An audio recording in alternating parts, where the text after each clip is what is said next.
In 1922, there were 123 railway companies in in Great Britain. But this was too big a number, so it was decided the following year to merge all 123 companies down to a much more manageable number, thus creating the Big Four: the London, Midland and Scottish Railway, the London and North Eastern Railway, the Great Western Railway, and the Southern Railway. Today, in tonight's stream, I want to cover the largest of the Big Four companies, the LMS.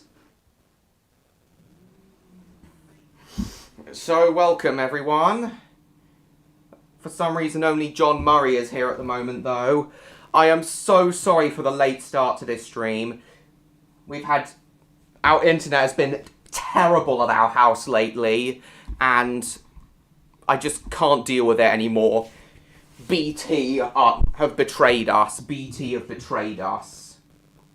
We can't go on living like this. We're going to switch network providers. This is unacceptable. I'm having to do this stream tonight from my lounge rather than I'm having to do this stream from my lounge rather than I'm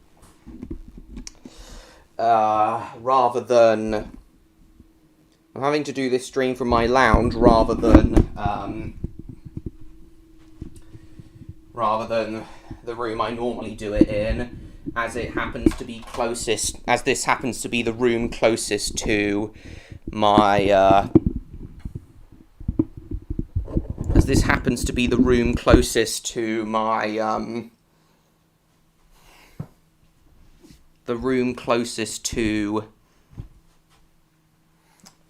my internet router. Hang on, I'm gonna do what I should have done and share the stream around. I'm gonna do what I should have done earlier.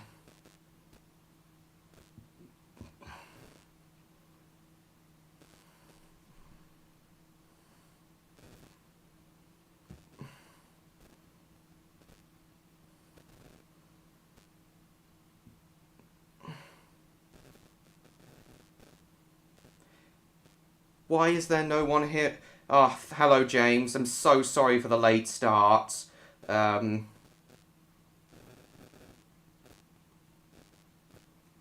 so sorry for the late start, James. I'm having internet troubles.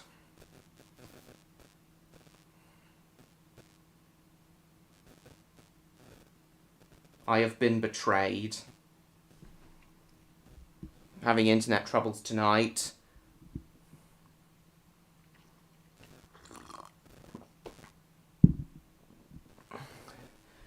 BT have betrayed us. The internet has become really, really slow at our house in the evenings, and we can't accept it. So we're switching network providers.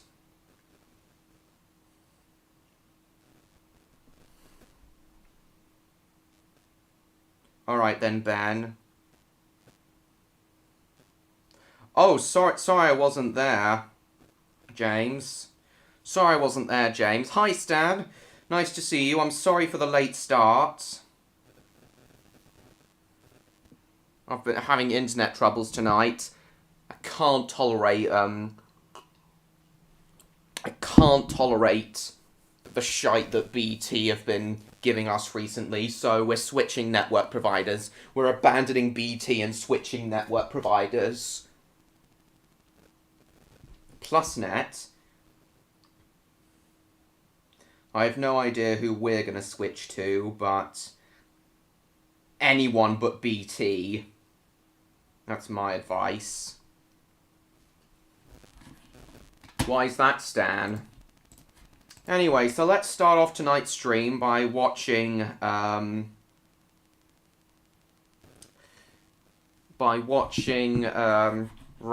McVeigh's History of the LMS video.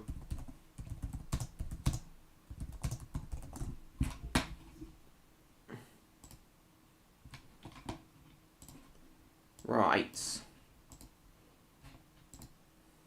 So yeah, let's watch this. I will catch up with the chat in a minute, guys. I'm just letting everyone know we've started.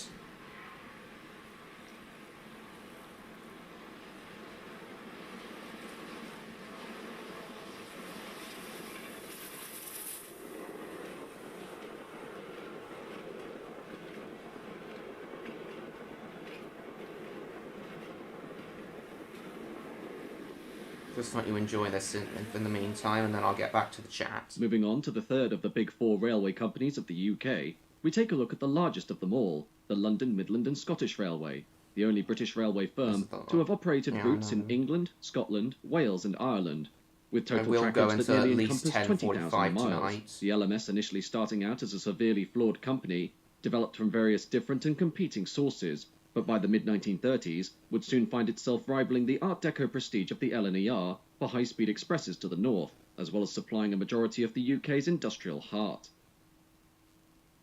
The LMS was formed from 7 constituent and 27 subsidiary companies, the 7 constituent companies being the London and North Western Railway, the Midland Railway, the North Staffordshire Railway, and the Furness Railways of England, and the Caledonian, Glasgow and South Western, and Highland Railways in Scotland, many of which had already assimilated scores of smaller lines, as was the case with the London and North Western Railway, which comprised 100 companies, with its latest acquisitions being the Lancashire and Yorkshire Railway and the North London Railways, the latter of which was formally absorbed into the LNWR on November 23, 1922, just over a month prior to the 1921 Railways Act taking effect, while during the early 1900s, the Midland Railway had taken over the London, Tilbury and Southend Railway, and the Belfast and Northern Counties Railways, meaning the extent of the LMS, so why do you forget about the mainline, Branch Line and commuter services, I did, John Murray. Stretched from Bournemouth West in Dorset on the south coast of England to Londonderry and County Derry on the northern coast of Ireland, and Thurso in the far north of Scotland.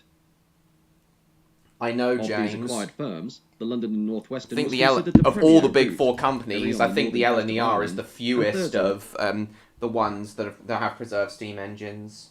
It's fine, Stan, it's fine, I'm sorry.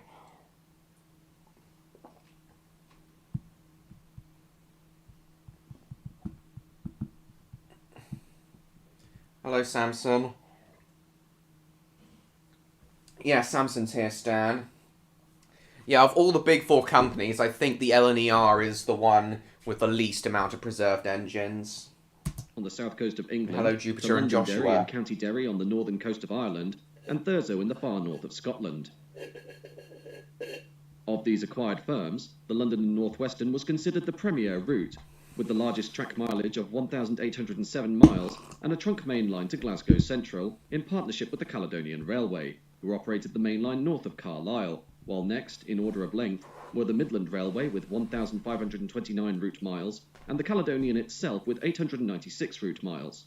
The corresponding figures for the other constituent companies being 485 route miles for the Highland, 449 for the Glasgow and South Western, 206 for the North Staffordshire, 115 for the Furness, and 533 for the Lancashire and Yorkshire.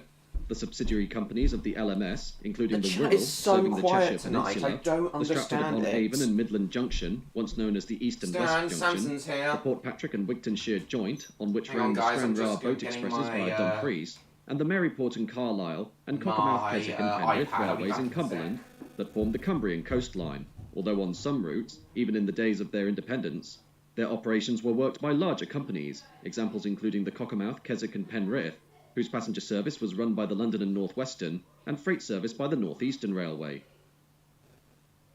Upon the formation of the LMS in 1923, the system was categorised into 4 divisions: the Western Division, which included most of the former London and North Western Railway, the Midland Division, which operated the former Midland Railway out of London St Pancras, the Central Division, which comprised the former assets of the Lancashire and Yorkshire, and the Northern Division, that included all 3 Scottish lines taken over during the grouping.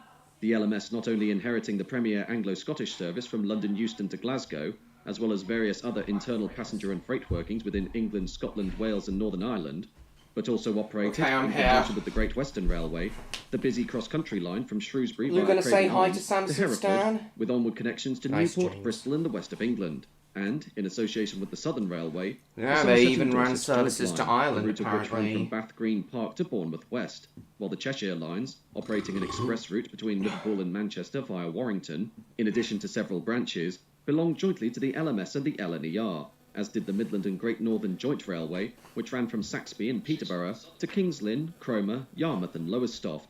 These joint railways being 2 of 6 LMS and LNER joint committees, and thus meant the firm had connections and joint operations with every other one of the big 4 railway companies. In Northern Ireland, the LMS owned and worked the Northern Counties Committee, Are you still formerly there, known as the Stan? Belfast and Northern Counties Railway, the main line of which ran from Belfast to Londonderry, while other assets in Ireland included the Dundalk, Newry and Greenore Railway, though this was worked by the Irish Great Northern Railway, and possessed joint interests with the Irish Great Northern's narrow gauge lines. Are you going to say hi to Samson, Stan? And the Strabane and Letterkenny Railway, making for a company that operated cumulative track work assets that nearly matched the transcontinental routes of the Canadian Pacific Railway. While in terms of Nearly overall as big as the possessions, Canadian the LMS Pacific owned Railway, the largest stock of damn. locomotives, carriages and wagons in the country, with an audit undertaken on January 1st, 1934, illustrating that the company operated 8,004 locomotives, 24,023 coaches, 250 electric motor vehicles, 22 steam rail motors, 3 diesel rail cars, 270,441 wagons, and 15,584 service vehicles, the latter including ballast wagons, coal and coke wagons for the use of the locomotive department, gas holder trucks, travelling cranes, tool vans, timber, rail and sleeper Mr. trucks, Strong and Story breakdown premiere cranes, on my birthday. alongside 22 locomotives reserved Why on my exclusively for birthday? departmental use.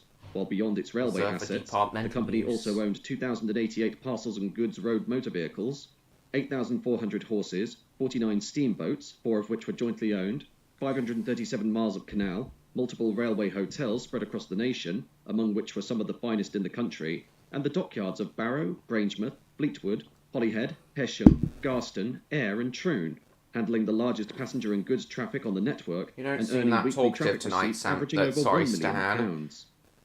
Why aren't you saying hi to In terms Samson, of passenger Stan? operations, by 1935 the LMS boasted the largest number of long-distance non-stop services in Britain, with the Royal Scot Premier train from Glasgow to London Euston via Carlisle holding the record for longest non-stop express train in the world for 9 months, covering the 299 miles between Carlisle and London every weekday in 5.5 hours, while the number of trains booked to perform at 55-mile-an-hour average speeds throughout their journeys was greater than on any other British railway company, with the daily mileage at 60 miles an hour or more from origin to destination reaching a figure of 1,235 route miles during the spring of 1935, all of which was performed on the lines of the former LNWR, the fastest train on the LMS network being the 1725 Liverpool to Euston, which covered the 152-mile journey from Crewe to Willesden Junction in a mere 142 minutes, thus averaging a speed of 65 miles an hour, and therefore making it the second fastest scheduled service in Britain behind the Cheltenham Flyer between Swindon and London Paddington. However, this glory for the LMS was not always the case, especially during the company's early years, as due to the number of constituent railways that had been brought together to create the firm, each of which had their own individual locomotive policies and corporate directions, the initial period of the LMS was plagued with infighting between the various parties that meant no unified direction for the company could be pursued, this being most notable between former directors and executives of the LNWR and the Midland Railway, which had previously fought tooth and nail for the lucrative London to Scotland market.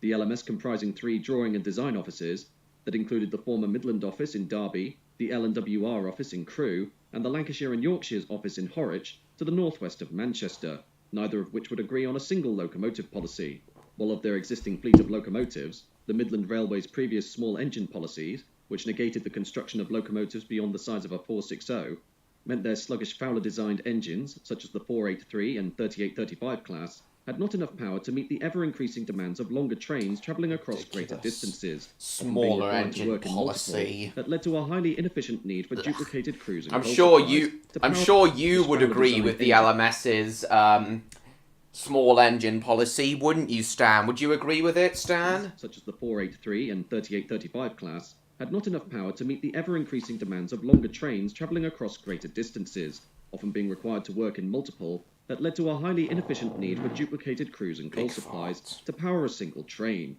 while the LNWR had prided itself on far more powerful Big engines express passenger too? locomotives, Yeah, I know, such as but the you Cook prefer designed like Fulton tank class engines. 460s of 1913, though ultimately the LNWR had not the influence of the Midland when it came to directing the locomotive policies of the LMS. Just prefer small ones, right? The result was the Midland small engine policy being adopted by the LMS during the 1920s, as demonstrated with the release of the Fowler 4F. Well, of course they are, Stan. The LNWR had not the influence of the Midland. Henry technically had 22 siblings. He had a C1, but then he was an LMS firefighter, right? Alright.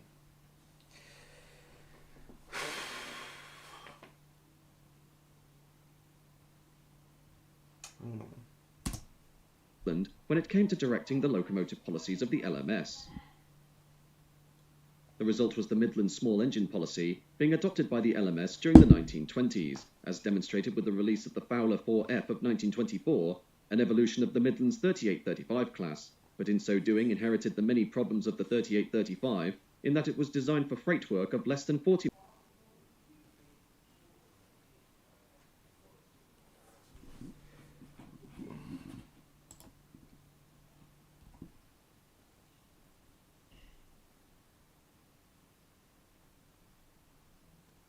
And we're back. I'm sorry about that, guys.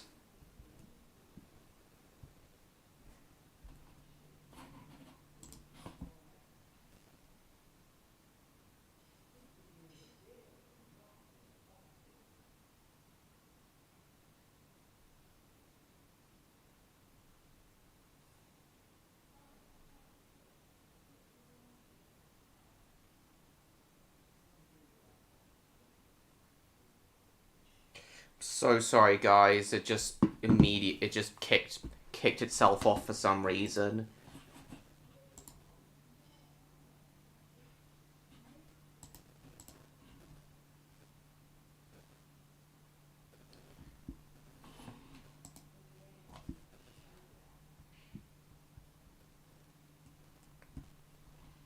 Yes, I'm afraid, John Murray. Hello, Tweezy Gamer.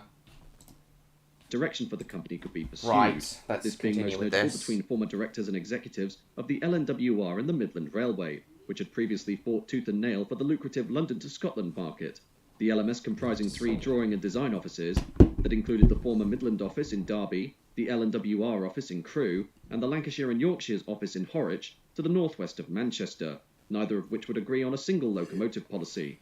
While of their existing fleet of locomotives, the Midland Railway's previous small engine policies, which You negated do the indeed seem to be here early, Electro. Welcome.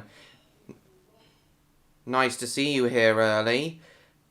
We had a the start of the stream had to be delayed. Yeah, I do remember you, Tweezy Game. The start of the stream had to be delayed because of internet issues, but it's nice to see you here early, Electro.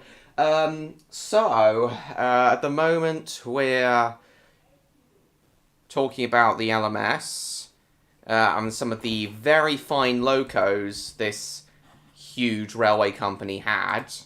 The LMS comprising 3 drawing and design offices that included the former Midland office in Derby, the LNWR office in Crewe, and the Lancashire and Yorkshire's office in Horwich, to the northwest of Manchester. Hello, Jacob. Neither of which would agree on a single locomotive policy. While of their existing fleet of locomotives, the Midland Railway's previous small engine policies, which negated the construction of locomotives beyond the size of a 460, meant their sluggish Fowler-designed engines, such as the 483 and 3835 class, had not enough power to meet the ever-increasing demands of longer trains travelling across greater distances, often being required to work in multiple, that led to a highly inefficient need for... Neon's not here at the moment, Electro, but I'm sure he will be soon. While the LNWR had prided itself on far more powerful express passenger locomotives, such as the Cook-designed Clawton-class 460s of 1913, though ultimately, the LNWR had not the influence of the Midland when it came to directing the locomotive policies of the LMS. I know, Trinlove, I'm here The early. result was the Midland small Something engine that is policy happening to me at being home? adopted by the Oh, LMS during what's the that, 1920s, Electro? as demonstrated with the Thanks, release of the Tweezy Fowler Gamer. 4F of 1924, an evolution of the Midland's 3835 class. Yes, But I in so did hear doing about that, inherited the many Jacob. problems of the What a shame. 3835, in that it was designed for freight work of less than 40 miles an hour, the increasing requirement for faster freight transfer, meaning its short axle box bearings were prone to overheating, thus leaving many of these engines out of service undergoing repairs to replace ruined axles. Alright then, Electro, so, how come you're here early?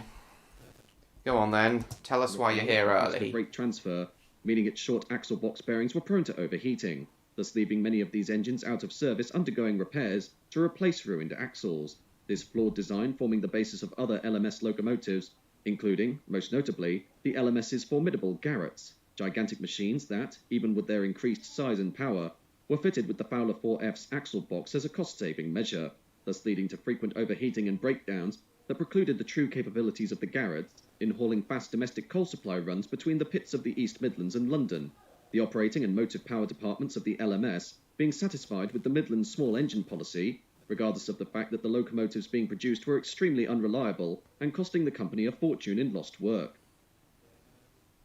The small engine policy pervaded throughout the mid-1920s, while Chief Mechanical Engineer of the LMS, Henry Fowler, previously of the Midland Railway, began development of a new class of express passenger locomotive to replace former LNWR designs on Anglo-Scottish expresses, initially considering a compound 462 Pacific configuration, but this early proposal was dropped by the OMP departments due to their insistence on the continued use of small engines, leading to the loan of newly constructed Great Western Railway Castle class No. 5000 Launceston Castle, which was put to work on London to Carlisle expresses, the Collet 460. My sisters are home for the weekend and they brought their partners with them.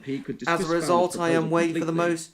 I will be away for most of the stream since I will catch up with them. Alright. The resultant Royal Scott 7P 460s of 1927, as built between the North British Locomotive Company in Glasgow and the LMS Derby Works, being strong performers under certain conditions, but were unable to complete the vital Anglo-Scottish expresses without requiring a locomotive change at Carlisle, a troubling prospect when considering the prestige of trains between London and Glasgow when competing against the LNER's equivalent service from London to Edinburgh, with their premier Flying Scotsman having been made non-stop from 1928 following the introduction of Gresley A1 462 Pacifics. The LMS's perceived defeat at the hands of the LNER with the non-stop running of the Flying Scotsman led inevitably to a new locomotive policy being required. And why I put it in my sisters, I don't know.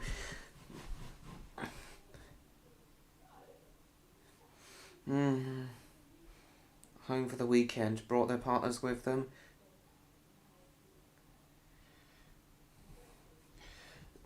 Well, alright then, no problem, Electro.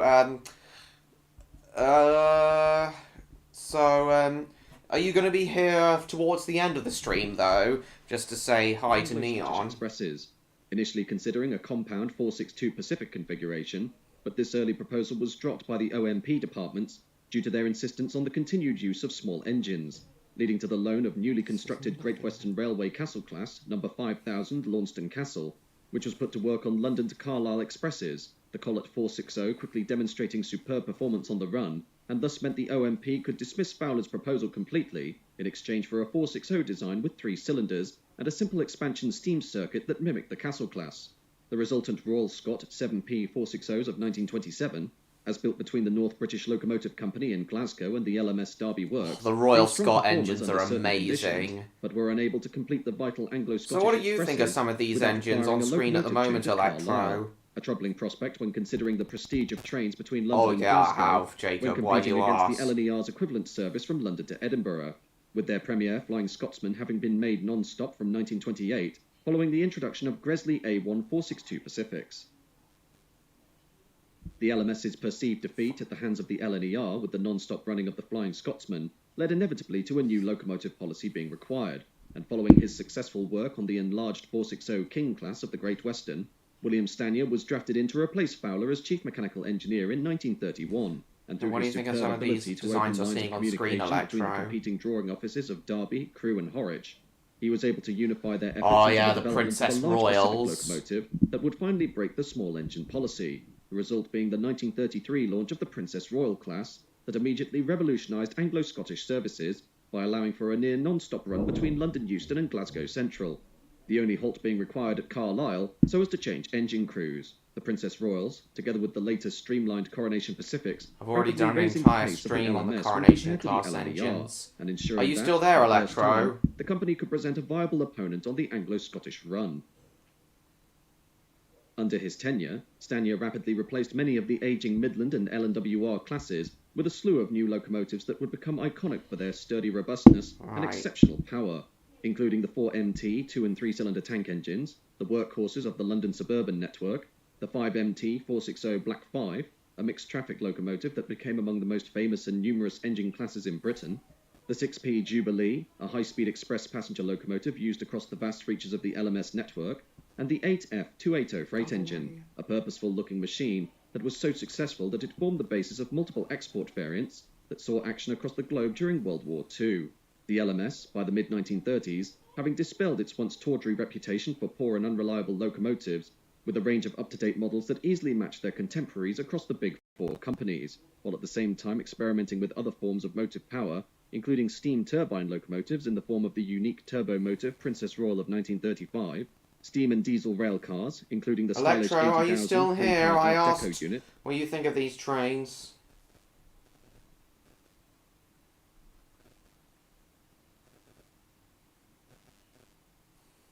Employed on services from London St Pancras to Nottingham, early diesel shunters including the LMS 12033 series that would go on to form the Diesel's basis in of the the ubiquitous Victor Class 08, of which nearly Tansic 1,000 examples were built, and third rail electric multiple units based on an L&WR design that plied their trade in the Liverpool I will let area you know if and I on am. high-density commuter I'll services come out back of on London Broad my Street. own. That means I don't want to tell me The constantly outwardly to tell. innovative appearance Okay, of the LMS fine, phone Electro, was that's sadly not fine. one that reflected how well the company performed financially, as even with it possessing the largest track mileage, locomotive fleet and rolling stock provision in Britain, as well as operating in What I want to 32 know, of the Electro, is UK's what you 40 think of all counties, these and being the classes biggest of single engine employer in you're the seeing country on behind screen the right post now, office. these fine Profitability LMS for the firm remained elusive locomotives. throughout its existence, with a rate of return, at most, being only a meagre 2.7%. The reasons as to the LMS's struggle for profitability being due primarily to its reliance on freight traffic as a means of income, with the conveyance of goods representing 60% of the LMS's revenue by the start of the 1930s. And while its goods hauling enterprises were widespread and included many important shipping contracts such as Nice to bulk see you, coal, MLP steel, fan. manufactured goods, produce, mail, parcels, and other Sorry, traffic, its dependence on this market meant the company was particularly sensitive to downturns in productivity, as was demonstrated during the collapse of manufacturing and goods demand in the wake of the 1929 Wall Street crash and subsequent Great Depression.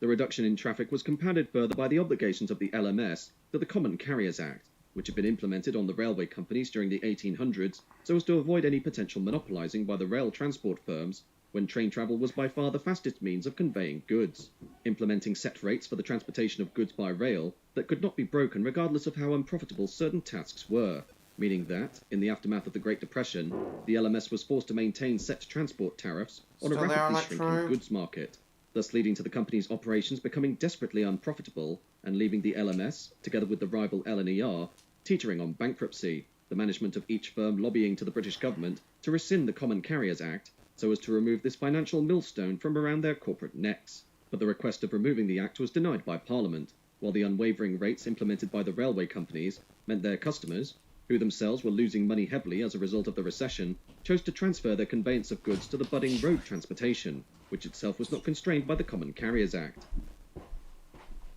Ultimately, the LMS entered World War II in 1939, making barely a profit, and with Britain, for the first time in history, now coming under direct fire from German air raids, the infrastructure of the railway system was heavily damaged throughout the Did course you hear of what the I said, conflict, Electro? What do you with think of all stations, these rail yards, very and nice locomotives classes of all engine bearing on the brunt of screen? Nazi Germany's wrath?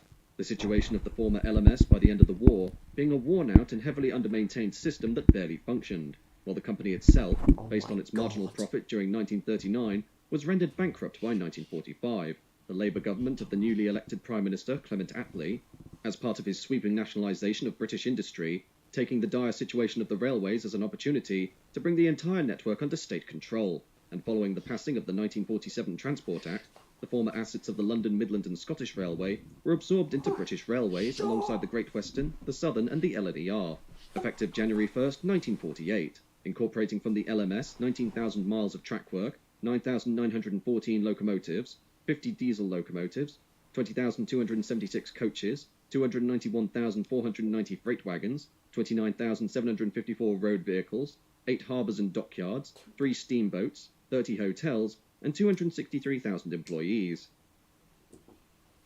However, while the LMS was gone, its innovation pervaded through into the era of British Railways, with many of the company's pioneering locomotive designs, such as its diesel shunters, being carried forward to form the basis of widespread fleets of engines that would become the backbone of BR's operations, while the former routes of the LMS were split between the London Midland region in England and Wales and the Scottish region north of the border, while the former Irish assets were maintained briefly by the British Transport Commission, or BTC. Tom, did you hear that, until they were Electro? purchased The for 2.6 the LMS even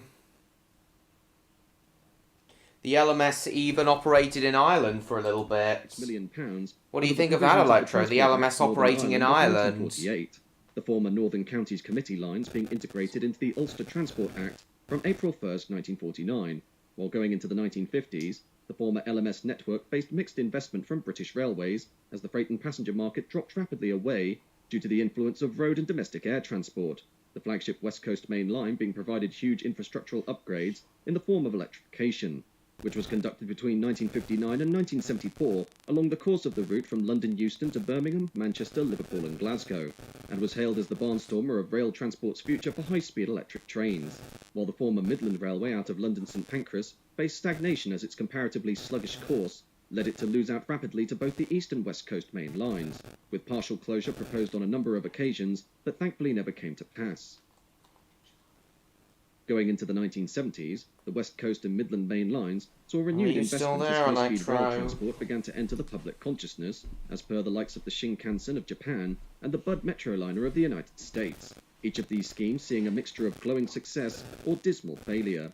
The introduction of high-speed trains, or HSTs, onto the Midland main line during 1983, turning this once backwater railway and its deteriorating service into a viable connection between London and northern England, seeing its fortunes turned around and making it once again profitable in terms of passenger operation, while on the West Coast main line, so as to avoid the need for the costly construction of dedicated high-speed rail lines, as per the Shinkansen and later TGV of France, British Rail attempted to develop a tilting high-speed train in the form of the Advanced Passenger Train, or APT, which between 1972 and 1986 was tested in both gas turbine and electric forms on both the Midland and West Coast routes as a means of increasing train speeds without the need for incredibly expensive infrastructure upgrades. But due to spiralling costs and a government that was ambivalent to the future of rail transport in Britain, the scheme ultimately collapsed just as it was nearing completion during the mid-1980s, becoming a national embarrassment and seeing the technology of tilting trains instead be pioneered by Italy, who would subsequently sell tilting trains back to Britain during the early 2000s.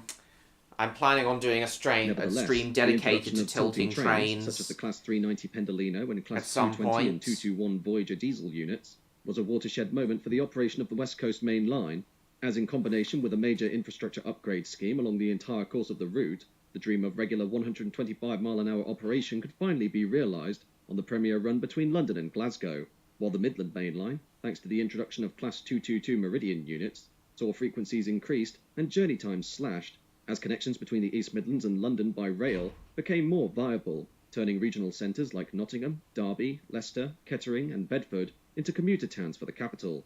The desire to overcome the obstacles that had long hampered fast and efficient express trains, as pursued by the likes of William Stanier and his revolutionary new fleet of locomotives, being now easily circumvented with electric and diesel traction, although sadly, the success of new tilting trains and upgraded railways is offset by the fact that what was once the mighty London, Midland and Scottish Railway is now but a fraction of its former self, a company that had previously been by far the largest in the country and had assets in all 4 nations of the British Isles, both on and off the rails, being now but a fading memory of the UK's railway scene. That is a shame. Depressing.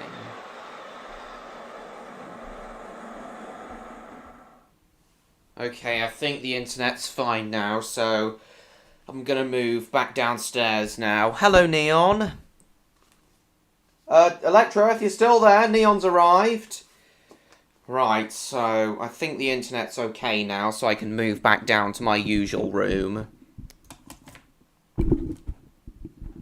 Just give me a moment. Just give me a moment while I move back down, guys.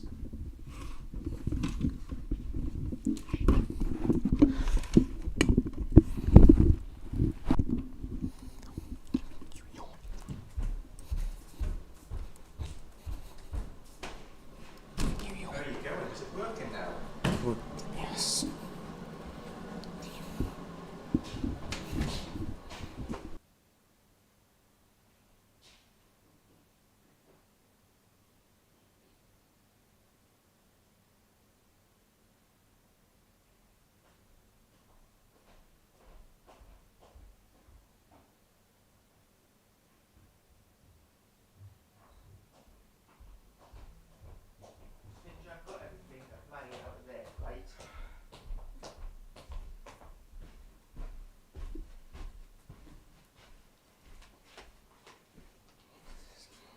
put that computer on top of one of those books. I don't want marks on the coffee table. Be quiet, they can hear it. Right. Make sure you keep those glasses on the coasters, right? Right? Yes. Right, sorry everyone, we're back now. Turns out it wasn't fine. Are you still there, Rod? So it turns out it wasn't, the internet wasn't fine.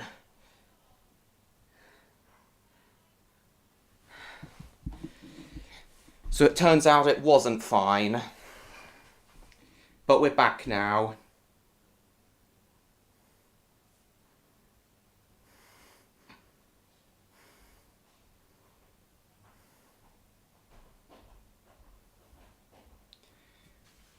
Stan! Please! My dad... This is so embarrassing. Right, is everyone still here?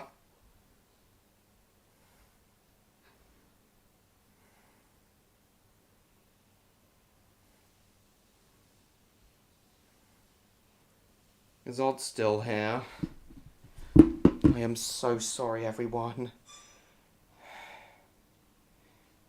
Right, now I need the loo. I'll be back in a second.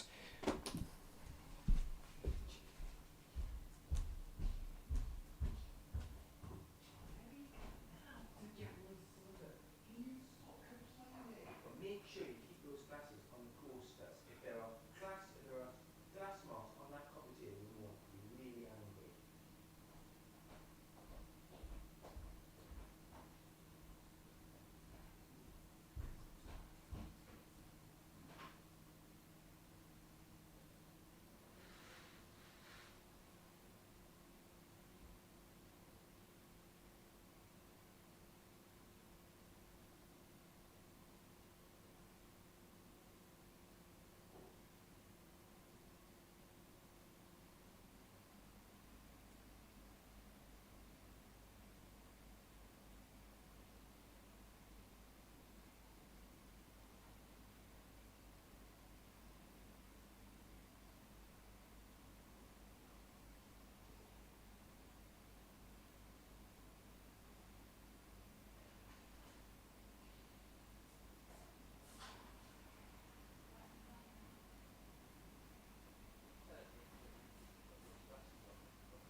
There's loads of them there. Be quiet. Be quiet. There's nothing as well.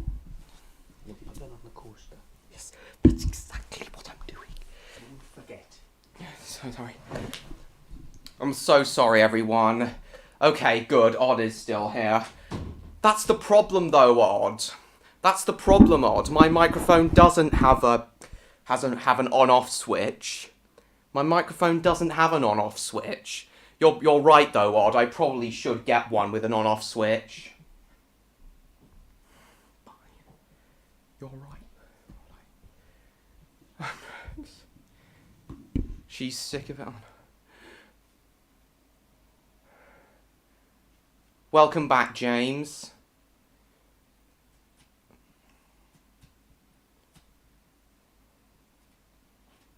I know I can do it in Streamlabs, but I don't use, I use OBS, not, I'll use that tomorrow. Stan! This is so embarrassing! My blood.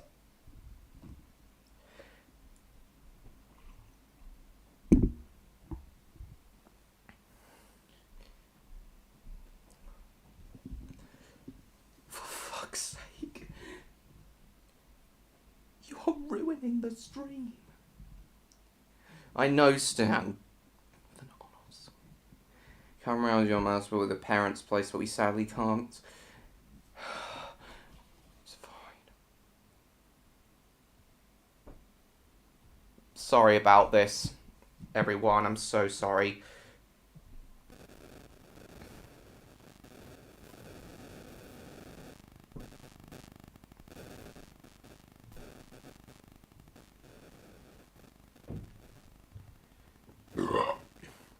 I'm not.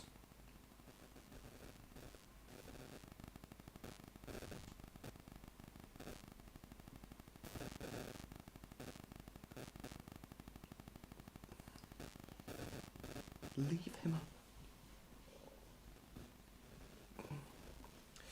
Right, I'm gonna ask Neon if he's still here. You still here, Neon?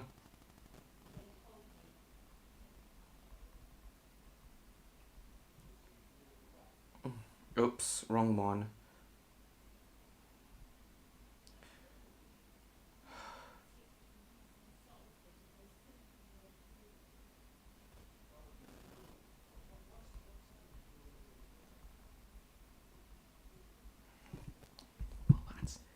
Well, that. Yeah, right.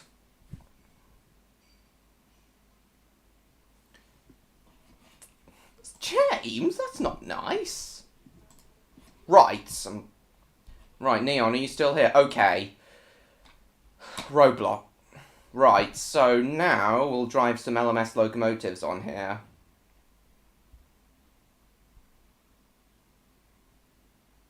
I'm sorry about that, Odds.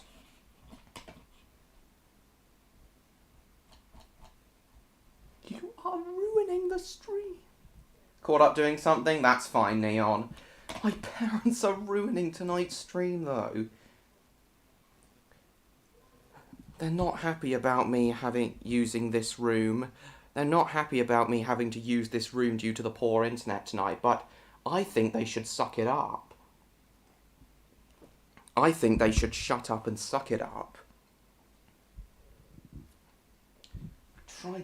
I tried to comply with their demands by going down to the room I usually do it in just now, but the internet's still bad in there. Anyway, so let's now go on Steam Aid and drive some LMS locomotives.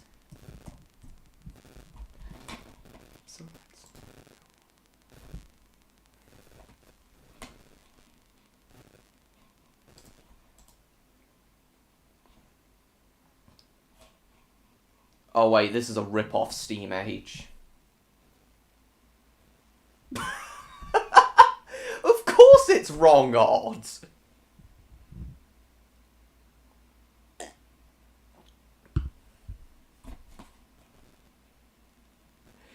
Anyway, now let's play this now. Go from mainline shed 1.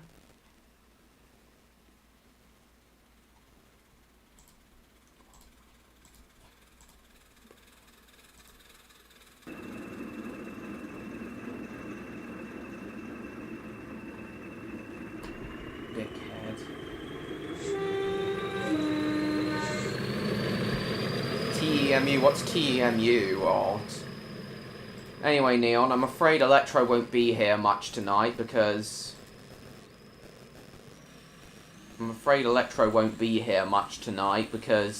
his sisters are visiting. He was here earlier to let me know.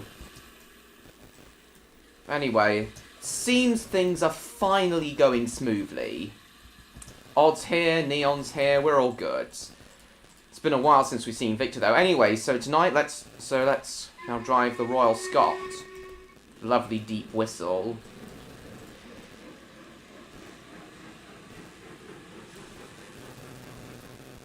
So Odd, the London, Midland and Scottish Railway made some very finely designed locomotives, and what do you think of this one in particular?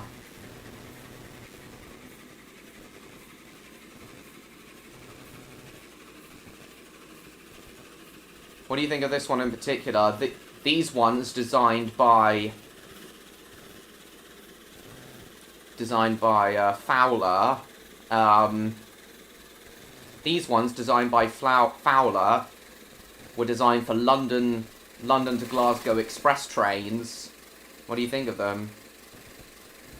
Can you ram into that dude? Nah. You can't really ram anyone. All the trains on this one don't have collision detection. They used to, but not anymore. Yeah, but what do you think of its appearance, Odd? Lovely red crimson livery, 460, wheel arrangements, smoke deflectors. I think this is a very fine engine. Though I definitely prefer the Princess Royals and the Duchess class engines. This is a very fine one, though. Absolutely, Neon. Express steam is probably my favourite type of train. Express steam locomotives are probably my favourite type of locomotives. Train out of train. Does look a lot like a train. Art Deco? Yep, the Art Deco era of the 20s and 30s. Anyway, due to all of the technical issues we've been having tonight, we're going to go until 10:45, 11 tonight, but I am going to have to move back down at 8:30. Try to be... I know you do, what?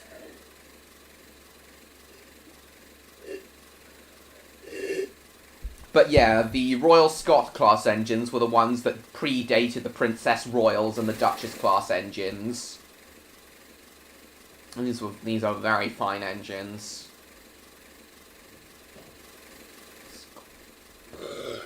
Excuse me.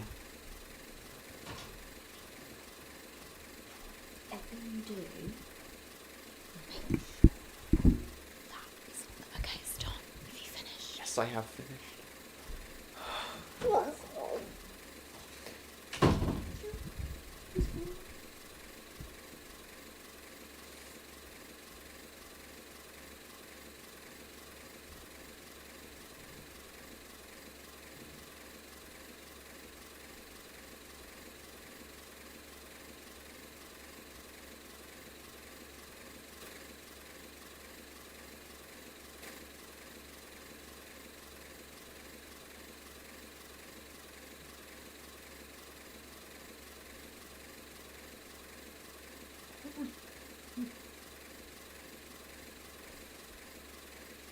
Those going cars not on rails? No, Odd. Engines are as in, an engine in railway terms is like a locomotive. It's just another word for a locomotive. You know, the thing that pulls the train, the coaches or the wagons.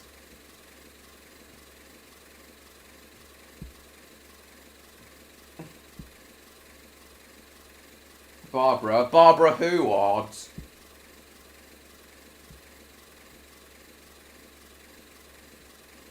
It's not that, they're cross at me because I have to use this room tonight because it just happens to be the room that our internet hub is located in.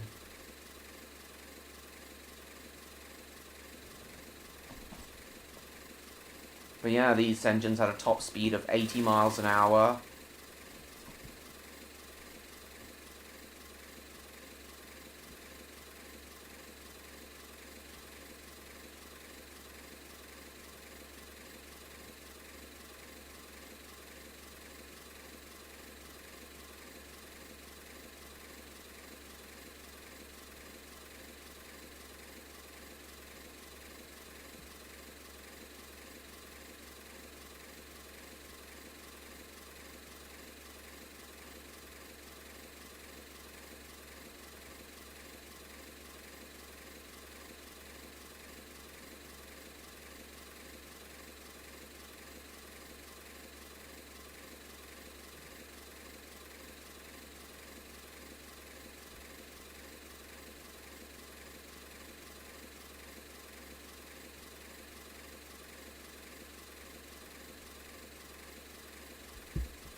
Woman that spoke. Continue doing it. Try not to let it bother you. Alright, Neon. Well, thank you so much, Neon. I needed to hear that tonight. I quite honestly think my parents should just suck this up, though. I know it's not their fault, but I've had no choice but to move here. My stream stops for nothing. My live stream stopped for nothing. I mustn't disappoint you guys. I know you guys probably, most of you guys wouldn't mind, but... I like doing these live streams, and I like hanging out with you guys, so... Nothing stops for my live streams. The only thing that would stop my live streams at this stage is if I was seriously ill. So ill that I literally can't get out of bed. So ill that I'm literally bedridden. At this point, that's the only thing that would stop my live streams. If I was so ill that I'm literally bedridden.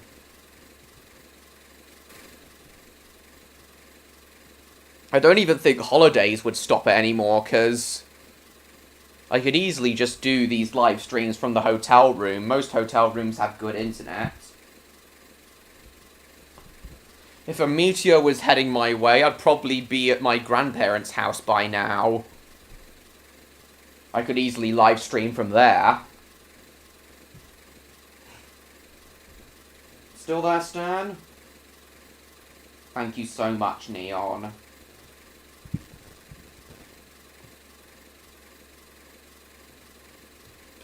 Yeah.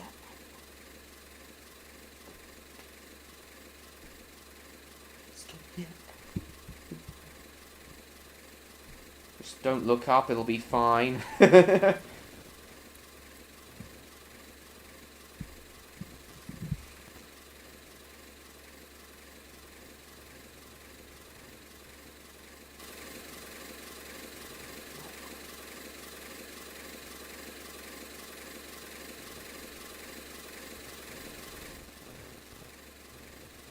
Can't hurt you? Would I stream in what conditions, Stan? Being to your shower, I guess. Right. Okay, 12 people watching. We are starting to get a bit more viewership now.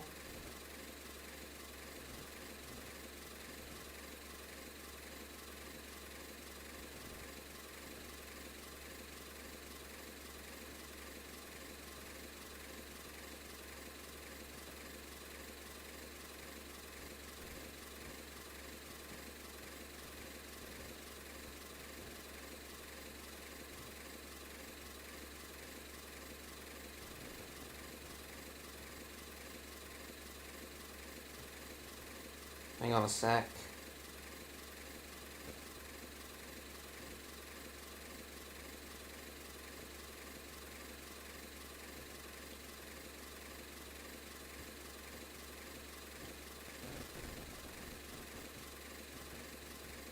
Bunker, yes. Quite optimistic. I understand, Neon.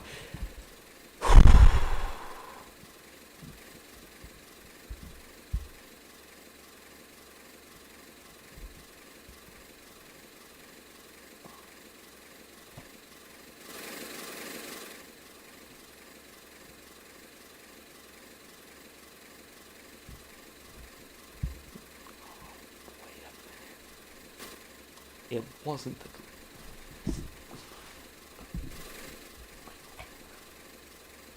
It wasn't...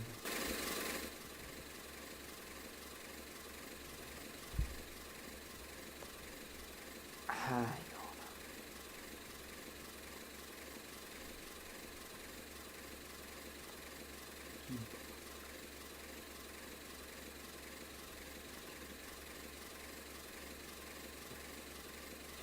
Anyway, I think we'll stop at wherever the next station is and then switch engines. Because there's some other types of engines I want to show you all. In fact, no, we don't have to stop at the next station, actually. I can just show you the rest of the types of engines I want to show you via YouTube.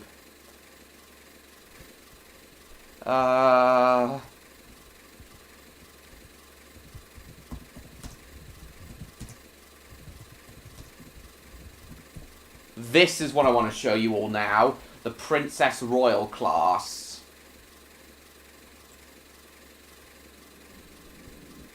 Oh my god. Now this is a very fine engine indeed. What do you think of this engine, Odd? Do you think this engine's elegant? I know you said that the Duchess class, you aren't sure if the Duchess class looks elegant, but what about this one? The Princess Royals. Alright then, Neon. What about this one?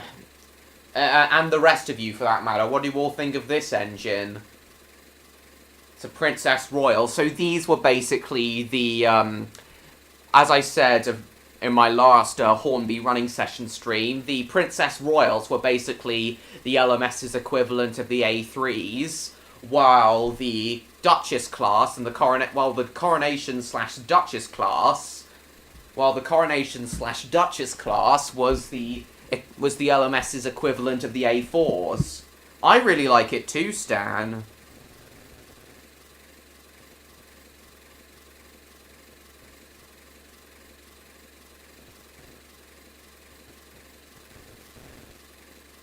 Elegance when you see it. But what do you think of it, Odd?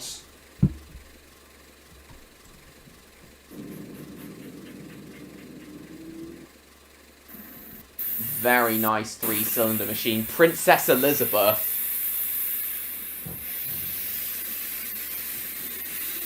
No doubt named after Queen Elizabeth prior to her coronation. Are you still there, Odd?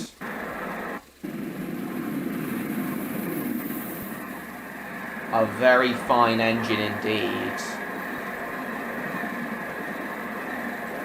I really like the Princess Royals too.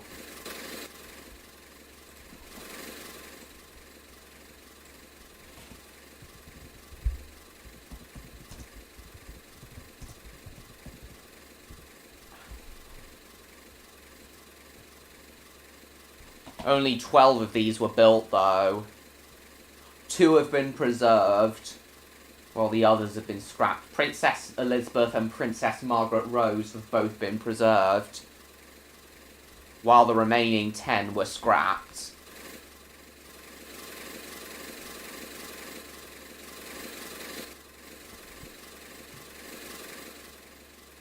Okay, looks like Odd has had to go for some reason.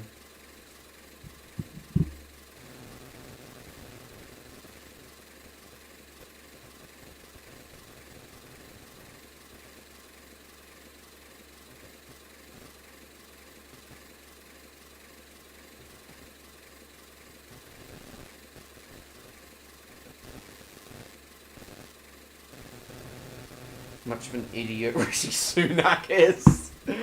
Yeah. I know exactly what you mean, James. Let's see if the Princess Royal is in this game. I'm confident the Princess Royal is in this game, but won't know for sure until I go to the Loco Yard. Yeah, the Royal Scott's a fine engine as well.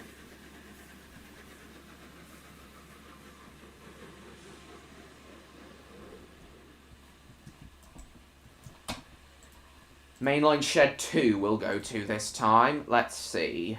No, that's the only RV3, the Class 3-4.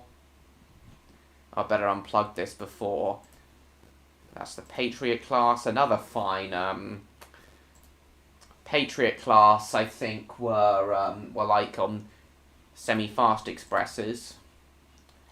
Okay, the Princess Royals don't seem to be in this game, but oh well.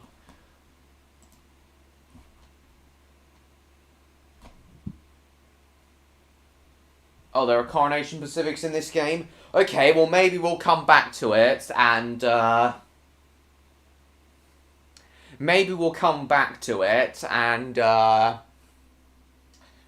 the Coronation class later, but for now, I want to talk about the Princess Royals, because Princess Royals are a class of engine I haven't talked about much on this stream, but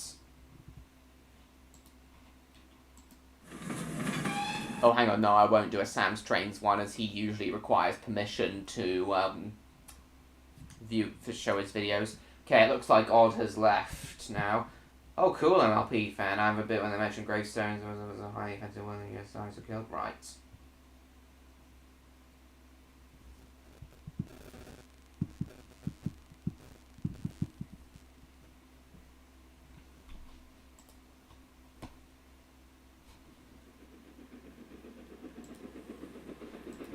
I guess we'll watch Rudyard McVeigh's video on the regal tale of the Princess Royals. And I'll leave this open for Odd, because I want to know what he thinks of the Princess Royals. I do have a soft spot for the Princess Royals, as I said, but the Duchess/Coronation class is, without question, my favourite class of LMS locomotive.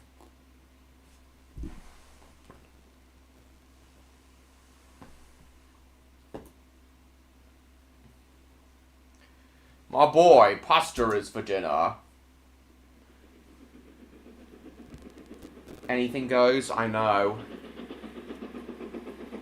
Okay, we've got a class 222 while the Princess Royal pounds on past.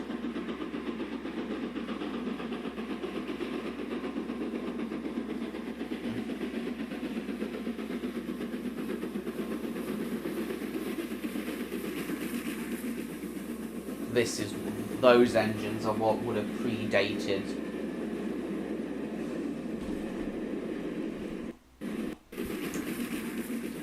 The Class 390s of today are the Princess Royals and Duchesses of yesterday. That's what I think. Once the power of Anglo-Scottish expresses upon the West Coast Main Line, the Princess Royal class of Pacific steam locomotives were a small fleet of engines required to provide a dedicated match to their arch-rivals on the East Coast, and in so doing created machines that heralded the beginning of the golden age of Midland steam traction. And the origins of the Princess Royal class begin in the 1920s, where in the years following World War I, a new and exciting era for luxury travel was demanded by a passenger market no longer contented with short-distance getaways from the regular working routine, and instead, as encouraged by contemporary travel agents, yearned for longer-distance excursions and holidays to the furthest reaches of the British Isles, one of the most popular destinations being the Highlands and Islands of Scotland, which held an air of ancient mystery and legend that fascinated the travelling public and created a huge tourist draw that needed to be supplied by the two main railway companies, with routes between London, Northern England and Scotland, the London and North Eastern Railway, or LNER, of the East Coast, and the London, Midland and Scottish Railway of the West Coast, both of which had been formed as part of the 1923 Grouping Act to amalgamate the hundreds of individual railway firms into 4 large operators that helped to streamline their corporate functions and performance. On the East Coast Main Line, LNER's predecessor, the Great Northern Railway, had responded by way of developing the Pacific-class steam engine designs that allowed for increased train weights and accelerated schedules. I need the while loo the again. LMS, wrangling between supporters And of its some various water. constituent companies, found itself I'll be with a very right confused back. locomotive Just give me a policy moment. that generally followed the I'll doctrine just of let the you guys previous enjoy Midland this. I'll be Railway, right back. in which the firm utilised underpowered small engines that were rapidly becoming inadequate as train lengths increased to meet demand. The largest locomotive class in the LMS roster being the Royal Scot 460s of 1927, of which 70 were built for top-line Anglo-Scottish express services, but were quickly overwhelmed by the requirement to pull 500-ton trains the 401 miles between London and Glasgow, while also traversing the steeply graded Shap and Beattock summits that proved challenges to even the most experienced engine crews.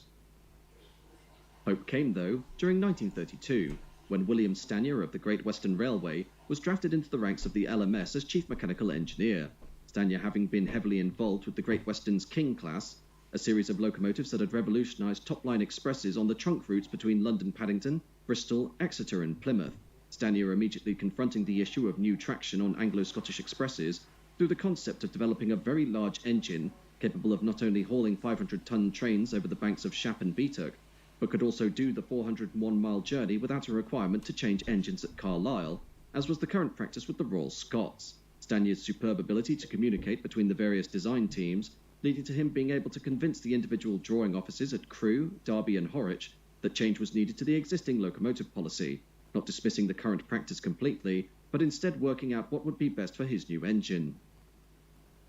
Calling upon his experience with the Great Western, Stanier went through multiple designs before a 4-cylinder Pacific configuration was decided upon that included extra carrying wheels at the back for use in supporting a wide firebox, and, in a first for the LMS, Okay, I'm a back. taper boiler that closely resembled ones which had been employed on the King class. Where's The first two engines where's built for this new Odd Guy, I design wonder? being erected at Crewe in 1933 Still there, and proved Stan? to be a radical departure from anything the LMS had owned before, with the taper boiler and wide firebox supplying 4 massive cylinders, which, contrary to previous practice, were of a divided drive, in that the inside cylinders drove the leading Where's Odd axle, gone? while the outside ones drove the middle pair of wheels. The locomotive supported by a standard Fowler Midland-style tender originally, but this was swapped later for one of Stanier's own design, which was larger and could carry 4,000 gallons of water. The first locomotive, Nice. number 6200, the Princess Royal, proving its worth straight after leaving the Crewe works, as it was required for director's inspection, and, as it was only completed the day before that duty, its inaugural run to London had to be made without any testing. So stringent was the LMS management in ensuring that the new Pacific-class engines were pressed into service at the first opportunity, that only a few months after its release, while hauling a 14-coach train, the locomotive crew was forced to power through a hot-running coupled axle box, leading to a badly scorched axle that had to be removed from the engine and replaced. Damn. 6200 was eventually joined later in the year by classmate 6201 Princess Elizabeth, named in honour of the eldest daughter of Prince Albert and the future Queen of Great Britain. The Knew arrival it. of the second locomotive, meaning the pair could be set to work on the prestige Royal Scots service between London Euston and Glasgow Central, each engine handling the train throughout the 401-mile run unaided, and was advertised as non-stop, in a similar manner to the LNER's rival Flying Scotsman between London King's Cross and Edinburgh, although the Royal Scot did require a brief pause outside Carlisle for a crew change, entry into service also being coupled with a number of special test So runs, not really in particular non-stop one then, between Crewe and false Glasgow in advertising June much? 1935, which saw Lancaster to Shap Summit covered in just over 41 minutes, with speed not dropping below 35 miles an hour at any point, establishing that many minutes could be slashed from existing schedules with the new engines. The two Pioneer locomotives would be joined by a third in 1935, although this machine would prove to be greatly different to its classmates, as it was fitted with an innovative 4-stage turbine placed on the driver's side, as opposed to normal cylinders, while a smaller reversing turbine was introduced on the fireman's side. The external appearance of the unnamed 6202, which was commonly dubbed the turbomotive, being generally the same as its two earlier sisters, but due to the unproven technology behind the turbine system, meant it yielded very few improvements over the normal cylinder layout, often being found out of service undergoing repairs until 1949, when a major turbine failure forced the then newly formed British Railways to convert this locomotive back to regular configuration. This work being completed in 1952, with the engine being christened the name Princess Anne, returning back into mainline service only 8 weeks before it was destroyed in the tragic Harran-Wealdstone disaster. Oh no. Oh, I forgot Ultimately, about that. the huge success of the two initial Princess Royal Pacifics led to a production order for 10 additional units during 1933, although mechanical differences would emerge between the pilot batch and the production examples, including the Destroyed in the superheater arrangement being Harran-Wealdstone modified crash. so that a Damn. 24-element and later 32-element version was used, and the boiler barrel itself was slightly shortened in conjunction with a lengthened firebox, thus meaning that the tubes were 15 inches shorter, a number of boilers built not being fitted with domes, and a different chimney design being used as well, while alterations were made to the steam pipes within the smoke box, and two 12-speed lubricators were provided, alongside a larger Stanier pattern tender from new on all the production units. Later amendments in the design also allowing for the boilers to be swapped freely between class members, as was ultimately the case for the first two James, pilot I wonder engines what Odd that had would their think of designs amended that. in order to conform Hello, with the rest of the Felix. fleet. Nice to see One you. outlier of the batch being 6205 Princess Victoria, which had only 2 sets of valve gear instead of 4, with the inside valves operated by rocking shafts rather than independently. In service, the Princess Royal class were strong performers, the enthused LMS responding by undertaking publicity runs for the engines so as to distract the public from the speed records being racked up by Gresley's streamlined A4 Pacifics on the East Coast. While on November 16th and 17th, 1936, Princess Elizabeth took the world record for the longest and fastest non-stop run by steam traction, when it covered the 401 miles from London Euston to Glasgow on the first day in 5 hours and 53 minutes, and bettering that on the return day by some 8 minutes, giving an average speed on the return run of 70.1 miles an hour, Wow. a figure which has never been beaten since with steam traction, and which resulted in a huge amount of publicity in the newspapers, on the radio, and in cinema newsreels.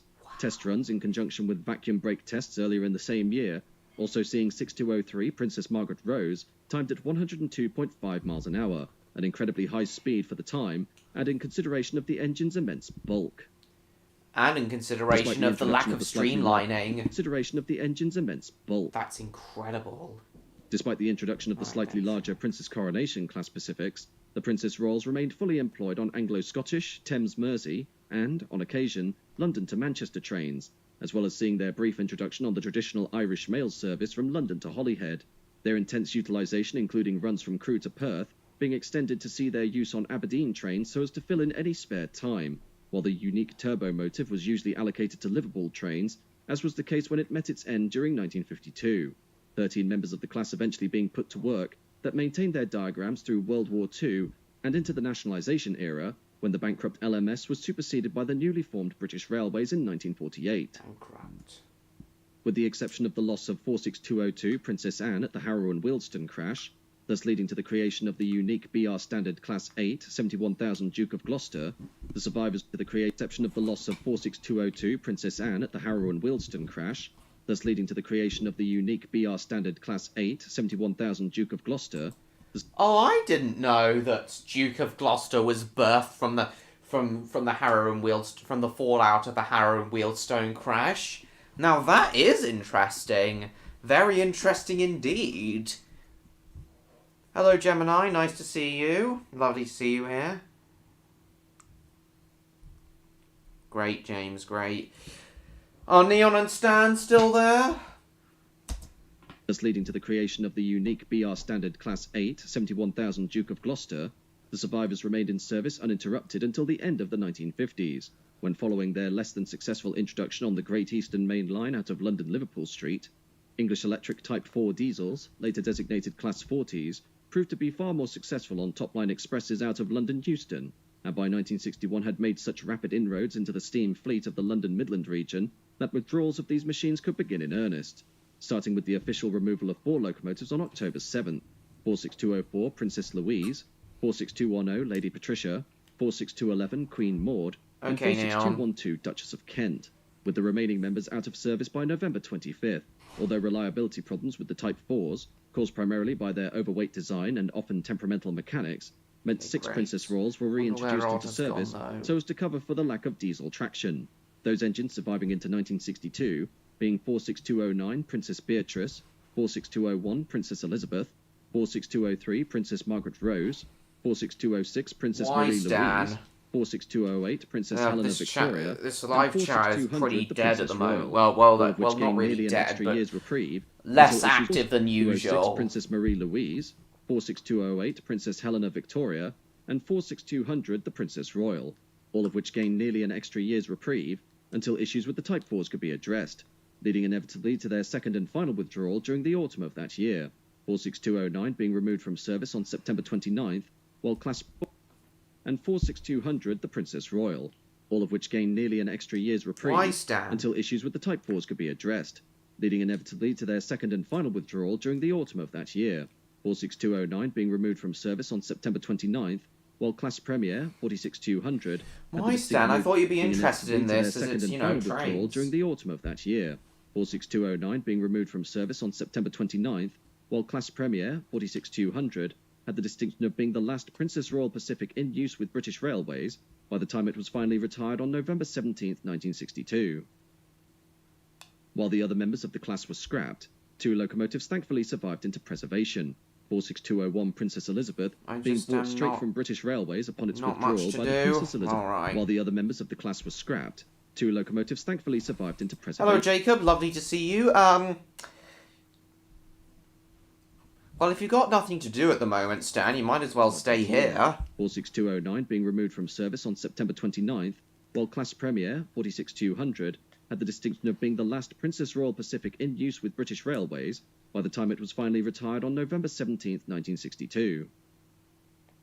While the other members of the class were scrapped, 2 locomotives thankfully survived into preservation, 46201 Princess Elizabeth being bought straight from British Railways upon its withdrawal by the Princess Elizabeth Locomotive Society, while 46203 Princess Margaret Rose was procured by Billy Butlin of the Butlin's chain of holiday camps and resorts, being cosmetically restored and placed on static display at Elizabeth, being bought straight from British Railways upon its withdrawal by the Princess Elizabeth Locomotive Society, while 46203 Princess Margaret Rose. So Princess Elizabeth never saw the scrapyard. Good. Being bought straight from British Railways upon its withdrawal by the Princess Elizabeth Locomotive Society, while 46203 Princess Margaret Rose was procured by Billy Butlin of the Butlins chain of holiday camps and resorts, being cosmetically restored and placed on static display at the Butlins camp in Pwllheli on the Gwynedd coast of North Wales until 1975, after which it was transferred to the Midland Railway Centre in Derbyshire before being sold by Butlin in 1985 for £60,000, the locomotive now being the property of the Princess Royal Class Locomotive Trust, and had been returned to steam for a short period between 1990 and 1996 before resuming its life as a static exhibit, 46201 having a more prominent preservation career and has seen stints in service between overhauls in 2012 and more recently 2016, the latter of which is currently seeing this engine undergo a major overhaul so as to return it to mainline use, 46201's greatest distinction being when it was presented as part of its namesake's Diamond Jubilee in June and July 2012,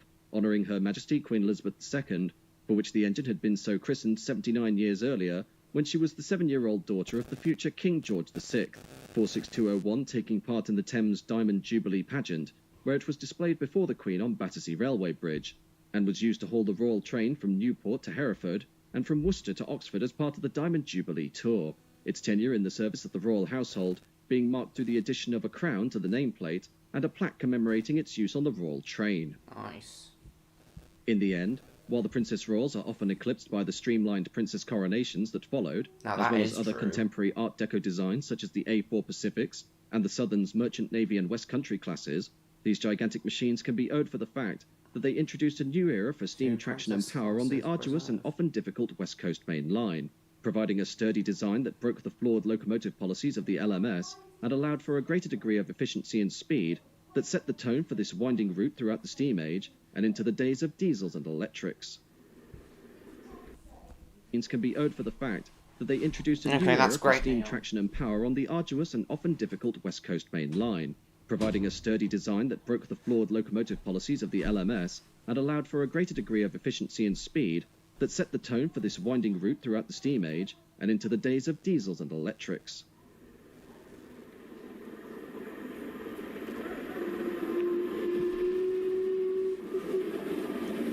Lovely engine indeed.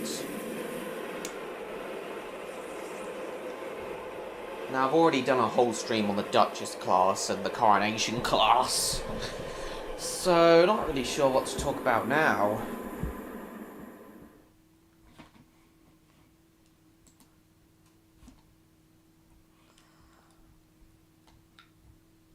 Let me see. Yeah, the Princess Royals. That's about it, Jacob. Oh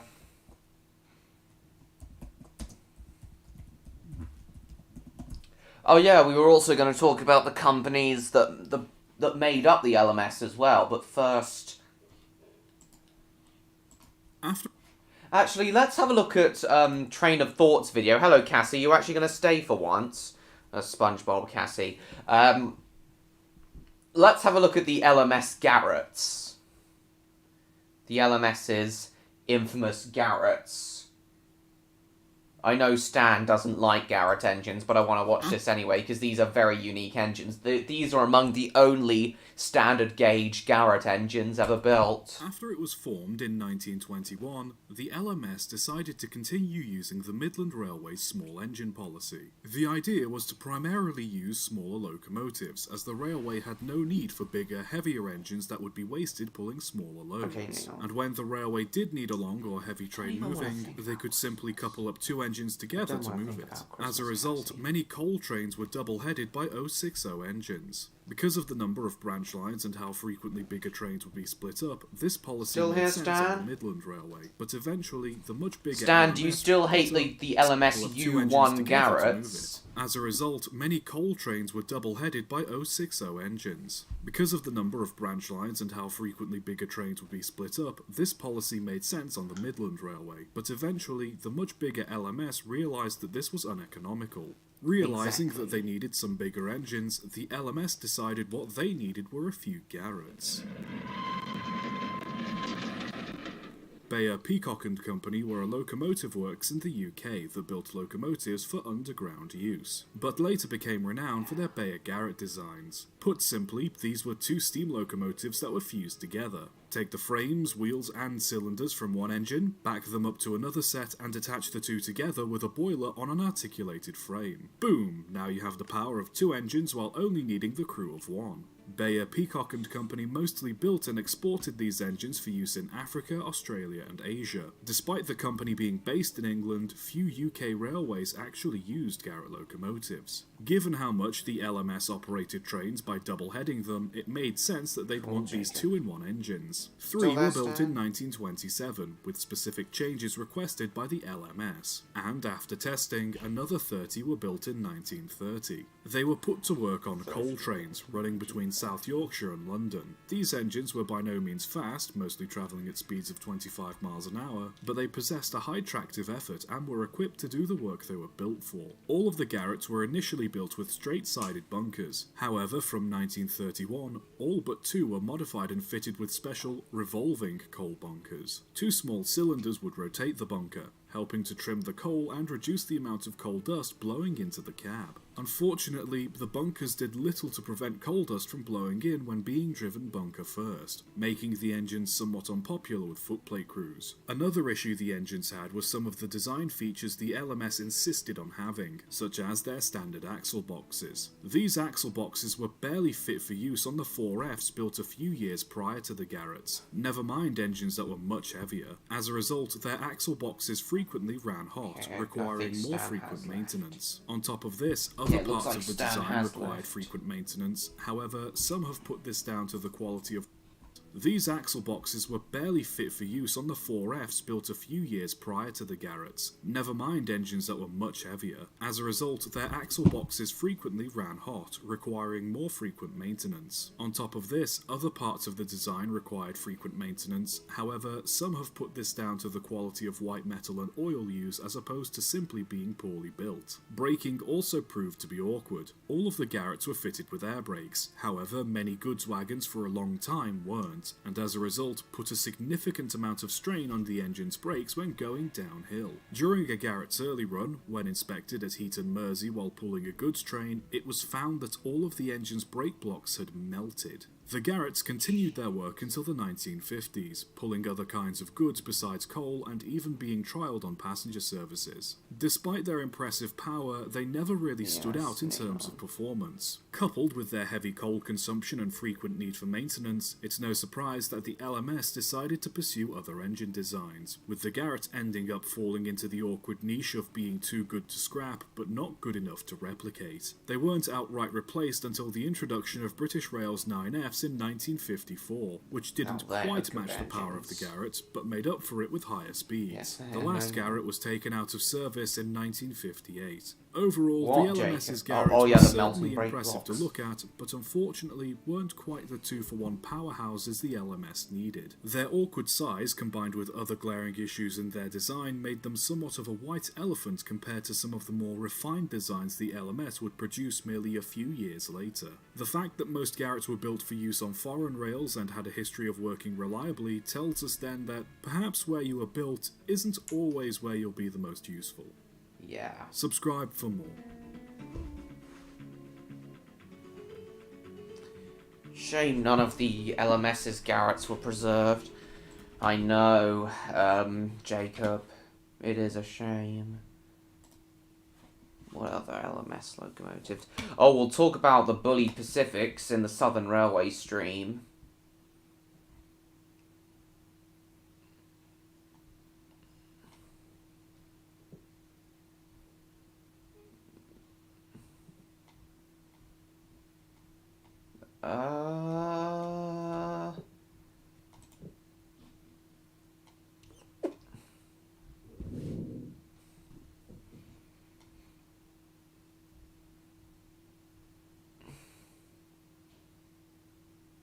The big red dog. Alright then, MLP fan. Oh dear.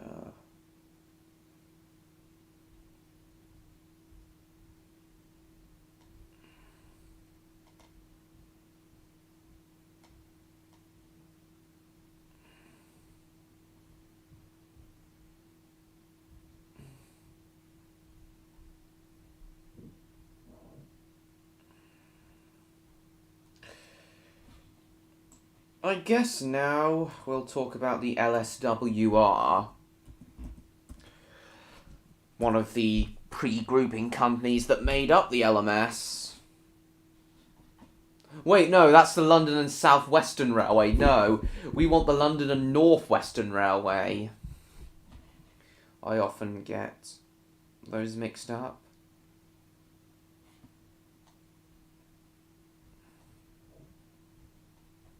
LNWR history.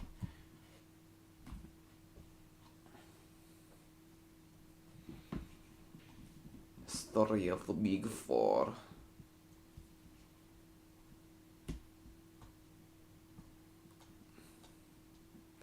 There's not much here on the history of the LNWR.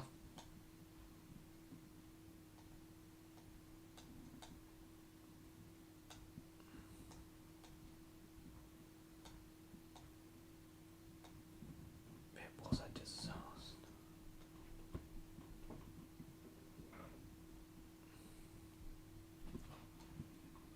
Hang on.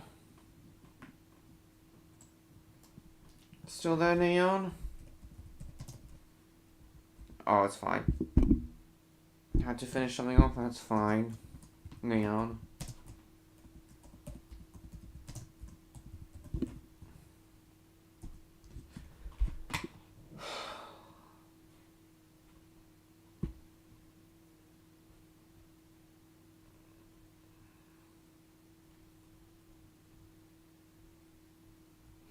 No, there's nothing here about the London and North Western Railway and its history.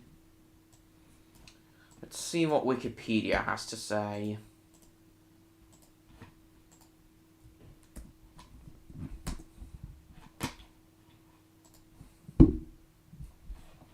Here we are. This is what we want, not today's London North Western Railway, well this one. 16th of July 1846 to 31st of December 1922. Largest joint stock company in the world.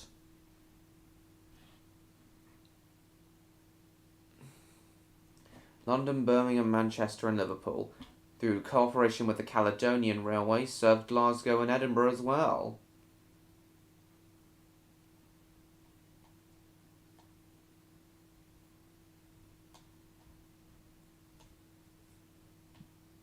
Crew works, 1890s. Oh, there were also some electric units from the London and so on. They acquired all of these railways over their lifetime. Harrow and Stanmore Railway.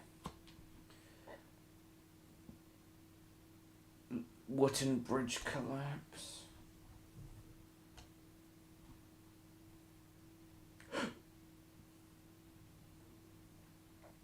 Sex-crazed pervert. Going quite what the fuck. One of the old LSWR engines. Class B.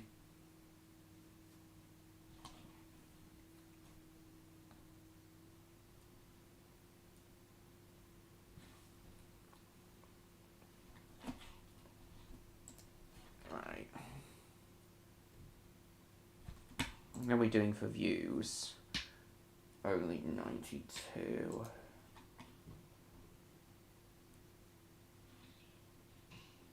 There's a boiler explosion in Buxton, Derbyshire. 2 people were killed. Shame.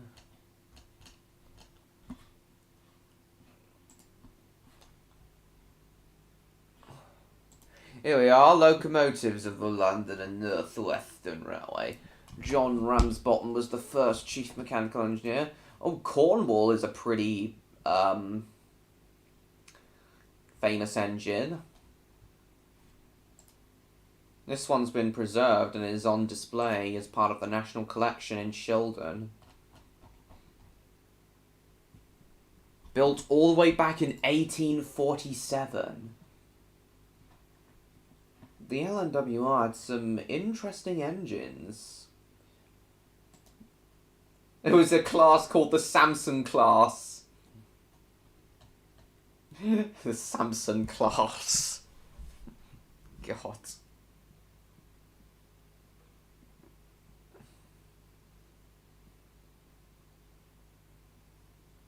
He does indeed, Jacob. I know, Samson, I know.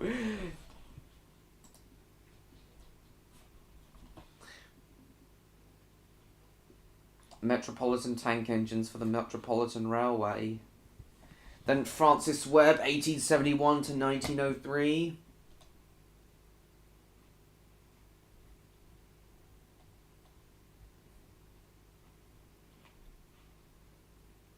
HMP Beams only designed 2 engines.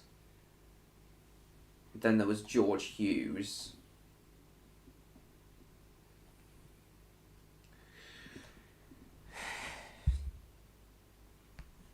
Two Samsons, you know, on the rails now. What, the RH and DR's one and the LNWR ones?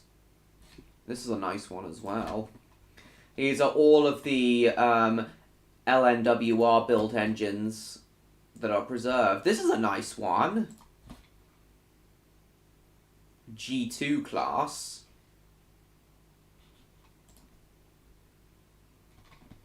These are very nice engines.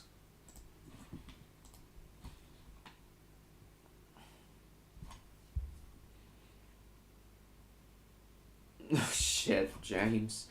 That's also a very nice one. All these engines except for this one. Todd and Kirsten and Lard built here. Oh yeah, Lion. How could I forget about Lion?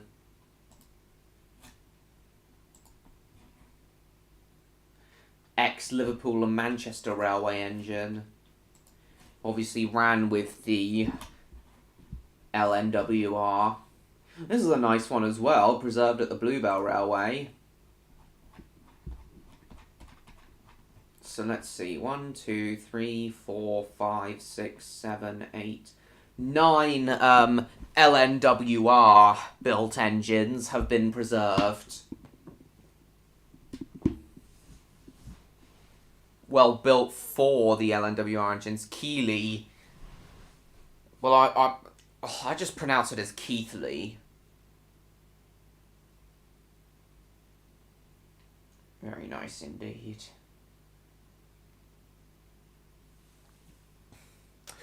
You know what? Sod it. Because we've had so many internet issues tonight of the stream constantly stopping and me having to restart it.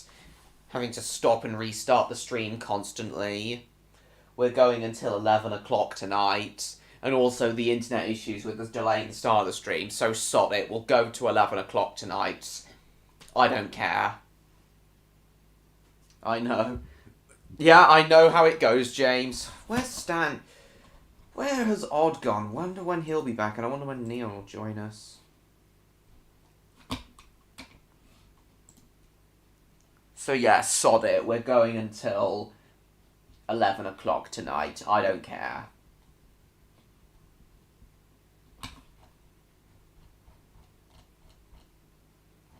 Thanks, Neon.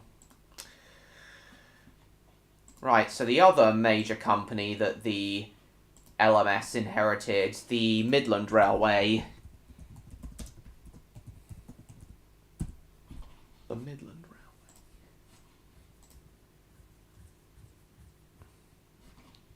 Railway. Sorry, I meant when's Victor coming? Sorry.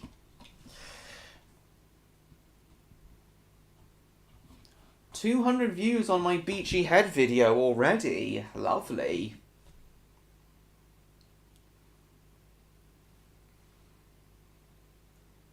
The world's newest. Your diesel. Oh, I don't know.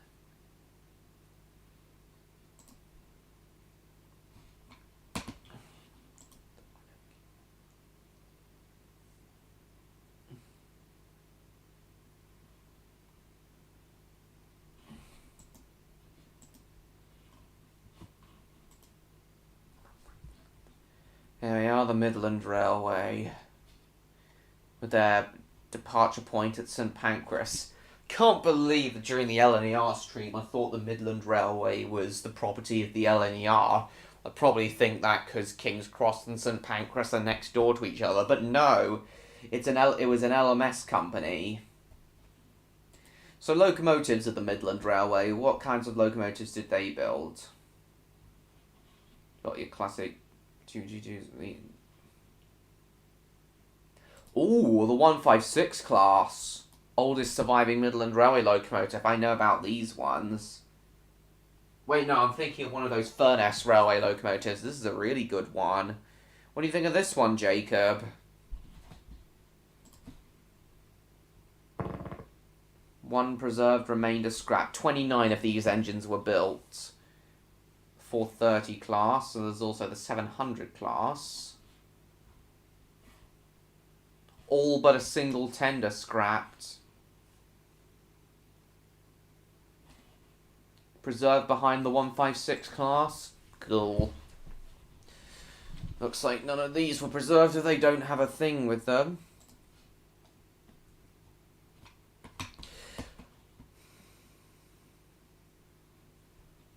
Your Midland Railway 115 class. Yeah, a good number of Midland engines have been preserved, it seems.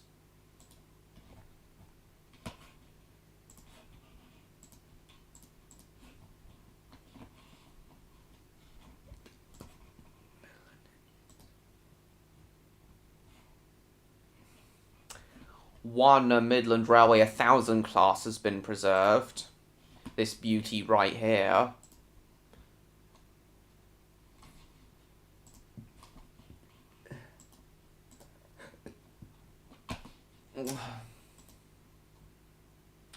That's a cute one. Shame they were all scrapped.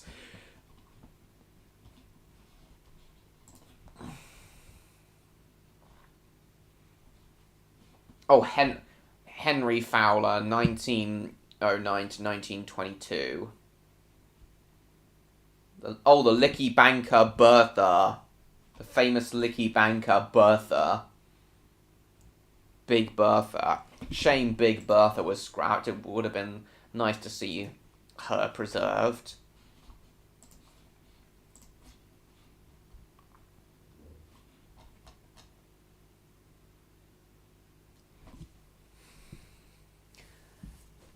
Oh yeah, this is the engine that evolved into the LMS 4Fs.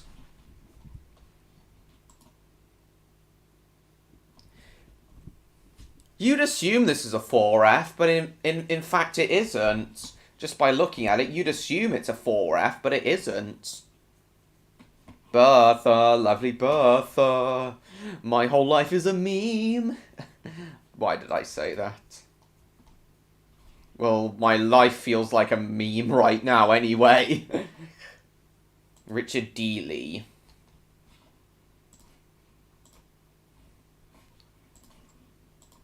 Yeah, looks like all of Richard Dealey's engines were scrapped, which is a shame.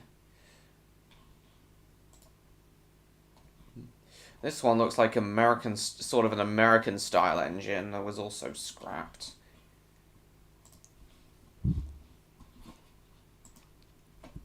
Licky incline. Steep for steam engines, easy for 323s. I know.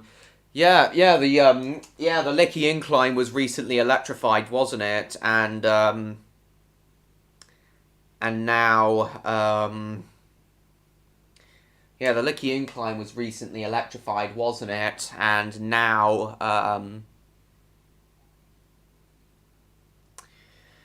Class 323s use it. I understand, Jacob. They do look almost identical. Exactly, Neon. Okay, the American style one is the 2511 class. This does look slightly American to me. Engine difference, I think. Seems that way. What's this you sent us, James? Okay, sod it,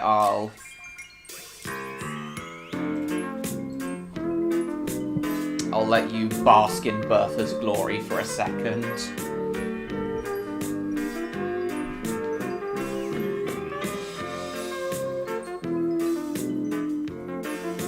While you do so, I'll go to the loo and then I must move downstairs.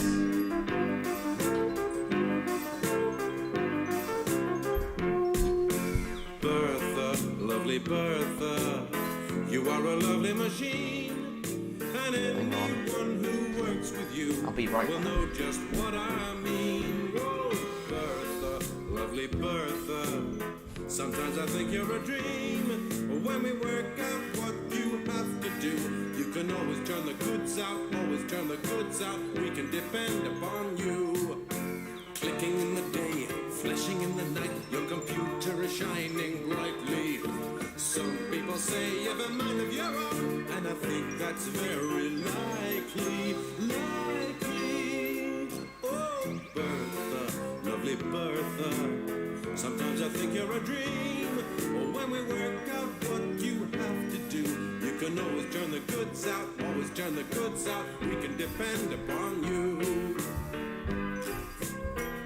Okay, so now I must take the laptop downstairs. Hang on, guys. 2 days ago, awesome, John Murray. I know, James. Built by EMD, I know. I'll check that out in a second, Neon. I'm just gonna take this downstairs. I hope for the love of fuck, the internet's better down there now.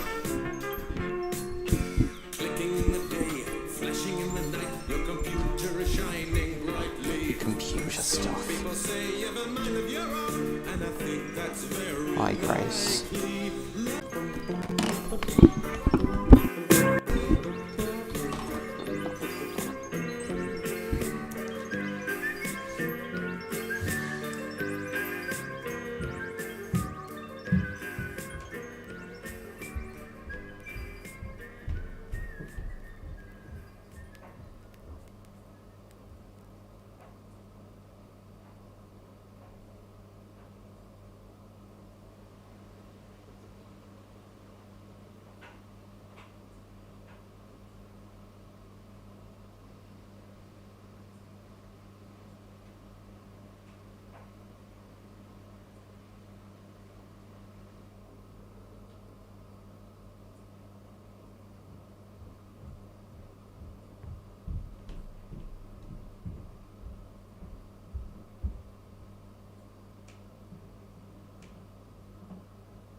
Okay, I think it's fine down here now. It still says excellent connection here, so I think we're okay, Jeffy. I think we're okay to continue the stream in the normal place now. Then, of course, another company that was absorbed into the LMS was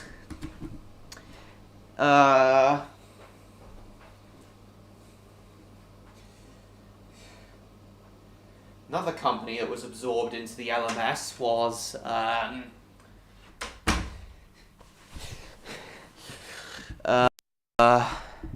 saw some sparks coming from the wheels. Oh, from what Neon sent? Right.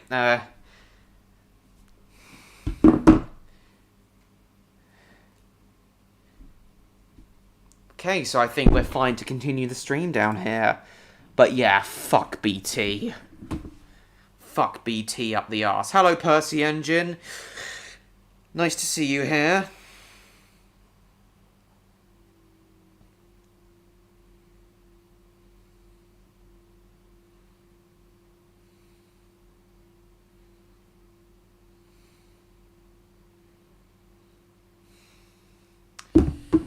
So tonight we're talking about the LMS.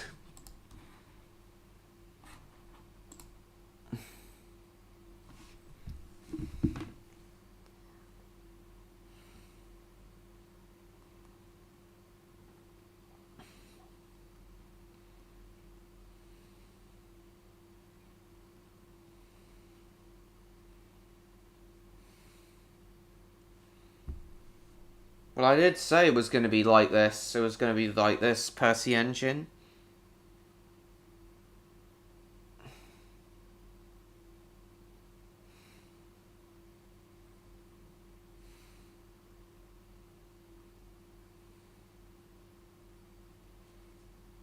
Okay, great, you guys.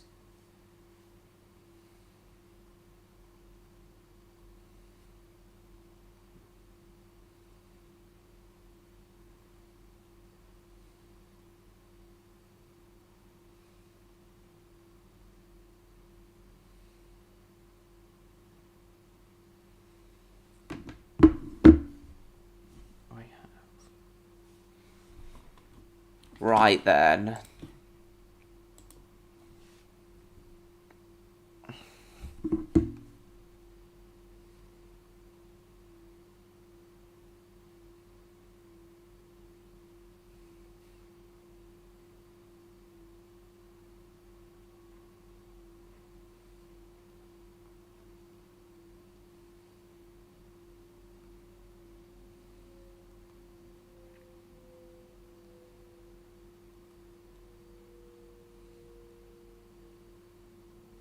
Hang on a sec.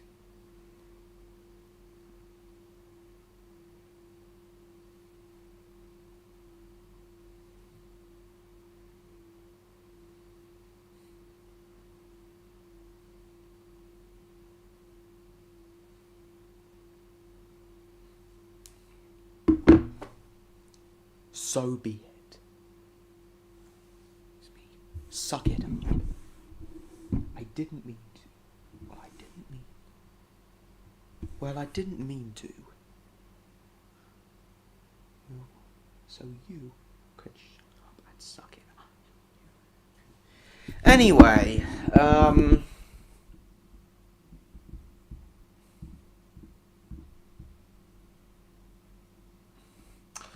alright, let's have a look at what Neon has sent.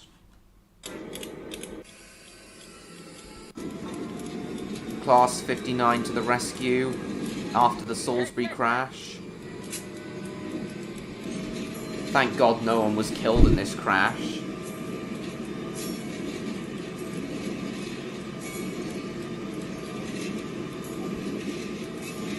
This isn't even in the same region. This is like the southern region.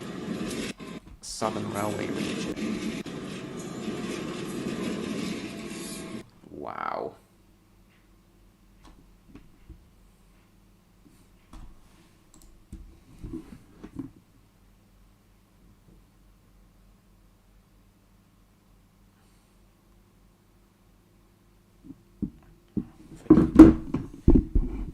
Check out the power, indeed. How do you become a moderator? You have to really impress me. You have to really show me that either A, you're a good friend to me, or B, you will stand no nonsense for trolling and hating.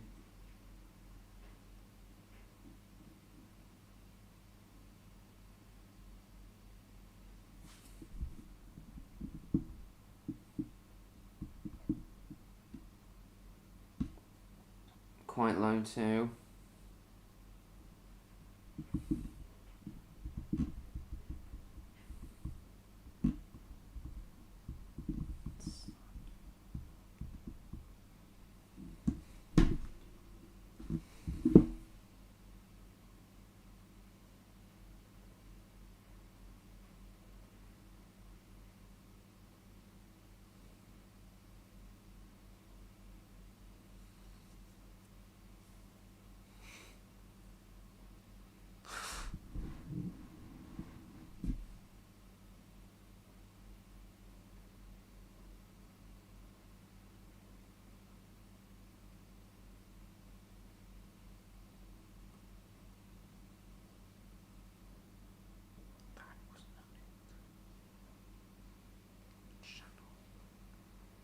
That was unintentional.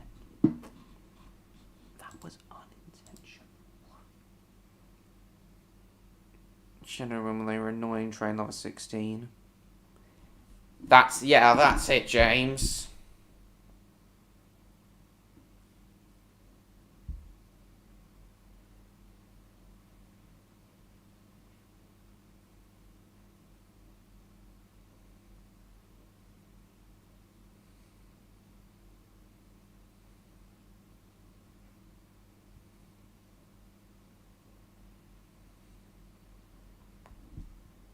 out of cider.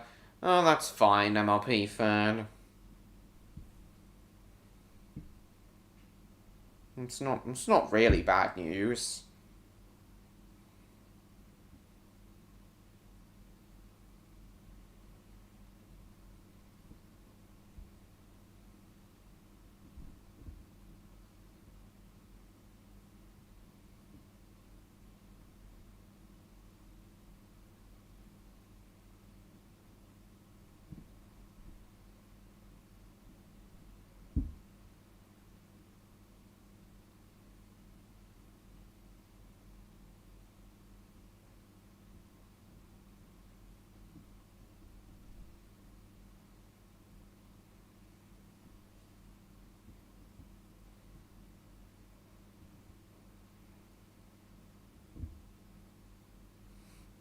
It's alright, Neon, I understand.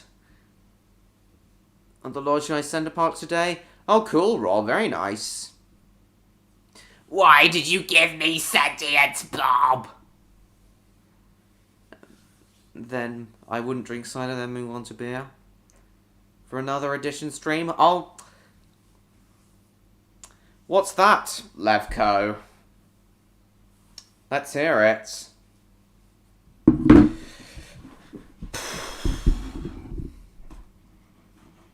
Well, I have kind of covered Australian engines in the past, but that was a live stream combined with Toby. Maybe I'll do another stream completely dedicated to Australian railways, but we'll see. Anyway,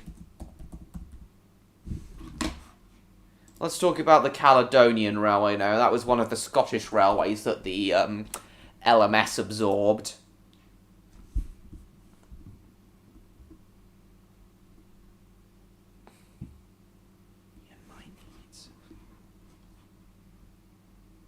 Until I move out.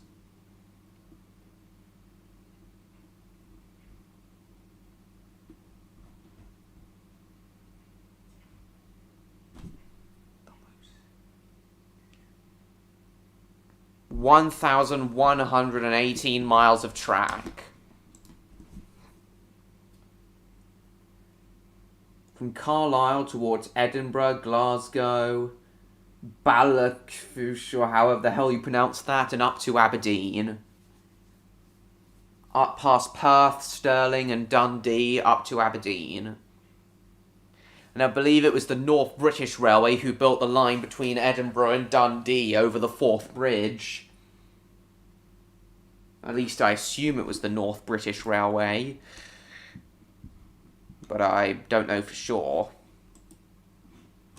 Caledonian Main Line from Carlisle to Edinburgh and Glasgow, and then the Scottish Central Railway up to Aberdeen via Stirling and Perth. Stirling, Perth and Dundee.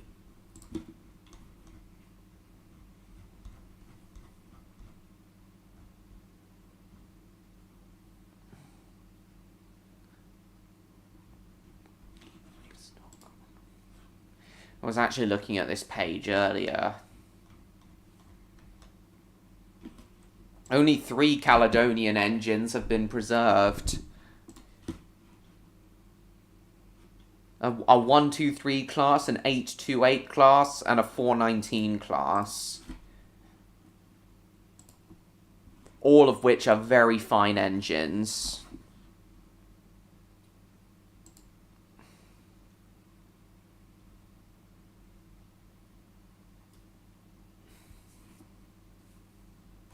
Oh yeah, I forgot about that one. Yeah, I will at some point, as long as you remind me.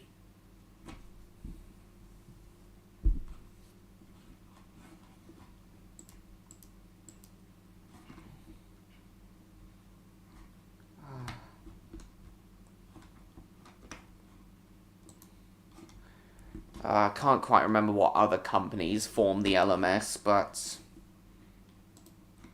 I don't know. Yeah, I don't know.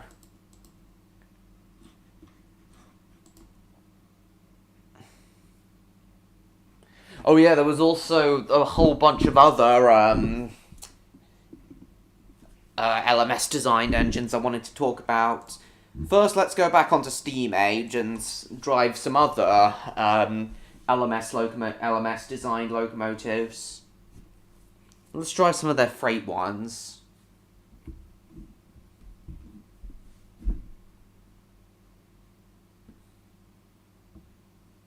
That's right, Loveco. And the LSWR, Caledonian Railway, the North Staffordshire Railway. I know hardly anything about the North Staffordshire Railway, so I'm not sure we'll cover them, but,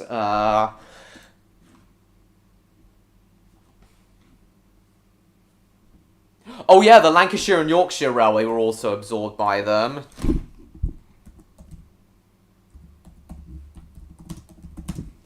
Oh yeah, and the Furness Railway, how could I forget about them?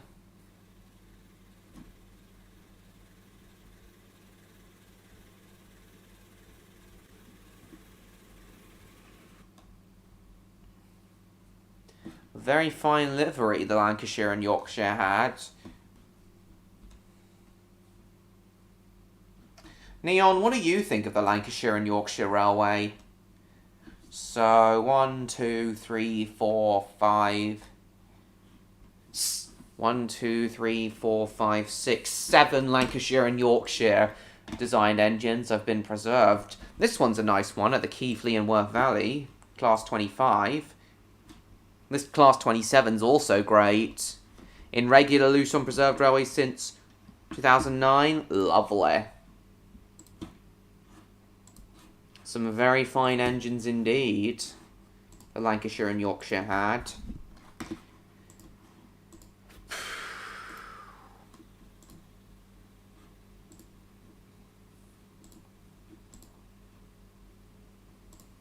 V2, a lot of LMS engines here.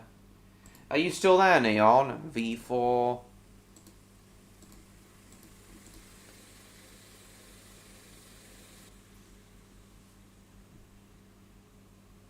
Oh, I don't know who Barbara is.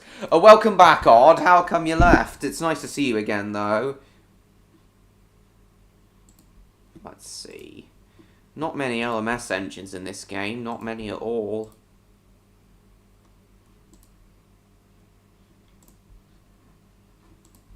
I guess we'll drive the Patriot class now. These were slightly faster than the Royal Scots. Had to poop. You had to poop for an hour, did you, Odd? Really? So let's drive the Patriots now. Very, very similar in design to the Royal Scots. Near identical. I don't even know what the difference between the Patriots and the Royal Scots are, aside from the Patriots being slightly faster, as we just see here, but oh well. Well, now that you're back on, hang on, let me just get this engine up to speed, and, then there's another. Seriously, Odd? You only poop once a week? I poop every two days. How do you only poop once a week? Yeah, the Patriots are awesome. The Patriot class is awesome, Jacob, but I do prefer the Royal Scots. Best see a doctor, I know. It's nice to see you back, Odd.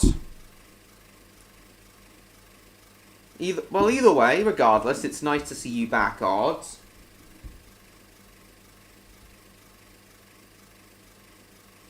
Oh, you were kidding about a week. Several times a day. Well, taking an hour to poop would explain. Only pooping once a week would explain why you took an hour. Several times a day? Not me. For me, it's only once or twice every 2 days. Well, once a day at most. Once a day at most for me. Modern cabs and different sorts of sandboxes. Well, thank you for your insight, Jacob. Thank you for your insight, Jacob. Yeah. But regardless, other than that, these do look similar to the Royal Scots. SR Mortal engines have identical smokebox doors. Do they really? I wouldn't have known that. Well, maybe I would, but I wouldn't have realised that, Levco. Thanks for telling me that. Anyway.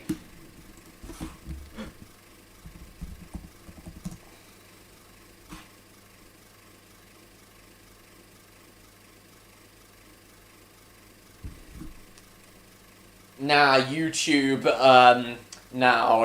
doesn't work like that anymore. My current sub count stands at, my exact current sub count stands at 2,347. I only have 3 more before I reach 2.5k. 2.35k, I mean. So what I want your opinion on this class of LMS engine here. I doubt I'll get much of a different opinion from you on the Patriot class, as it's pretty similar in design to the Royal Scot class, which I've already shown you, but I want to know what you think of the Princess Royals. Basically the LMS's equivalent of the Gresley, LNER Gresley A3s. So here we are. Oh, shit. There is the Princess Royal class engine for you, Odds. I want to know if you think this engine's regal looking. Need to unsub? Very train-like, train-shaped. You think it looks regal, though? Elegant. You liked how the Duchess class I showed you looked. I've already done an entire live stream on the Duchess class engines. Train out of train. 3 train stars. Okay, then. Hang on, I'm just going to back up. I overshot the platform, so I'm just going to back up.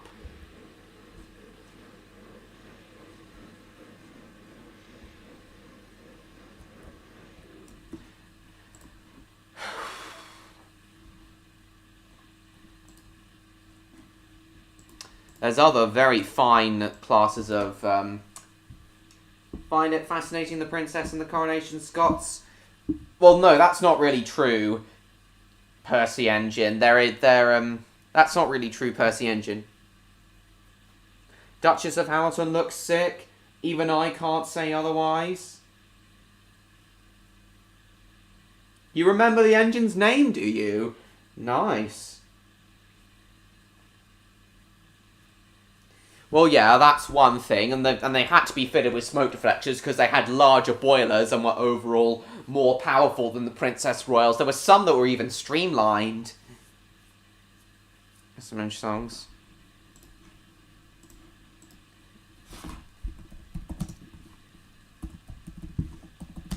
It's a shame that there aren't many LMS engines in Steam Age. I looked up Duchess class, saw a pic of one called Duchess of Hamilton, and went, "Oh, you mean this? Oh, so you mean this one?"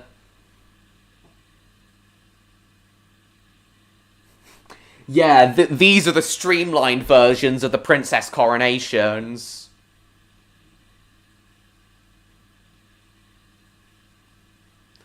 Oh, it's a real shame you weren't here when I did a dedicated live stream to these engines and the trains they pulled. It's a real shame you weren't here, because I'm sure you would have loved it.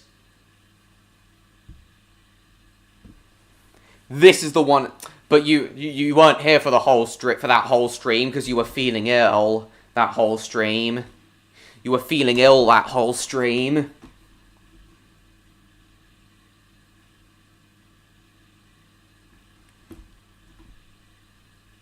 Very fine streamlined engine indeed. Do you like how curved it is and the gold lining on it? Oh, and is Neon still here? Hang on, let's see.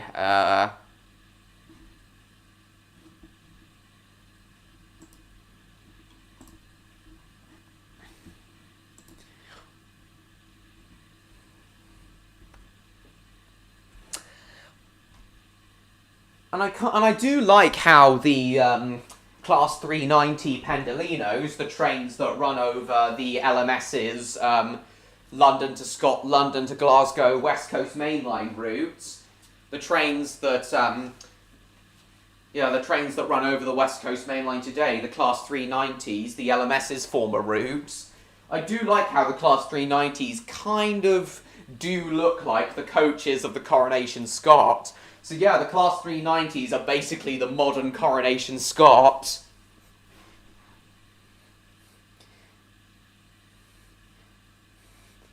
I essentially like that it looks nothing like a traditional train. I essentially like that it looks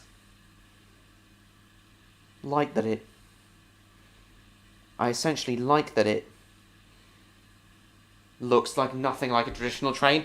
When did you search up Duchess of Hamilton, Odd? It's the UK's 3801. I do see what you mean, though. I do see what you mean, Jacob, but, I do see what you mean, Jacob, but,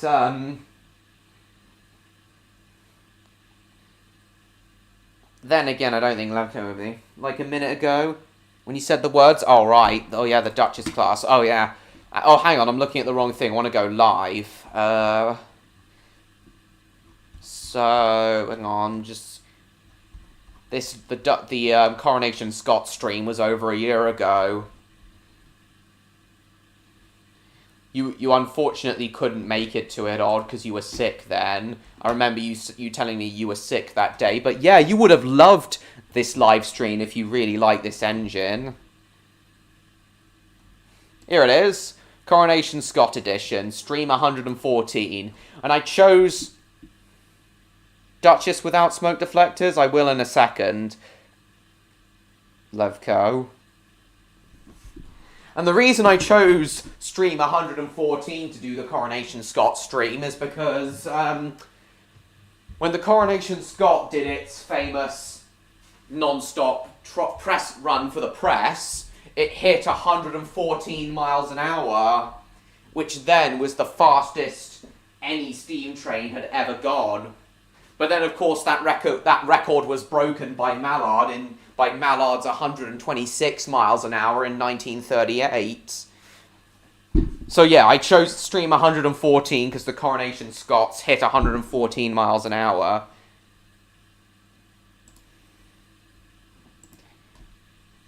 I mean, I just meant that in comparison, that train looks more interesting than the others. I just meant that in comparison, that train looks more interesting than the others. Well, good! Who's Norman the dog?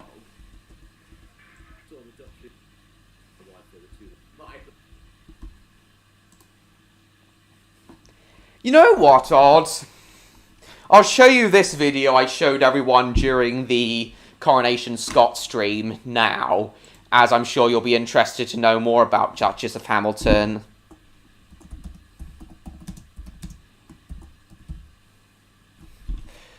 Unfortunately, the streamlined casing that you so admire, Odd, that did cause mechanical problems for the engines when they were in service. And so, almost all of them were rebuilt into this design without the streamlined casing. Yeah, this is basically what the Duchess class engines look like without the streamlined casing. They have pretty big boilers, pretty big tenders, smoke deflectors. They look awesome. I'm sure you saw this engine during my last running session stream, Odd. I have a model of Duchess of Sutherland. But yeah, it's Duchess of Hamilton that has the streamlined casing. They ruined it. I know. Well, I'm afraid they had to quote-unquote ruin it. I'm afraid they had to quote-unquote ruin it. because it was just causing too many mechanical problems. But yeah, I showed off my model of this engine when I, in the last Hornby running session stream. First day of work experience at my college's coffee shop today. Awesome! Did you have a good time, Jacob? Try and spark aerosol? Nice. They had an actual cool as fuck train and they ruined it? I don't know. Well, I'm afraid they had to. Oh, new profile picture, Neon. Is this what you've been working on all night? Then I can't blame them. I understand, Neon. I like your new profile picture. They should have just taken the poor train out back behind the shed and given an old Yeller treatment. What's the old Yeller treatment, Odd? It was a matter of wanting to see Koei being cute. Let's take a closer look at it just quickly, and then we'll get back to the Duchess class engine. Washing up and preparing food. Amazing. Nor can I, Jacob. It is quite sad, but I understand. Fun and cool movie. Well, what happens in it? That is cute, Neon. I like his face there with his hand. That is honestly better than your previous profile picture, Neon. You should change it. You should change your Discord profile picture to that as well.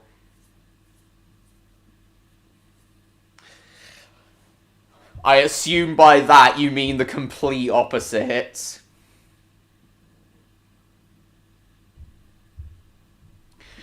You know what, MLP fan? I was originally going to make Bob the Builder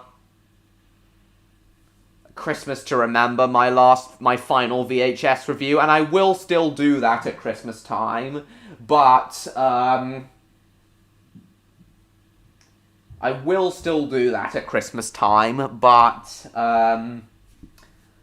you know what? I think The Little Engine That Could would be better as a finale.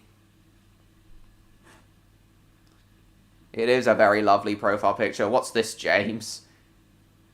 The Great Fire of the Firebox! Oh, for fuck's sake, James. His firebox was on fire! Well, I'm pleased you have chilled yourself up through that, Neon.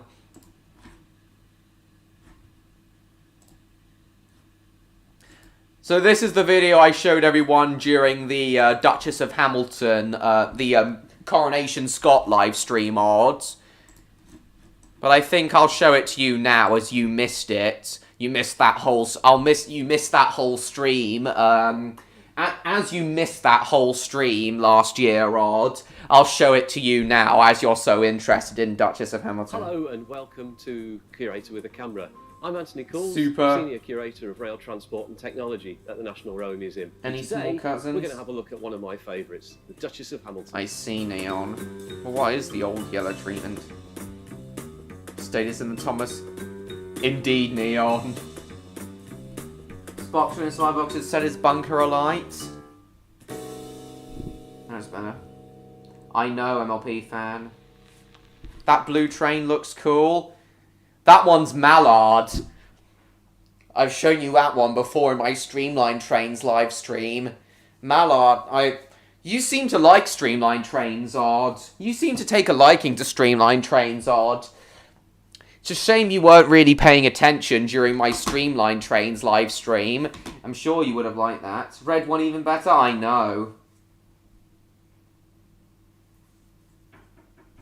Panicked expression with the cab. With his cab. Incredibly panicked expression with his cab on fire. And like, his firebox was on fire. That's just so dumb. Have engines on in the VHS. Oh, I don't have that yet, but I will. I'll try to get it, MLP fan.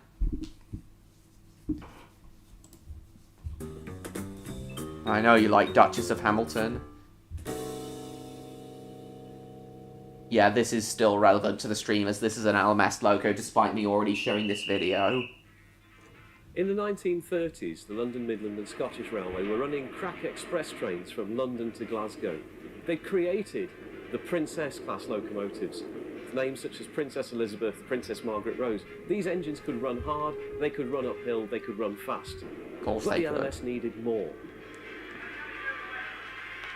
William Stanier, the chief engineer, suggested that more of these Princess-class locomotives were built, but his chief draftsman, Tom Coleman, had other ideas. So what Coleman did, with a free hand on the drawing board, he created a design of a locomotive that extended every inch of locomotive into what became the Princess Coronation class, otherwise known to enthusiasts and fans as the Duchess. Very fine engine indeed. I first saw the Duchess in 1980. I was 6 and I fell in love. You can't tell my wife there are 2 ladies in my life. It's okay. But why does it get this look that it has? This 2 ladies in my life. bulbous look to it. Some people love it. Some people hate it. Some people think it's a bit like Marmite. Some folks refer to it as a upfit. Some people hate it. Some people think it's a bit like Marmite. Build a Christmas to remember after Christmas, right? Innovative era, I know. So, they build a train that sucked, and then a guy got the idea to make it actually cool and fast.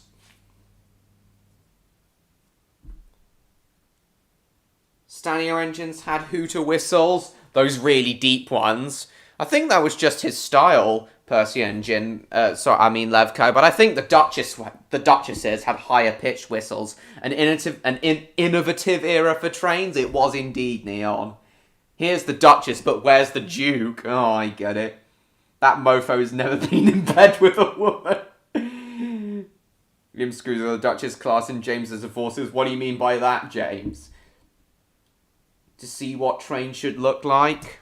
Bulbous look to it. Some people love it. Some people hate it. Some people think it's a bit like Marmite. Some folks refer to it as Well, I love this engine. Well, I suppose it does look a little bit like that. Which livery... So this red and gold is what this one's painted in. But these engines were also painted in blue and silver. Particularly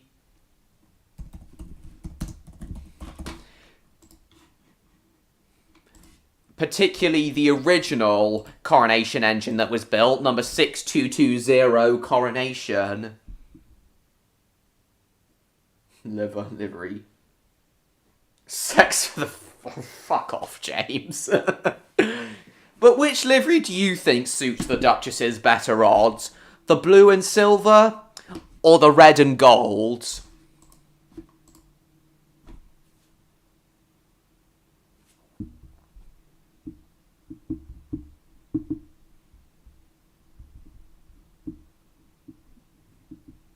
Yeah, which of the two do you think is better odds?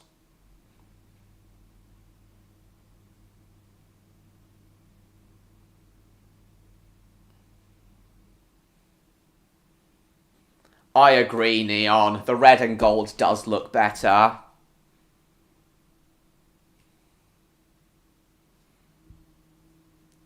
Red beats blue in everything except politics. I know. So yeah, you prefer. So you definitely prefer red then. Yeah, I'm glad me, you, and Neon can all agree, odds, that the red and gold is the better livery for the Duchesses.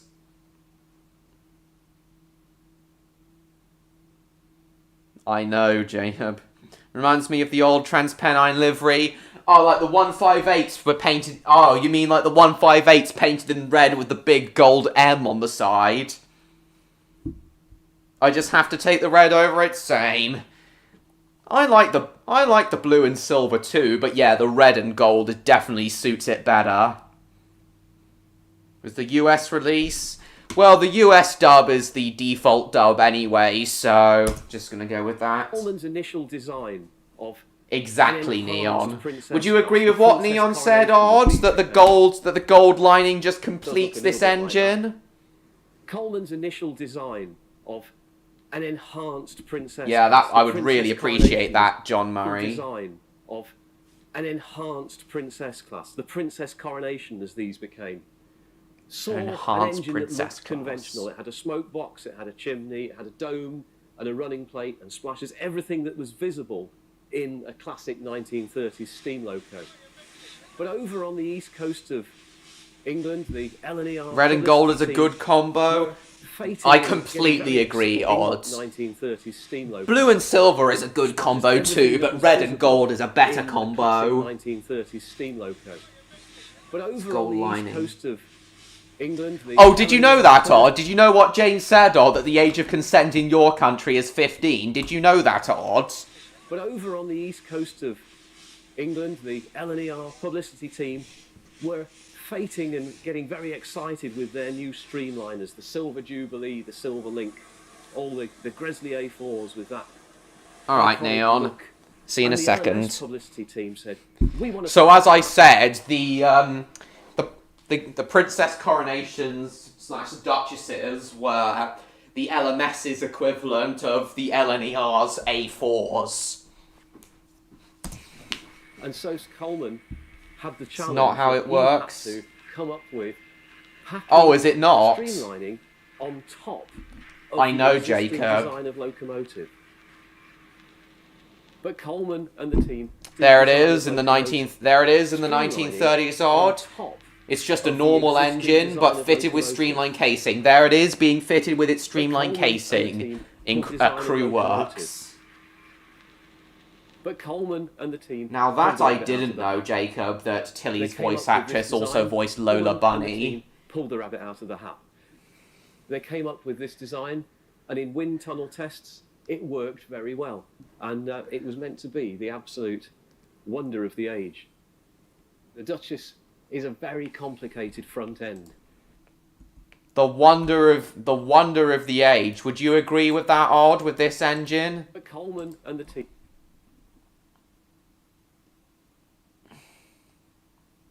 It's still illegal? Oh, I Pulled see. the rabbit out of the hat.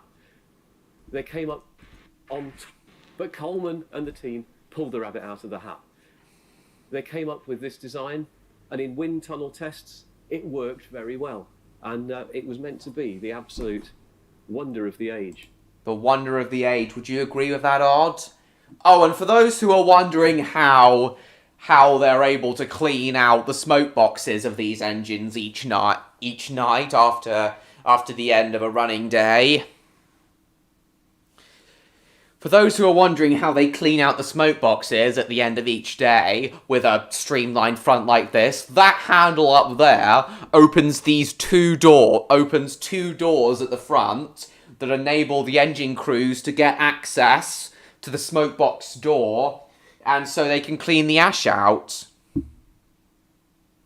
It was made in the 1930s, Odd. Would you say it was the marvel of its day back then? But yeah, that handle there is how they were able to open those doors to clean the ash out every night. The Duchess is a very complicated front end. I'm not a particularly technical person, but these are called compound curves. You get one curve comes around one way, and another curve comes around the top, and you get this incredible dome shape, which I think is the crowning glory of the Princess Coronation. Absolutely. It gives this engine a really special look. You can see here, this Art Deco styling even extends to the headlamps. Isn't that fantastic? And this is real gold leaf. And you can see... That's actual gold leaf that the gold lining has. Because she could make it over the mountain, Percy engine. It's not that complicated. To the headlamps. Isn't that fantastic? And this is real See what you gold mean, leaf. Neon. And you can see how much of this engine and its body is covered. The red and gold colour scheme. The red and gold colour scheme is known as Crimson Lake. in gold leaf. Yeah, the livery the If you're into three of us statistics like is and known you as really want Crimson something to Lake. tell people at parties. So yeah, now that you know this engine was made in the 30s, would you consider this the marvel of If its you're day, into Odd? statistics and you really want something to tell people at parties, nuts. there is a mile of gold leaf on the body A of this mile loco. of gold leaf. There is a Wow. mile of gold leaf on the body of this loco. This was the epitome of motive power. Sorry to hear for that, the London to Levco. Glasgow service. The streamlining gave motive power for the London to Glasgow service. The streamlining gave it a status that set it apart from every other locomotive in the land. Indeed. Now, Duchess of Hamilton isn't just a machine designed to look good, it's designed to do a job. And that's pull trains from London to Glasgow and vice versa. So how does it do it? It's got 4 cylinders, all hiding underneath the streamlining. Exactly, but Neon. there is Are you one still there, Odd? Left-hand cylinder. There's one on the right, and then there are 2 inside cylinders driving onto this first axle. Right, beneath the streamlining, but there is one there, the left-hand cylinder. There's one on the right, and then there are 2 inside cylinders driving onto this first axle through. So this is a 4-cylinder engine as opposed to a 3-cylinder express engine. 4 cylinders. Wow. Cylinders 4. Wow. This engine must have been mega powerful, especially as the A3s and A4s were 3-cylinder engines. I'm sure if the LMS really pushed this engine, considering it's got 4 cylinders as opposed to 3, I really do think that if the LMS had really pushed one of these engines, it could have gone faster than Mallard. And there's a nice little bit of proof that it's always nice to see. The stamping of the engine there, the stamping of the engine number 6229. Victor's calling. Oh, okay. Oh, are you going to invite Victor here? Are you going to invite Victor here? After you're done calling him, Odd? Cylinders driving onto this first axle through a crank axle. And there's a nice little bit of proof that it's always nice to see. The stamping of the engine there, the stamping of the engine number 6229, that proves that this part is actually off the Duchess. There was a lot of interchangeability of parts of locos. Mallard achieved the record, I know. Part of me does wish there was a steam engine that ended up going faster than 126. As a guy like you. Right.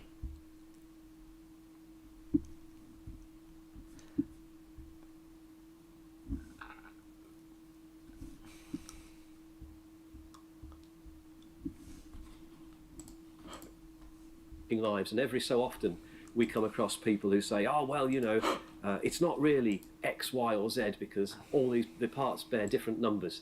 So there's another stamping there. 622. Oh, you're back already? Is Victor going to be joining us in a second? Definitely is there. And 6229. I'm almost on the lookout for something that says 6234 or something. And there will be. There'll be parts that were fitted to other engines. While I'm glad that 3 Duchesses were preserved, at least I think it's 3 anyway, including Duchess of Hamilton. Wonder if the age of the 1930s it'd probably be the helicopter. Right. Neat looking train. Does look neat. Of course it does. With driving wheels of over 6 feet in diameter, the engine wasn't just able to put power down on the track, it was able to run fast. This engine was putting down the equivalent Jacob. of 3,000 horsepower. Gyrocopter. A figure that was unmatched, the equivalent of 3,000 horsepower. 3,000 a figure that horsepower. was unmatched until much later in the diesel era in the 1960s and 70s. Duchess of Hamilton wasn't necessarily the record breaker herself, but the very first engine of the class, Coronation number 6220, was for a time the fastest steam locomotive in the world. And she still accelerated, faster yet and faster. 102, 105, 108, and Coronation has done it. 114 miles an hour. Innovation of sliced bread, so... Highest speed yet attained in the... June 29th, 1937 was when fellow class member Coronation reached 114 miles an hour. The Empire. Then, of course, Mallard beat that record the following year. The steaming rate of the boiler was so immense that it was impossible for two firemen to keep up with the demand for coal that this engine required. It has what's called Valshart's valve gear. Well, that would be firemen really bad. to Of course, keep that would be up really with the bad, demand Percy for coal engine. that Bad this as engine 911. It has what's called Valshart's valve gear on the outside. The very polished bearing cap on the return crank there, really quite nice. Valshart's and then, valve of course, gear. Speed Demon. It's fitted with a Smith's speedometer there, which is connected through a cable to a dial in the cab. Nice. And then down here, we see the. Oh, there's the film crew. Hi, guys. Black Tuesday. And me as well. Built in 1938 at Crew Works. Gosh, I could shave in the reflection of this loco. And that there behind us, that's quite a nice juxtaposition there with Mallard. Some would say the great rival to the Stanier Pacific here. And Exactly. here we are, the brass works plate for our Duchess, built at Crewe, 1938. There's the washout plugs for the boiler and the firebox. Oh yeah, something else I want to know is Even extends. some say that Really want something. some say that Status that set it apart from every Ivor was built at isn't Crewe. just Was he being really, designed to look good. It's Jacob? just I wouldn't have known that. Something else people say odd is that the streamlining of the Coronation Scots looked like an upside down bathtub. Would you agree with that, Odd? That the streamlined casing makes this engine look like an upside down I think it's the bathtub? crowning glory of the Princess Coronation. So it gives this engine a really special look.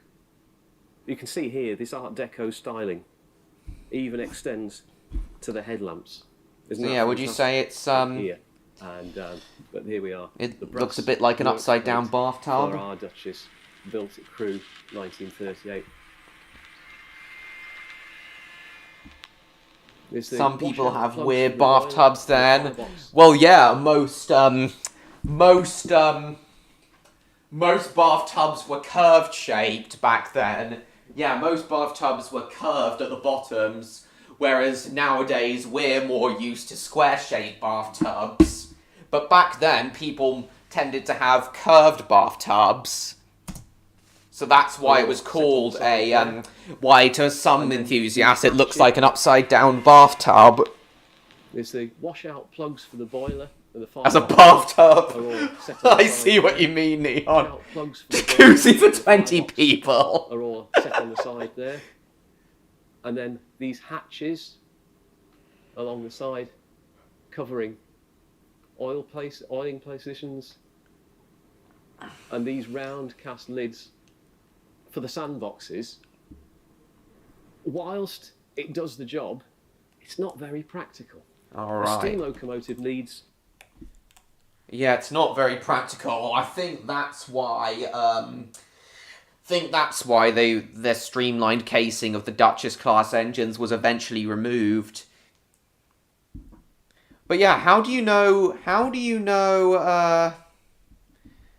well, that's fine, that's fine. If you don't think it looks like an upside down bathtub, that's fine. I do see where some enthusiasts are coming from, though. But anyway, Jacob, how do you know that Ivor the engine was built in Crewe? Submarines back in the day? attention all the time, whether it's The J50 tank engines were known as submarines back in the day, a right? steam locomotive. I know needs you're joking, attention to the Neon. job. Still found it funny, though. A steam locomotive needs attention all the time, whether it's in the operation of it on the footplate from the driver and fireman, or at locomotive sheds where it's being serviced, where it's getting cold and watered. But what you can see here is there's nowhere to stand on the outside. There's That a was one of the handrail, problems of these That's great. engines.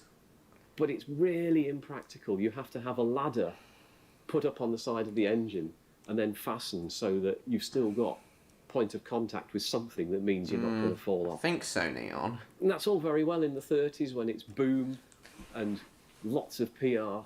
But 1939, the world changed forever with the outbreak of the Second World War. Of course. And this is incredibly impractical in a wartime locomotive. I know. You know, all the bits that you need to get to are hidden away. There's a programme of taking the streamlining off the Princess coronations. And they begin to look more like a conventional locomotive. Yeah, basically uncoolifying. According to Odd, the process of basically uncoolifying these trains took place in 1948 during the BR days. Yeah, 1948 is when they uncoolified these engines, Odd. But as you can see, once the streamline casing is removed, it looks the same as the engine I showed you at the last running session stream, my last Hornby running session stream. And they begin to look more like a conventional locomotive. But the streamlining gave the Duchess another day in the sun. But the streamlined casing on you'll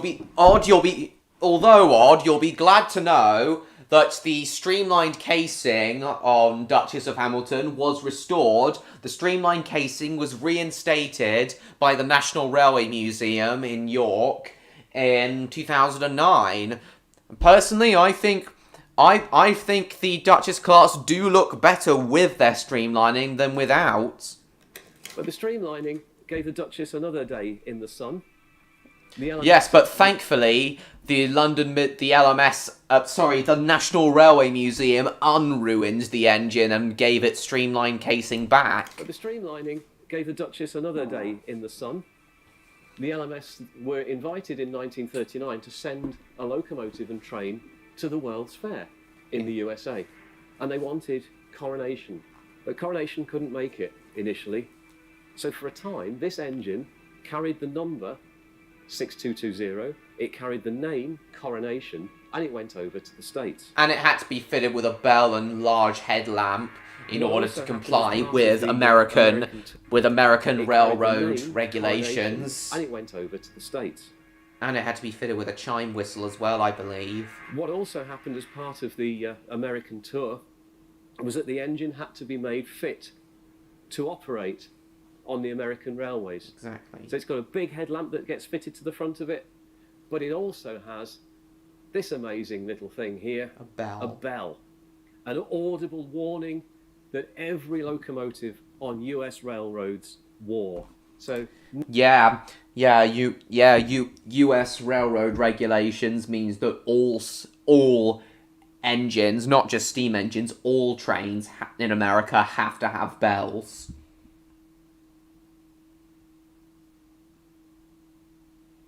Because without the cool design, I spit on it. I know. I did show you my my Duchess class engine. Yeah, my unstreamlined one, Duchess of Sutherland. The not World just of Tomorrow. As an at audible the warning, last but running session. a very, very loud bell.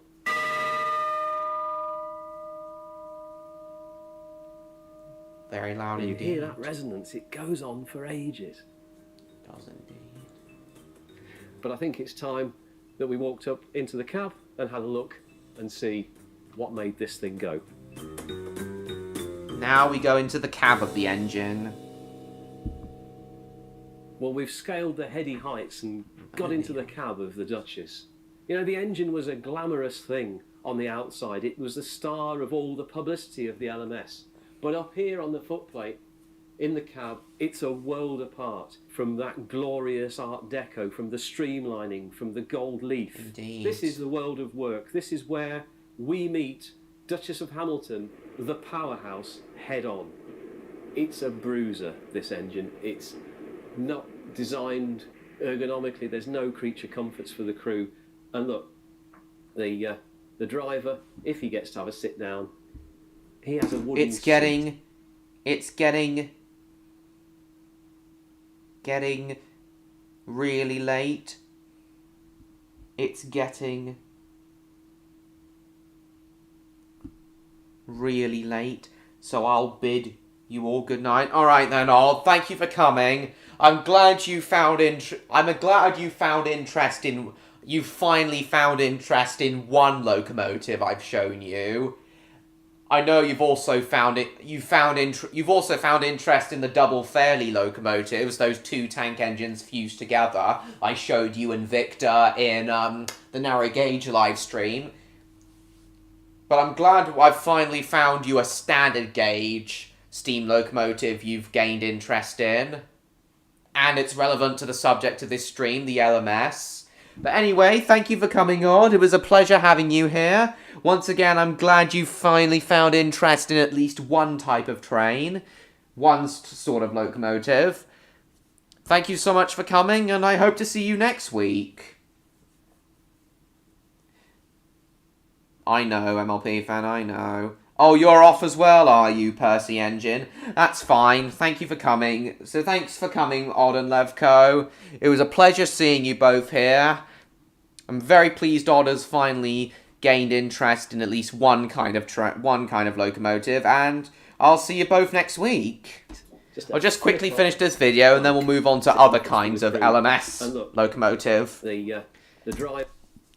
I didn't really want to cover the Duchess class engines much in this stream, as I've already done an entire live stream on the Duchess class engines. But A, it's relevant to this live stream, and B, Odd found interest in it, so I just thought I'd show you all this video again. He has a wooden seat, just a flip-up plank.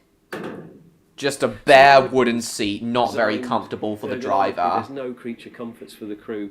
And look, the driver, if he gets to have a larger sit down, reverser handle. he has a wooden seat, just a flip-up plank. So that's what the driver had to sit on for the 5-6 hour journey from London to Glasgow. Imagine having to sit on that, driving a train for 5-6 hours.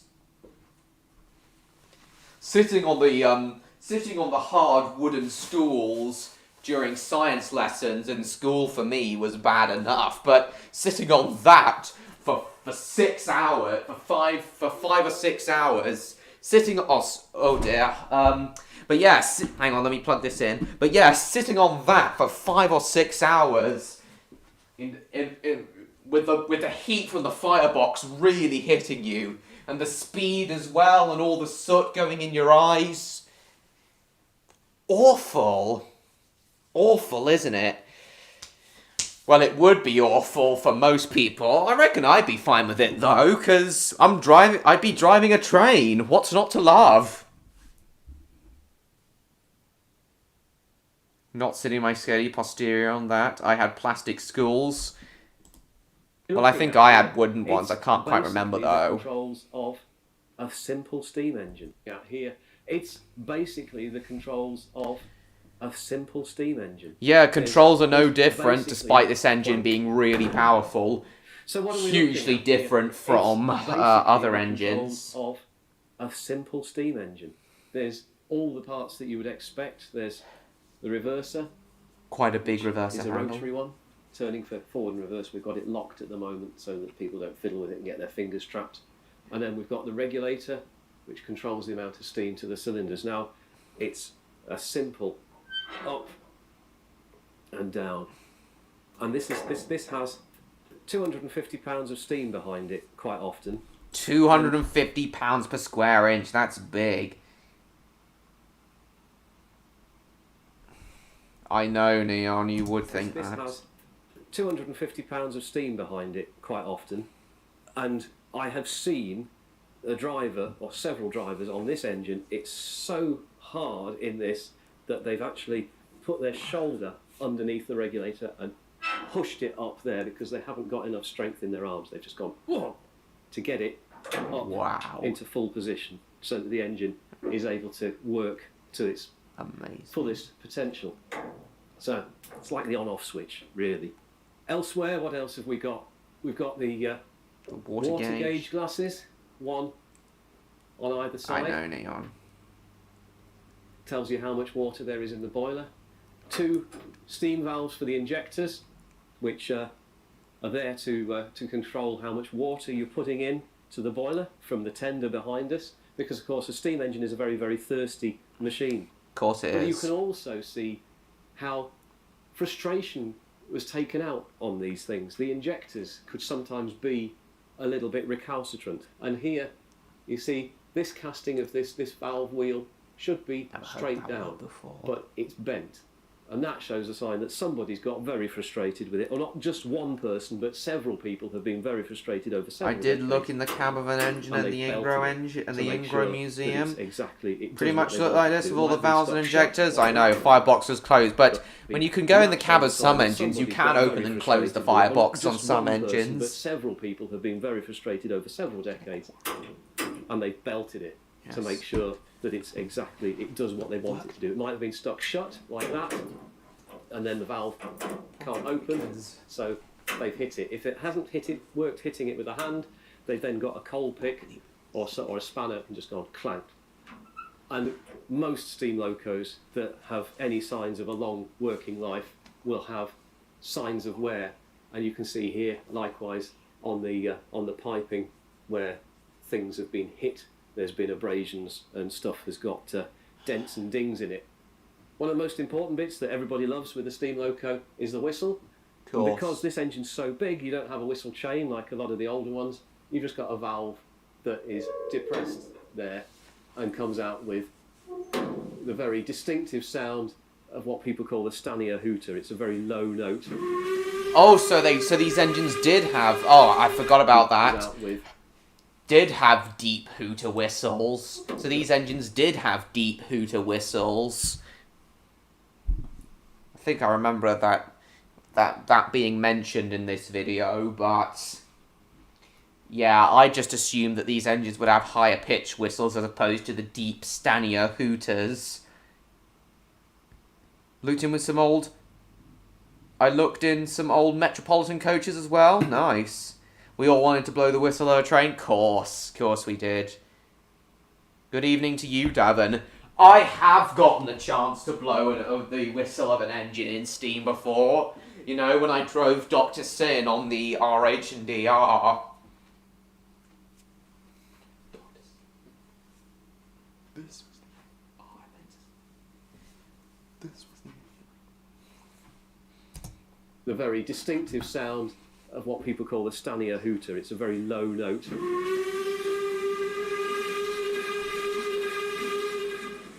the whole of an NG Ruston. One thing that this engine has, which none of the other locos in the collection have, is a coal pusher, though. We talked about the voracious appetite of this engine. Driving Dr. Sin had such a positive impression on me, Neon. Closest you ever got? Nice. One thing that this engine has, which none of the other locos in the collection have, is a coal pusher, though. We talked about the voracious appetite of this engine and its need to keep that firebox, the grate in there, covered with coal at all times.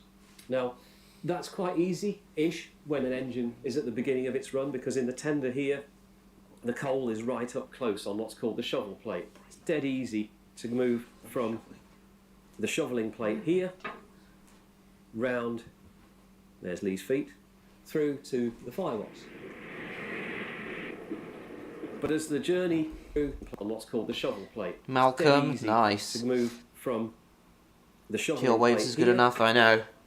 round, the coal is right up close on what's called the shovel plate. It's dead easy to move from the shoveling plate here, round, there's Lee's feet, through to the firebox.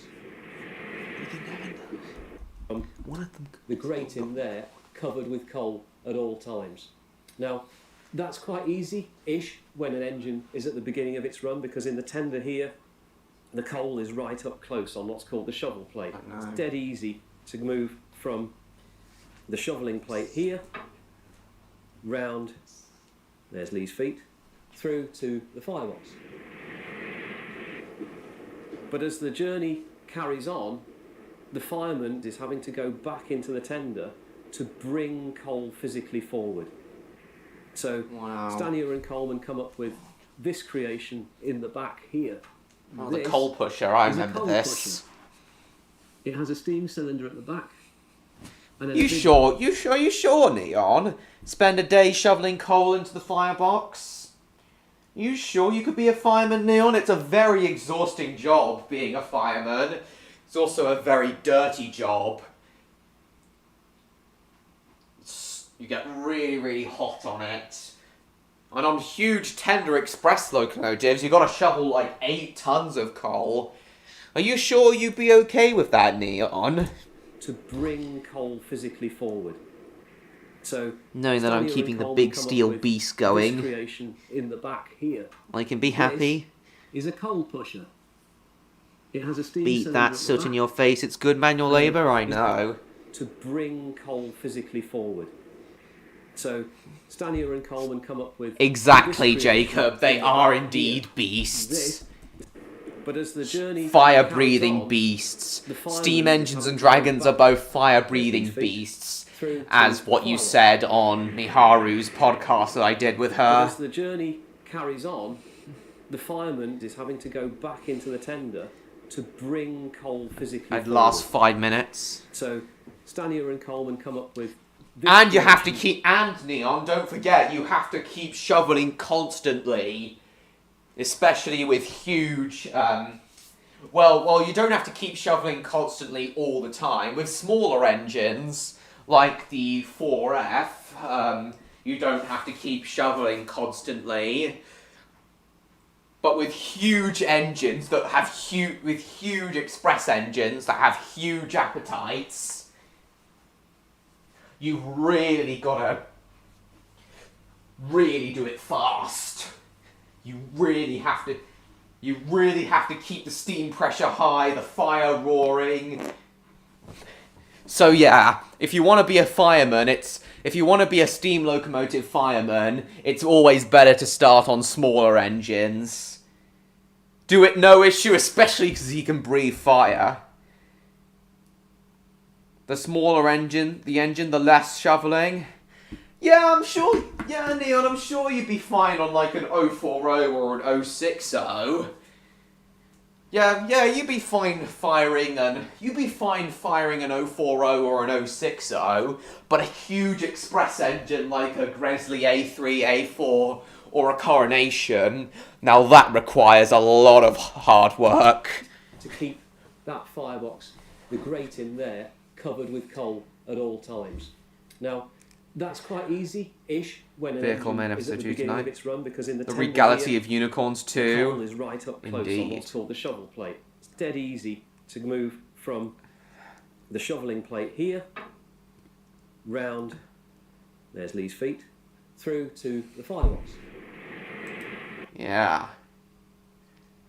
I didn't think before I spoke. It's fine, Neon, it's fine. But yeah, firing something like a Fowler 4F or a Dean Goods, like an 060 Goods tender engine. Yeah, an 060 Goods tender engine, I'm sure you'd be fine with firing, Neon. Those ones don't require as much coal as huge express engines. But as the journey carries on, the fireman is having to go back into the tender to bring coal physically forward. So Stanier and Coleman come up with this creation Yeah, the coal in the pusher. back here. This is a coal pusher.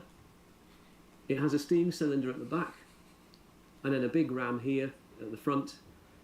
And Indeed, through they are, operating the Neon. valve at the top of the cab, that ram, that pusher, is then operated by steam and pushes the coal further forward in the tender. Same The here, Duchess Neon. Pacific was an absolute crown in the locomotive. Yeah, I see what you mean, Jacob. tender. The Duchess Pacific was an absolute crown in the locomotive annals of the London, Midland and Scottish Railway. And whilst Sir William Stanier is widely credited as being the chief engineer who oversaw this engine, it was the chief draftsman Tom Coleman and his team who put it together and gave it such a look of a 1930s design icon. Yep, so Odd has Tom Coleman to thank for Yeah, Odd has Tom Coleman to thank for giving it the cool look that he likes so much of this engine. Draftsman Tom Coleman and his team who put it together and I gave remember it that. such a look of a 1930s design icon. Thanks for joining us for Curator with a Camera. I hope you've enjoyed it as much as I have. I don't know Mega Man very well, so I wouldn't really know, MLP fan. I can't add anything to that. Views are climbing quite slowly tonight, but oh well.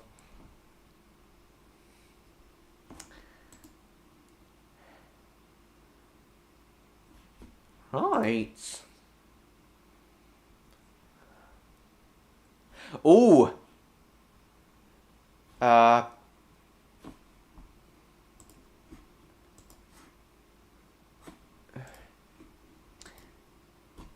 Not too knowledgeable of that. No, nor am I. Oh, Neon, I've got some more Junie for you. Junie the Owl. I know this isn't relevant to the subject of the stream, but I just feel the need to DM this to you. Sonic and the Secret Rings, why is it bad?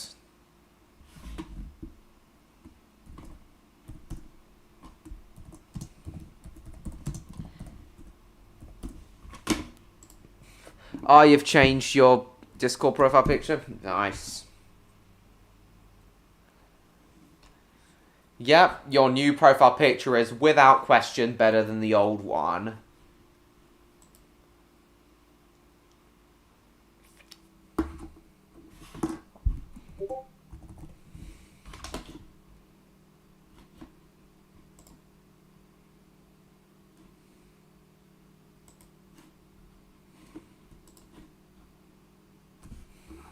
Yeah, more Junie. The very thing that all games have, I know. Let's see if I can get charcoal here tonight. Yeah, I completely understand, Neon. More hooting from Junie. He does look a bit like a coronation class, actually, all curved like that. Ooh. Ooh.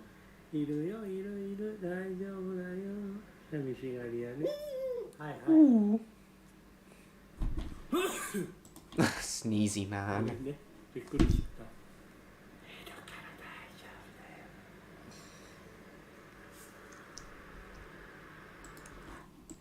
Yeah, I think you get the idea.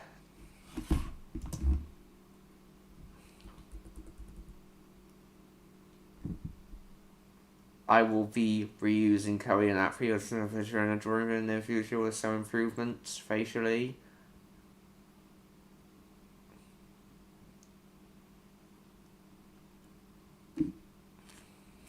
He does indeed.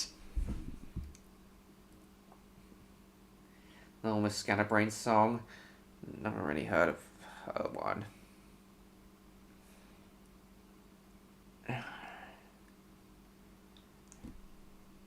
I get what you mean, Jacob.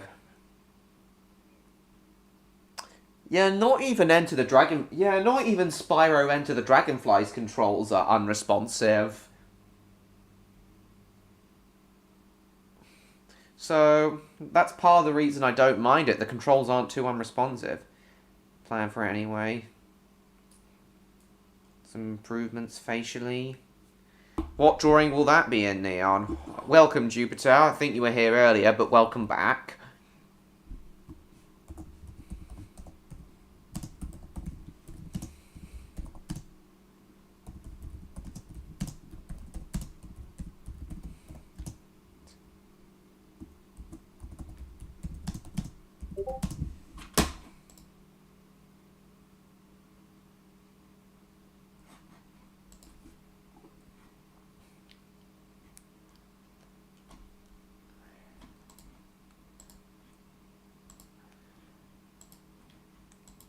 Wait, the original black and white series has been found, Jacob?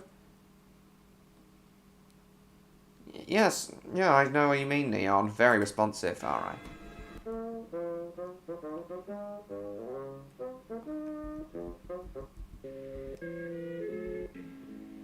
So they were found. The locomotive of the Marionette Atlanta City Rail Traction Company Limited. Just an ordinary small box tank, 3-cylinder, straight-link 040 engine by Huntington and Pottage of Crewe. Huntington Pottage of Crewe. Ah! So that's where it comes from. But wow! 3-cylinder engine. But wow, the Ivor the Engine second black and white series has been found. Oh wow, I've gotta buy this. Using a controller? Well, I use a controller for Reignited. Okay, good night, Jacob. Thank you for coming. See you next week. And all the people in all the towns and villages from Pontypool Roads to Grumbly are proud to see him steaming up the line with his little flat truck of spice. Do do do do do do do do do do.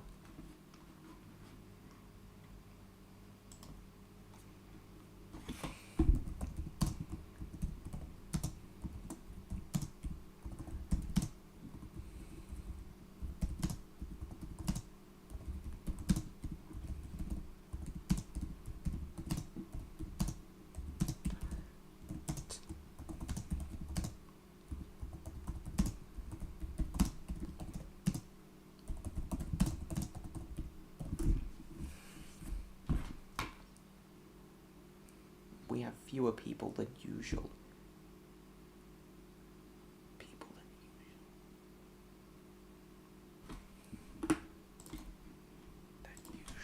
Tonight.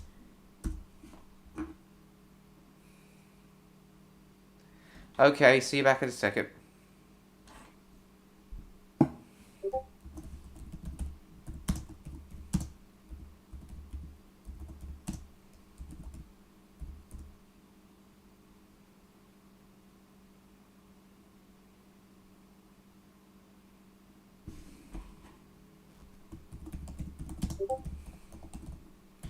Oh well, looks like charcoal's at work. I need to get this black and white Ivor box set, so do I!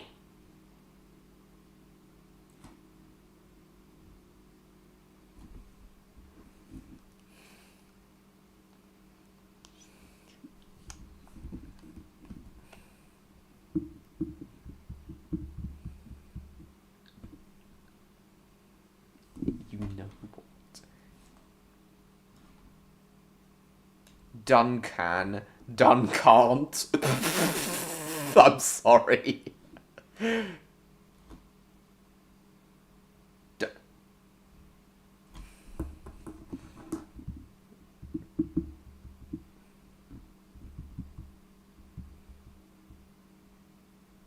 Nice bit of Ivor lore. Yes.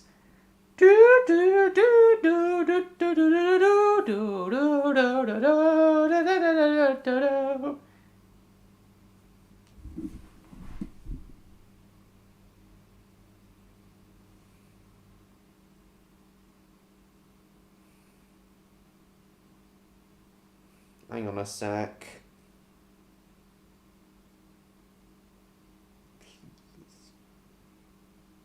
Put that in.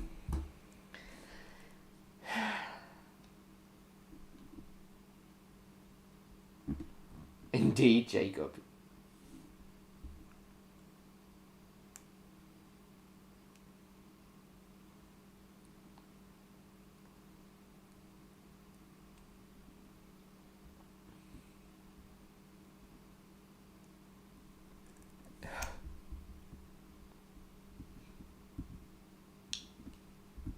It's the Red Bull, run for your lives.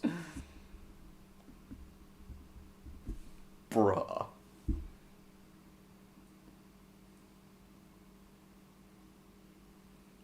He had run into 2 cum wagons. Fucking hell. Fucking hell, mate. Fucking hell, mate. Fucking hell, mate. Why am I now talking in a Scottish accent? Anyway, back on topic now. Owls. No, not owls, the LMS. I'm starting to go mental. Thanks anyway.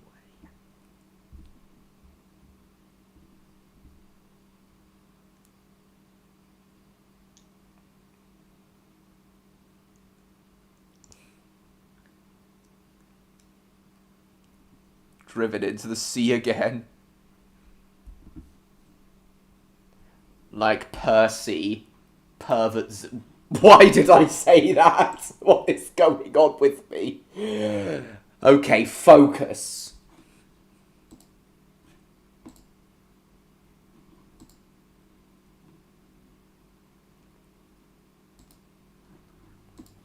Have another appointment to make.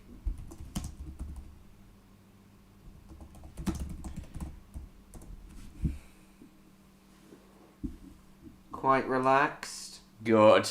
Same can't be said for me, unfortunately.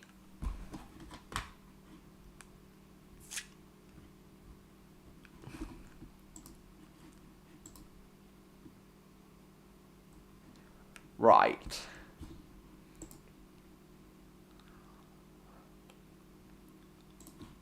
Let's just see what Spyro 4 news there is.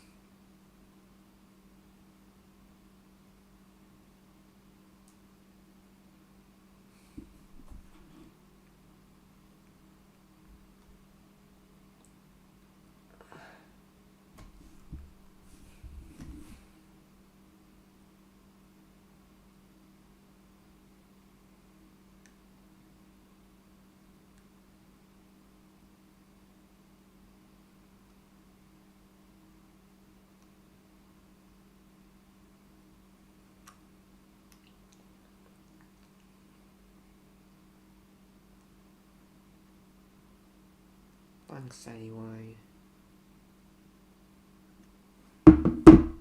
Oh, I don't know. I don't bloody know. I don't bloody know.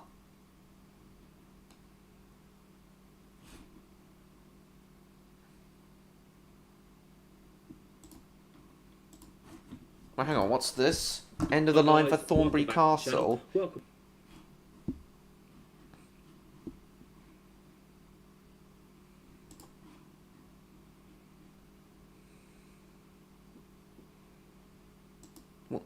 Thornbury Castle won't be restored. Oh, that is a shame. Bit cheerful.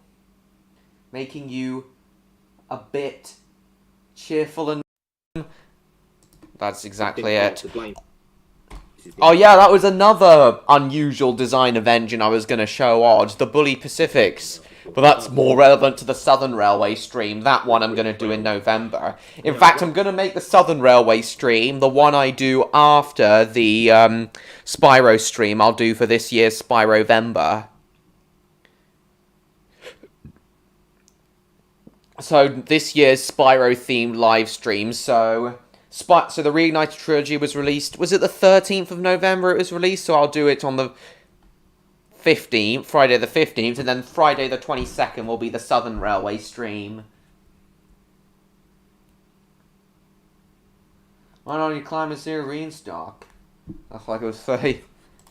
One of the most important classes, realistically, ever built for British Railways. You know, the Castle class, really, really famous locomotives, and it's just such a shame that it... Hang on, I know this is the Great Western Railway, not the LNER, but I gotta see this, because an engine in the preservation era being scrapped or not restored, what a shame.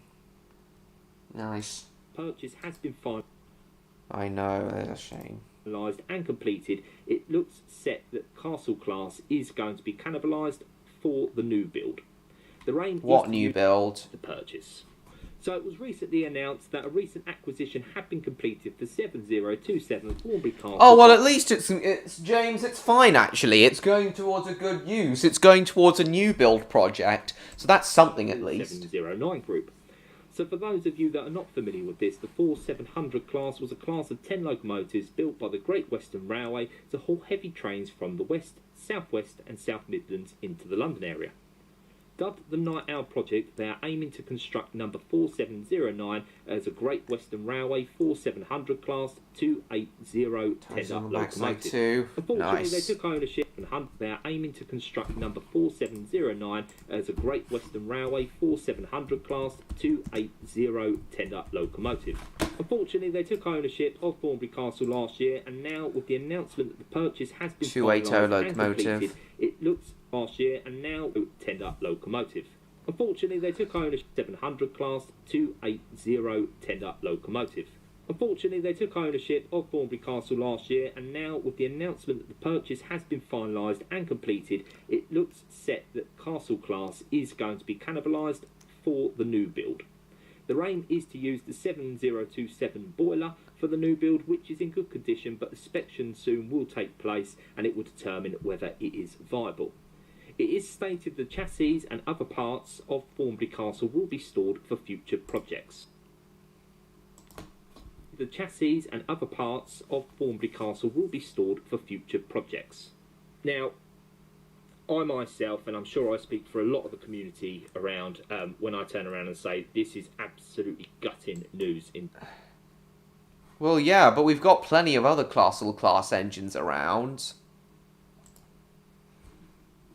At least, if it means its parts can be used to bring an otherwise extinct class of locomotive back to life,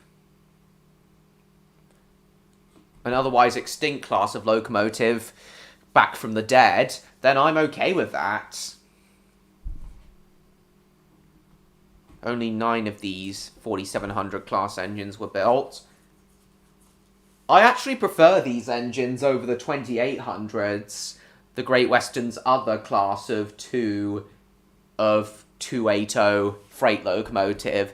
So seeing the Night Owl project come to fruition is going to be incredible. In terms of the outcome, absolutely horrendous news.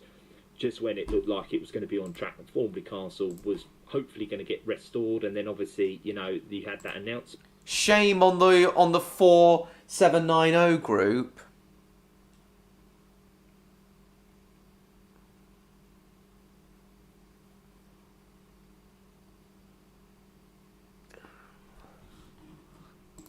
You sure it was a perfectly good locomotive, though?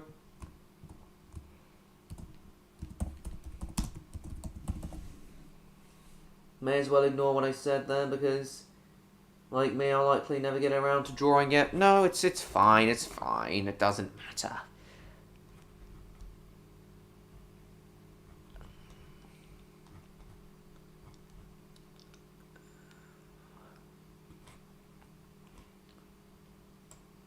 Oh, so the 8 preserved castles are now going down to... Initially undergoing restoration. Oh, it was initially undergoing restoration. So now it'll be down to 7 preserved castles.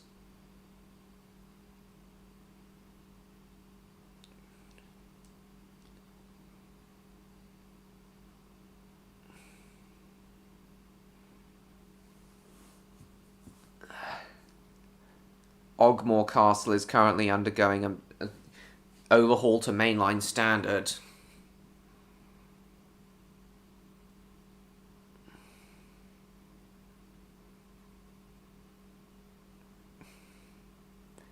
Undergoing restoration.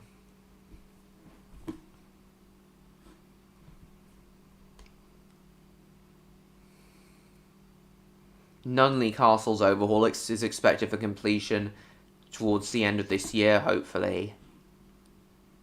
Operational 2021 to 2031 for Pendennis Castle. Earl of Mount Inchcombe as well. Look, we've got 3 operational Castle class engines at the moment.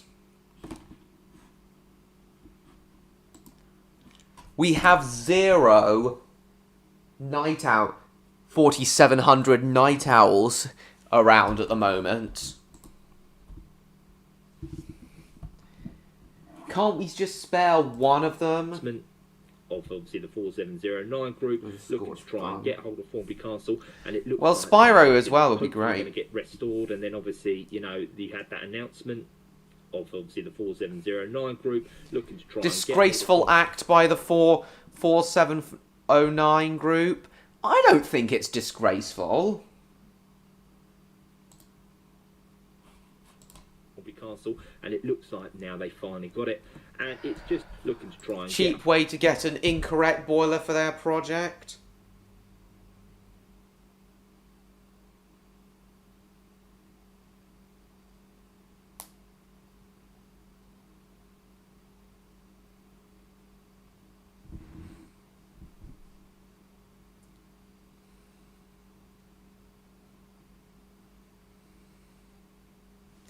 Oh, just calm down, will you? Hold of Thornbury Castle, and it looks like now they finally got it, and it's just such a shame. I mean, you know, one of the most important classes realistically ever built for British Railways, you know, the Castle class, really, really famous locomotives, and it's just such a shame that it just looks like this is the outcome now for Thornbury Castle. So yeah, like I say, the Castle class is one of the most important and famous designs, and it's just... Source to one? Yeah, I know. Such a shame that it just looks like this is the outcome now for Thornbury Castle. So yeah, like I stated, the Castle class is one of the most important and famous designs ever created, and unfortunately a number of parties, I think, are to blame here. The Birmingham Railway Museum was the first... No problem then.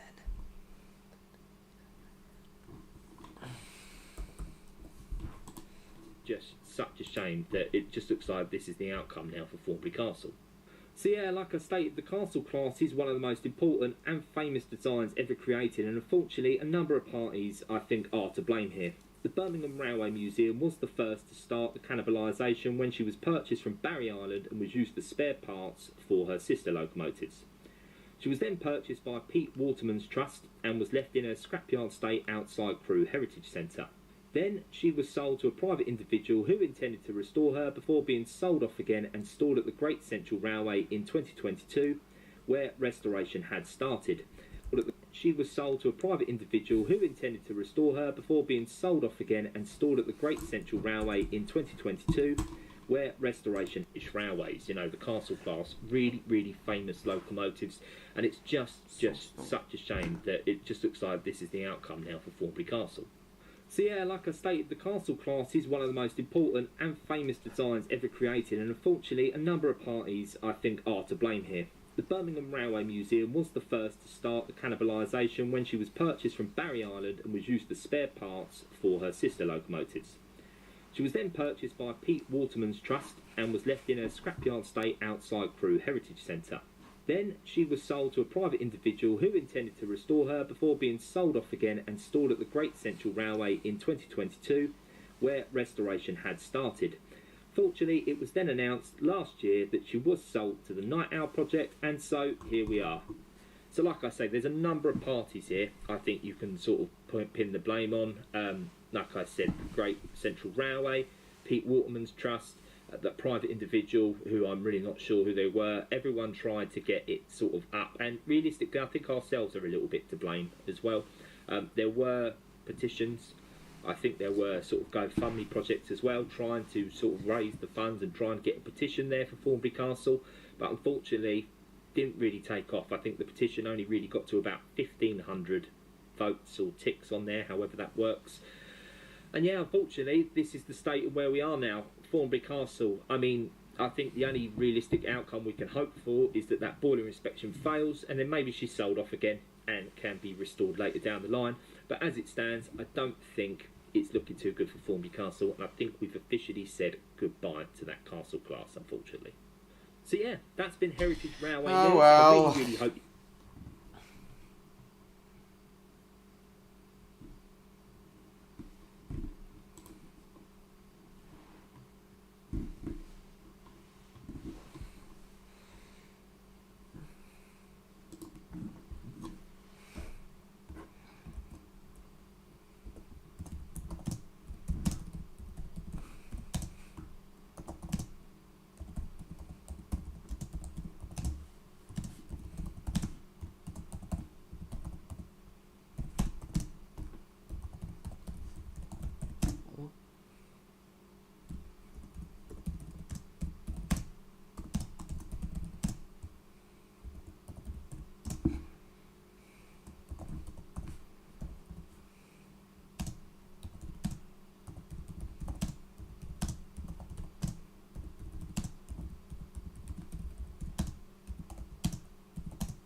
Hang on.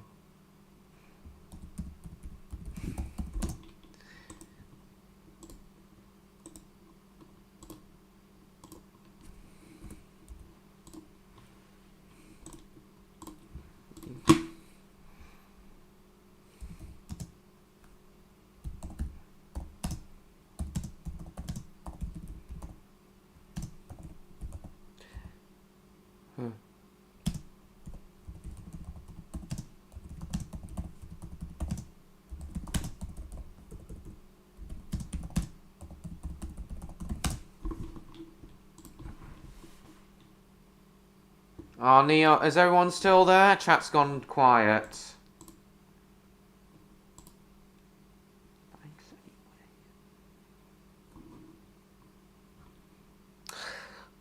Anyway, let's actually get back on topic now to the LMS and talk about a class of LMS engine I've been wanting to talk about, the Jubilee class.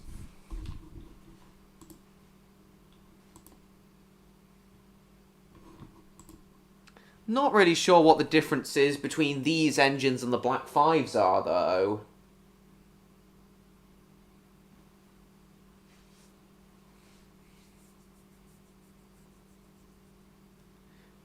These engines look quite similar to the Black Fives.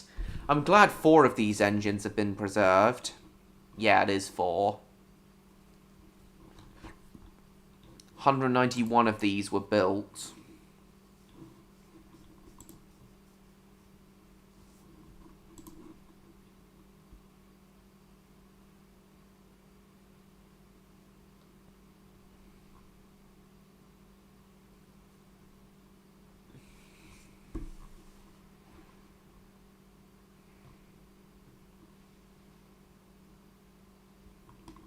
This is the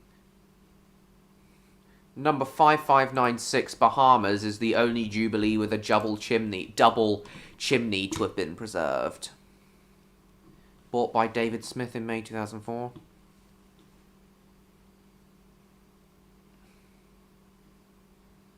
Returned to service January 2023.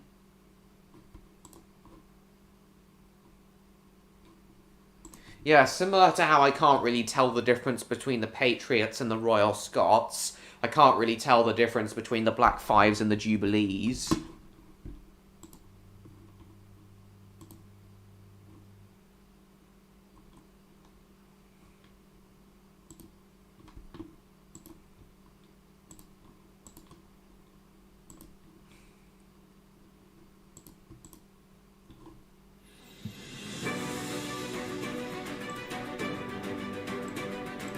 Good channel.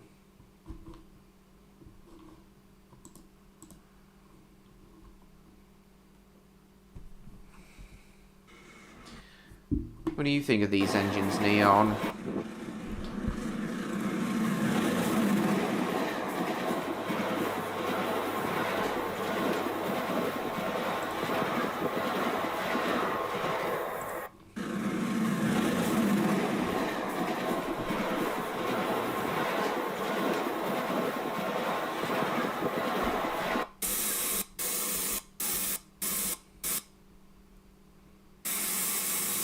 Very fine engines.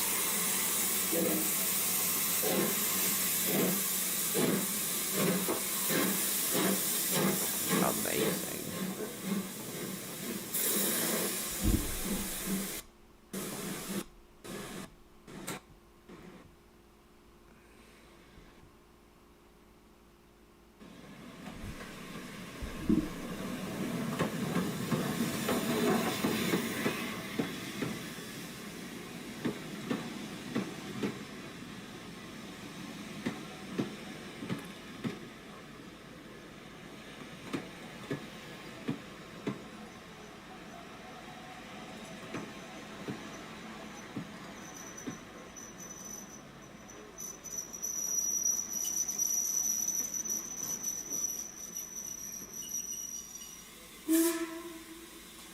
Another deep Stanier whistle.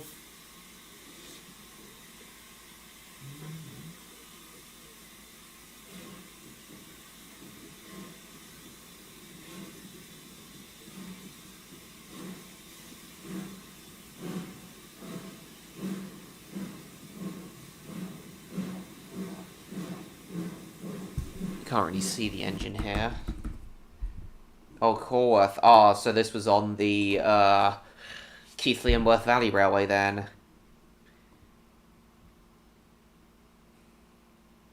Hey Ryan, it's been a long time since we've seen you. I think I remember seeing you, but it's been a long time since we've seen you. Welcome.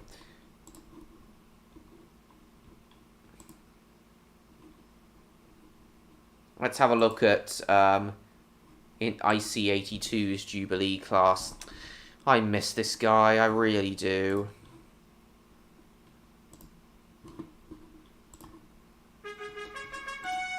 Yeah, I don't really care about the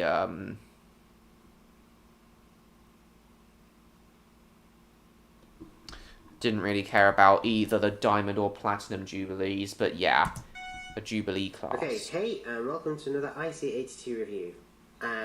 First thing I want to ask is, hands up, who has the latest Hornby catalogue? Well, it's the latest according to 2012. I don't know, you might be watching this in 2026, in which case it's not the latest. But right now... Well, I'm watching it only 2 years away from that year, so yeah, it's definitely not the latest. Poor guy. It's 2012. So, who has this? I don't. Okay, that's quite a few of you. Yeah, I'm sure. That's fine, John Murray. Thanks for coming. Who has then See you next week. seen the special Diamond Jubilee edition train set that's coming out to mark the Queen's Diamond Jubilee this year? In short, no. And the reason is, I already have her.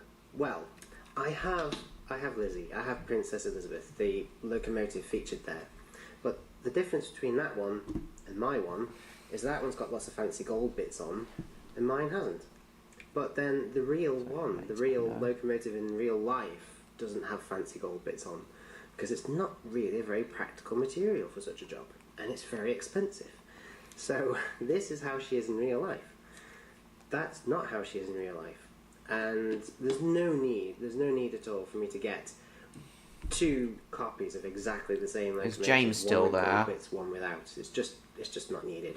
However, you know, if you don't have Lizzie and you like collector's sets as well, you're a big collector, then maybe that's something to consider. Maybe that's something to go for. But I'm not going to do that because I like Lizzie the way she is, and I'm more than happy to just have one Lizzie.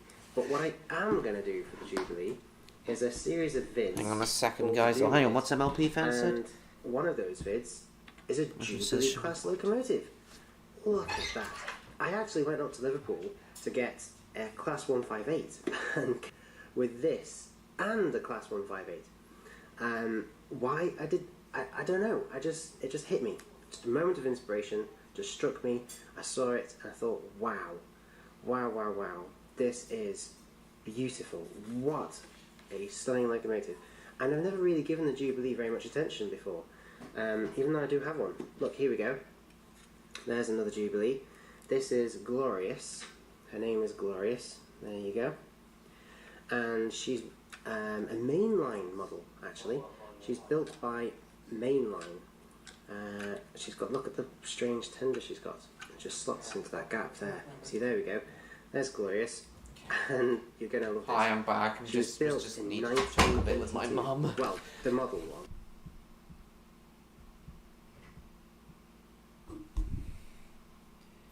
Need to pop off a moment, that's fine. Opinion on Wonder Pets? Don't like it.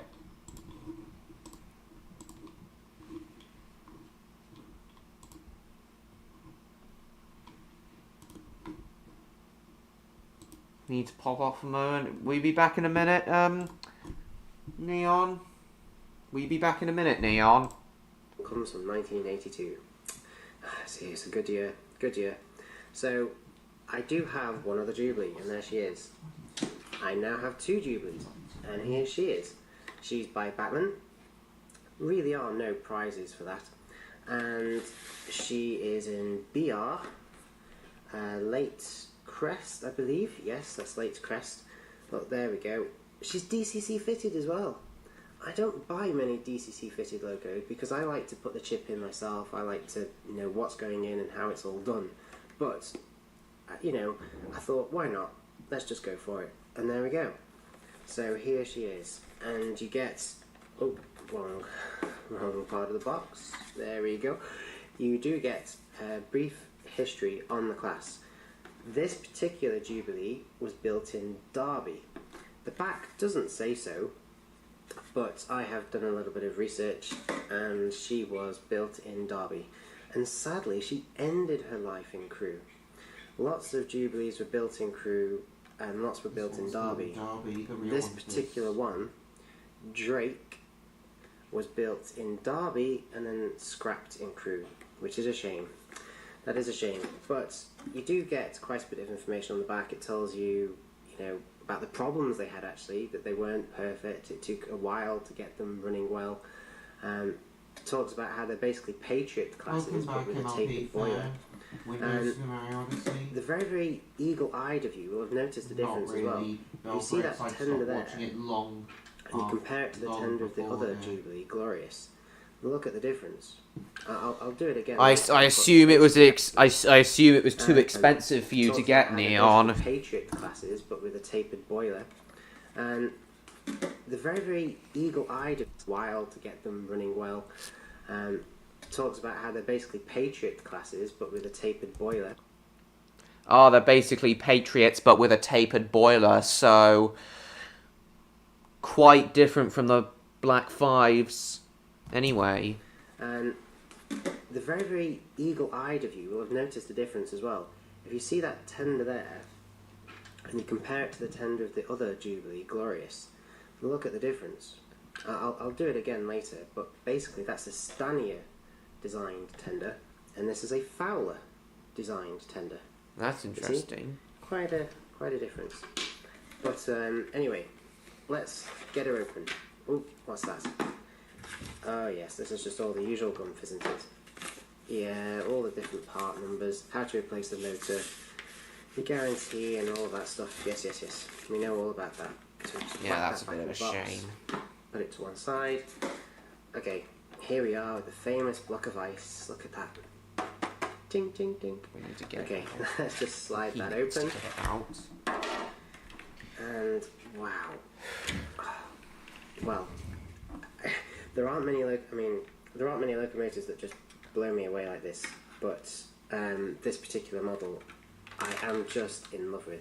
I honestly am in love with it. Let's just take off the accessories there. So what have we got? We've got some brake rigging there, some spare couplers, windows. They look like windows.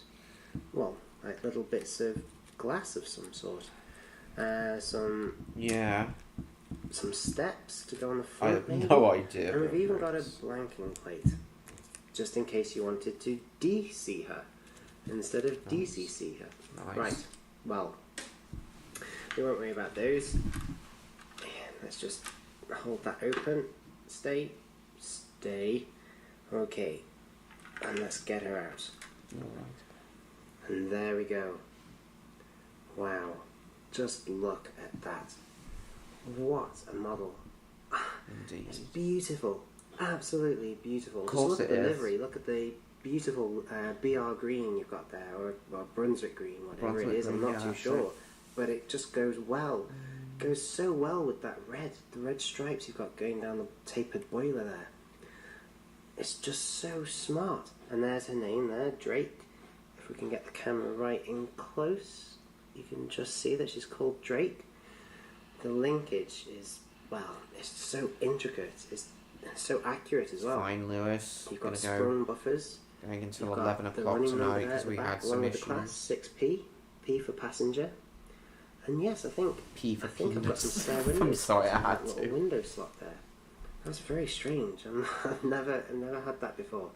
My tornado model is like that. It has one window with glass in, but then the other without. And yes, I think I've got some spare windows to put in that little window slot there. That's very strange. I've never had that before. And there's the Stanier tender. And let's just unhook the tender, put the locomotive to one side, and I can show you the differences between the tender. So that's the Stanier tender, and there's the Fowler said in tender. 35 minutes. So this one came first, and that one came second. Well, it was actually like the I don't know how many tenders came before this, but basically this was used on some Jubilee class locomotives, and then this was used on some others.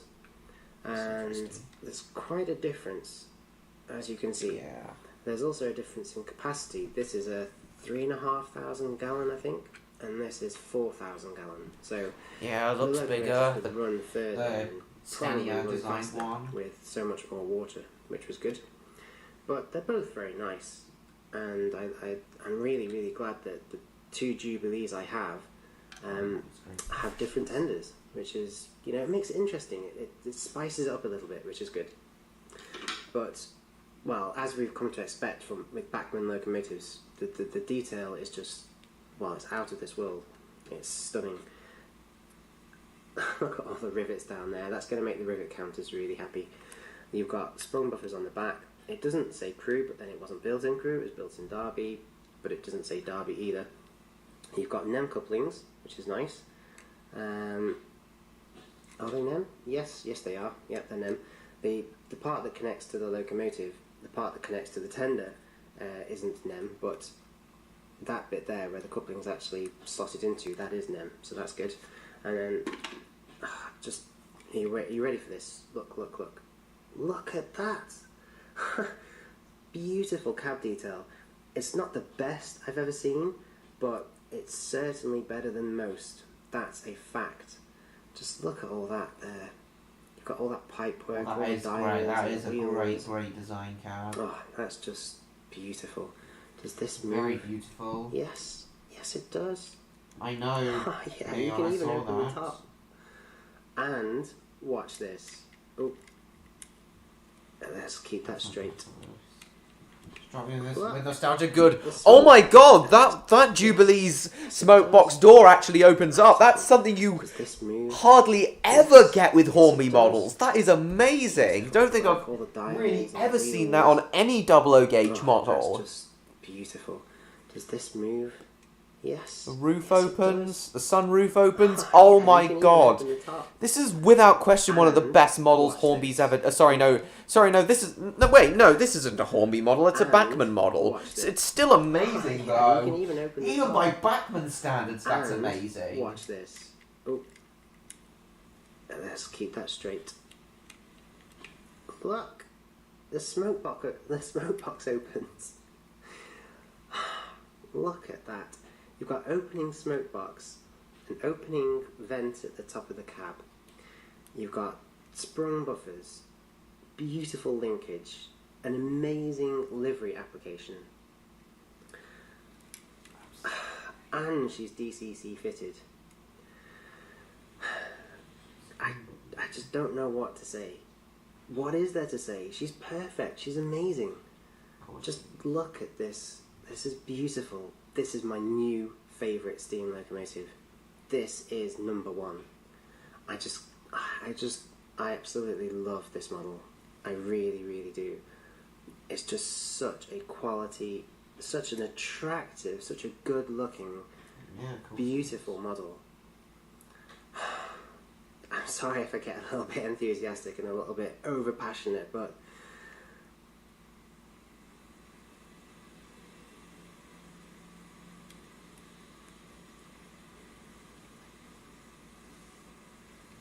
This is see what I pretty mean? poor by.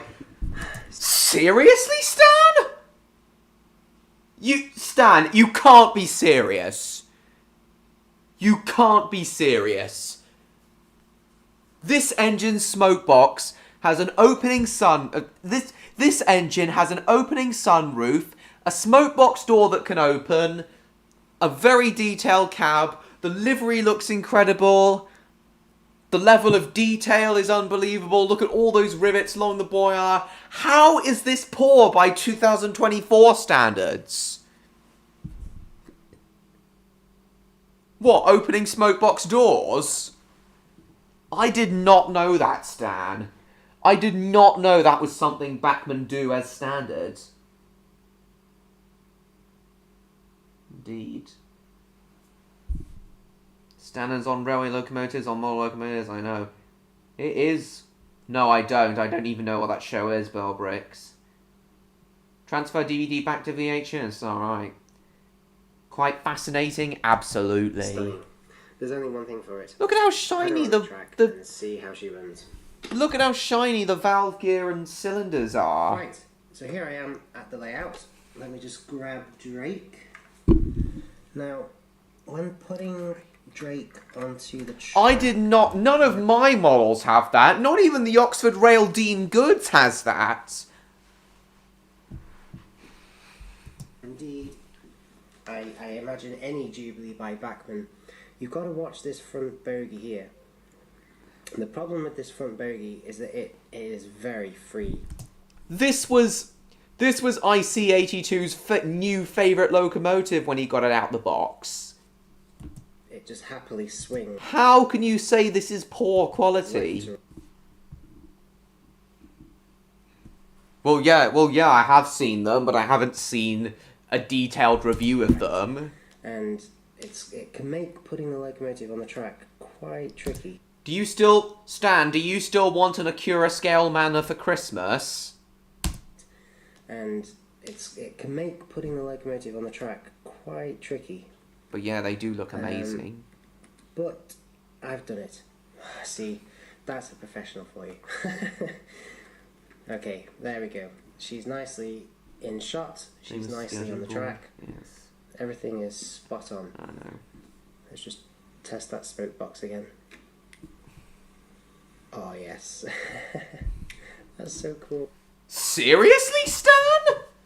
Slammed by Sam's trains? Despite IC82 calling this one of his favourite models?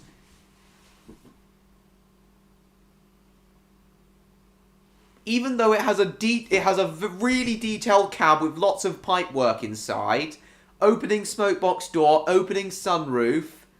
This is great. This was good in 2012. Nostalgia, I know.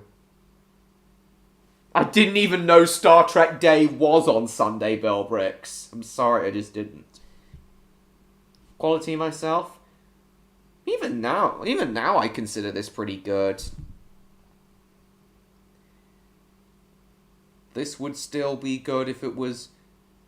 This would still be good if it was re-released at a cheaper price. I agree. I mean, I can't wait to just park her up in the loco yard and just open the smoke box like she's being worked on. They have some little ladders. And not really. Stuff. Oh, that'd be ace. Okay. Sorry, Stan. She's DCC fitted. So let's switch on the DCC controller. Her default number is going to be number 3. So I don't need to press any buttons. I just need to pick a direction. Stan, did you hear me? That cab is bad by 2024 standards, but good in 2012? I disagree, but alright. But alright then, Stan. Alright, doesn't matter. Robert, thank you for coming. See you next week. I don't believe in the whole Friday the 13th superstition. It's ridiculous. So, still holds up? Then why did you say it's... If it still holds up, Stan, then why do you say it's pretty poor by 2024 standards? Not so special dumb service. Anyway, Stan, I asked you if you're still thinking of getting an Acura scale manor for Christmas. And there she goes. A little bit slow, maybe, but considering how new she is, that's pretty some coaches. Good. That's pretty smooth. I'll just get in nice and close.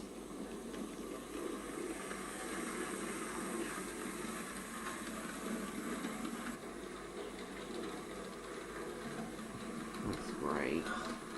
Just look how smooth that is. Very That's smooth. beautiful.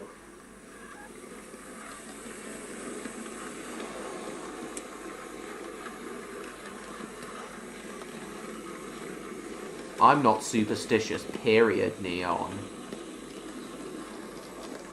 Okay, but... Okay, well, you're wrong. Have you seen Dapol's Hawthorne cabs? Yeah, I know, they are great, but still, this is good. it wouldn't pass off as a 2024 model. Maybe. I do think she's going a little bit too slow. I mean, just look at the controller. So let's just make her go a little bit quicker. Oh, yes. Yeah, these engines do look like they would have run on secondary express trains. I do believe these engines would have run on secondary express trains, so that's a bit of a more appropriate speed for this engine. That looks to be about 60 miles an hour in scale speed. If only some coaches were added on, though. IC82 never really put on the coaches when he reviewed singular engines. Mostly official VHSs. I do have a few recorded ones, but mostly official ones. He never really added on coaches to his singular engines that he bought. It's great though, the man in the van, yeah.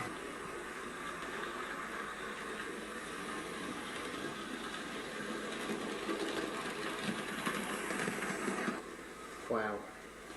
Stunning. Absolutely stunning. It doesn't matter, Electro. We're actually going until 11 o'clock tonight because, Electro, because of the technical difficulties we'll be having and my parents embarrassing me on stream. So, yeah, tonight we're going until 11 o'clock. So you're lucky tonight.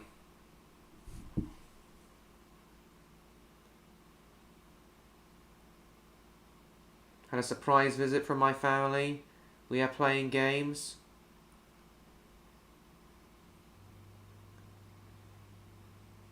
We are still going, Electro.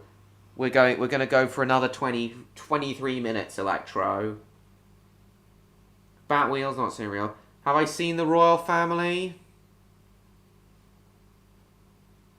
Oh, fuck off, Eric.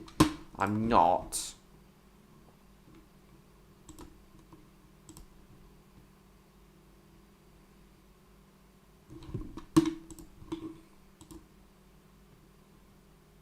How are you, Electro? Oh, the royal family, is that something else, Bill Bricks? Is there anything you actually celebrate?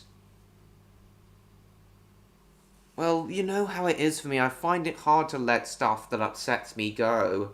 Leon, you know how it is with me. Is there anything you actually celebrate besides Christmas? Too old to go out on Halloween? Well, it's not that I'm too old. It's just I've just lost interest in Halloween, Bill Bricks. Especially when no one really comes trick or treating around our area anymore. I don't think we're even going to bother doing it this year. I don't think we're even going to bother doing trick or treating this year. No, having trick or treaters come to our house this year. I don't think we're even going to bother this year.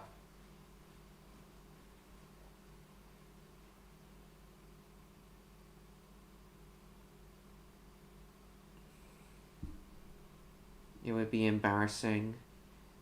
I know. Don't allow Thatcher either. No.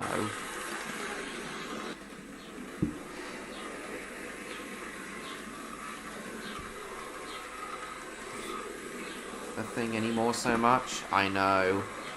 Neon. What can you do?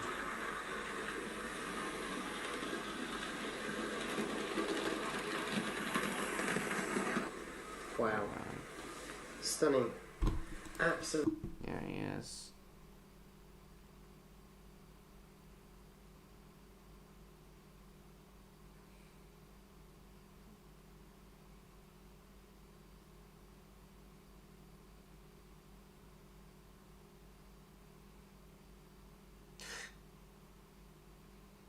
Oh, you are still here, Electro. Good. There is a chance I can still be here. I did say that, Electro. We are going to go for another 20 minutes. I don't know what that is. Lewis.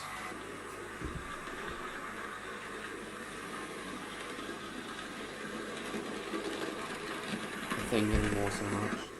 Wow. Stunning. I am actually finished now. Absolutely Great. stunning. Lovely. I'm genuinely speechless. This Jubilee class locomotive by Bachmann is beautiful. So at the moment, Electro, we're talking about one of the classes of LMS locomotive. We're watching a review by IC82 of Bachmann's Jubilee class engine. So what do you think of this engine, Electro? Smooth operation, fantastic motor, excellent detailing, beautiful. Still there, Stan? A really cool name. I really do like the name Drake. Drake, yeah. Good name for a train, I think. So yeah, what do you think of this class of engine, Electro, the Jubilee class? Yeah, gorgeous Stanier tender. Wow. Yeah, this is so much better value than buying another Lizzie. I'm just over the moon with this purchase. Look at IC82's huge collection of trains in the middle of his layout. Amazing. I cannot wait to run her on the proper layout with Heron Ale, I think I remember you, but it's been a while since you've been here. Either way, it's nice to see you.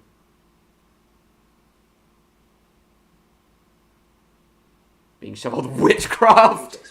Well, no, it's not witchcraft. It's a modern train. This is my #1 steam locomotive at the moment. It'll probably change. It always does. But right now, nothing beats this. It's amazing. So yeah, what do you think of this class of engine, Electro?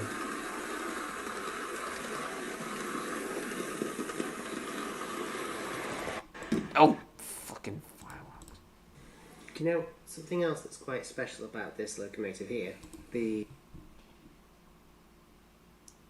I am now getting full-on education in electronics, I know.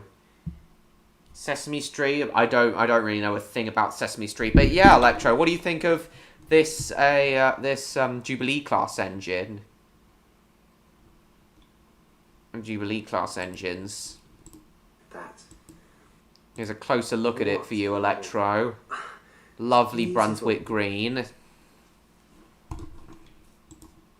Absolutely beautiful. Just look at the livery. Look at the beautiful BR green you've got there, or Brunswick green, whatever it is. I'm not too sure, but it just goes well. It goes so well with that red, the red stripes you've got going down the tapered boiler there. It's just so smart. Well, I've heard of Sesame Street. Of course, I've heard of Sesame Street, and I know how good of a TV show it is, but I just don't really watch it. It's never really been my thing. But yeah, that's the Jubilee class for you guys. It looks like a train. Of course it does. I know, you're quoting what Odd usually says when I ask him about certain locomotive types. But... oh, awesome, MLP fan. Congratulations.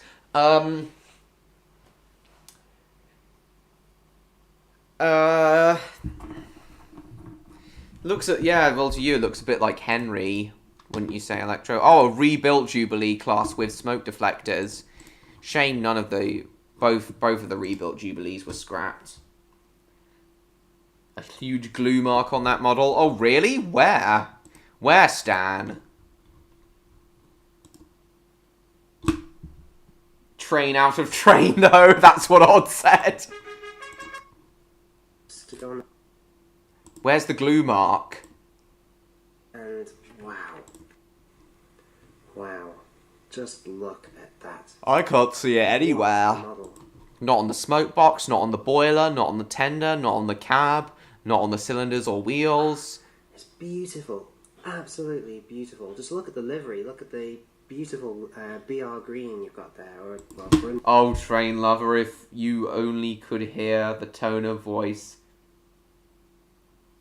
If you only could hear the tone of voice I said that in. What, is it a funny tone of voice, Electro? Is it a very sarcastically hilarious tone of voice? One at the seams where the splashes are. I can imagine with surprise and sarcasm, I know. I think that's what they're called.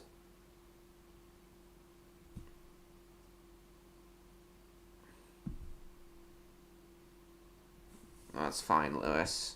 I'm sure you'll be able to eventually give you a voice clip when I am back home. I thought you were home at the moment. I thought your family came to you. Well, just look at the livery. Look at the beautiful BR green you've got there. Or, Well, yeah.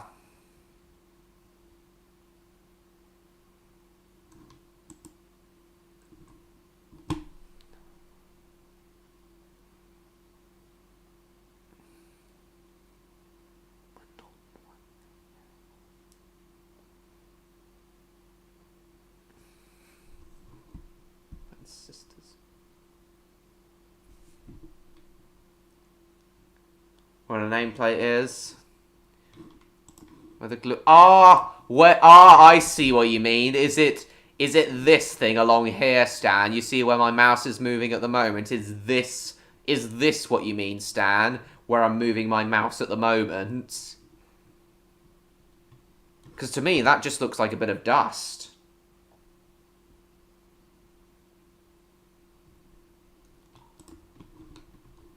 Yeah, I did not notice that.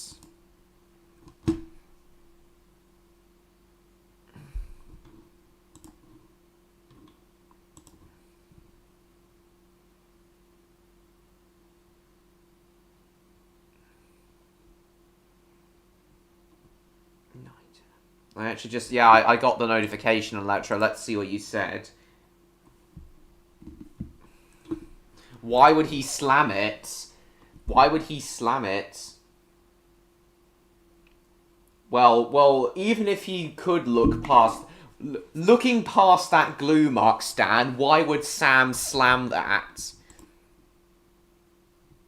It looks like a train. That is funny.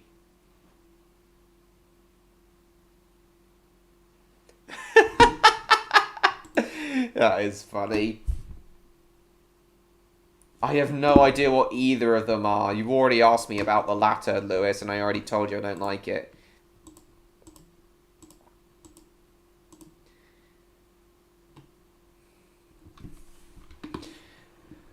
Let me think.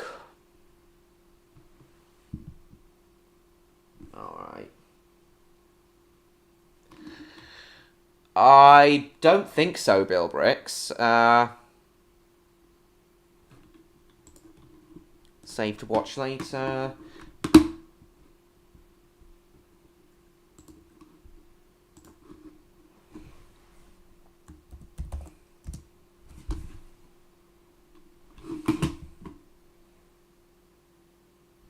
He would. Expensive price, like... I reckon I'd pay about £100 for that Jubilee class.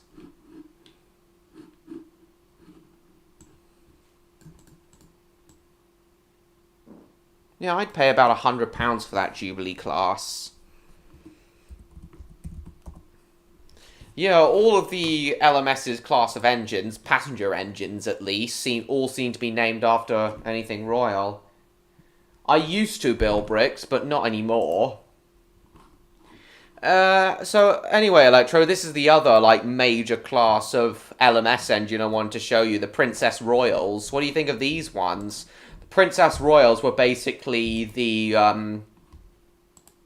LMS's equivalent of the A3s, the Gresley A3s, Gordon's class. So what do you think of this, of the Princess Royals, Electro? Open image in new tab. So yeah, this is what so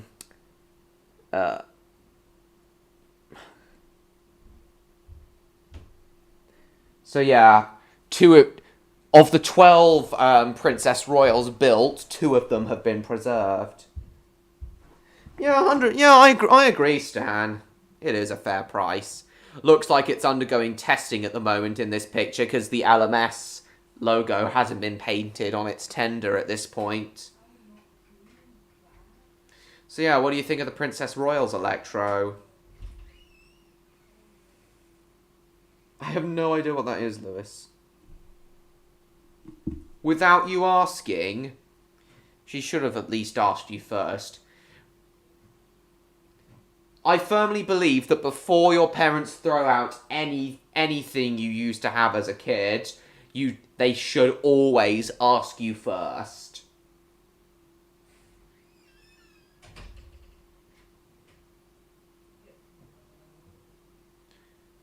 So yeah, what do you think of that?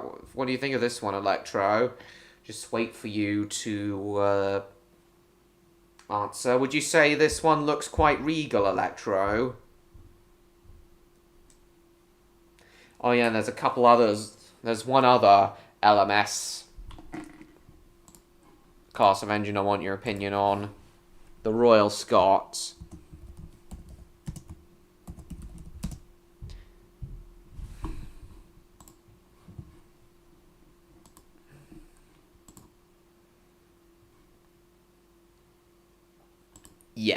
Yeah, the Royal Scot locomotives absolutely look better with smoke deflectors than without. You still there, Electro?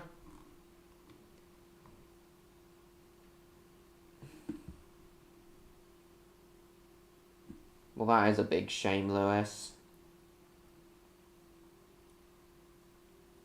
Yeah, regardless of age, it does seem disrespectful. Yeah, Stan, I know you think most of the time steam locomotives look better without smoke deflectors. I know you've said before that most of the time you think steam locomotives look better without smoke deflectors, but come on. This Royal Scot just looks... The Royal Scot engines just look bare without smoke deflectors.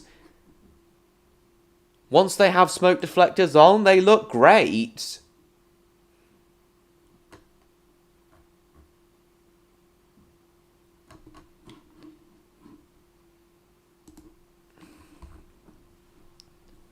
Two Royal Scots have also been preserved. Scots Guardsman and Royal Scot.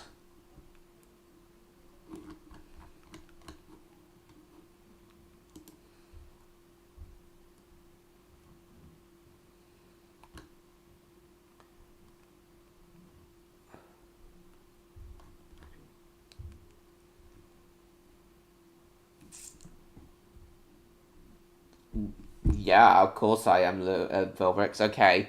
Electro's disappeared again, probably because he's still on his way home and he's gone into an area of bad data, so... On his journey home, he's gone into an area of bad data, so... We'll just wait for him to come back.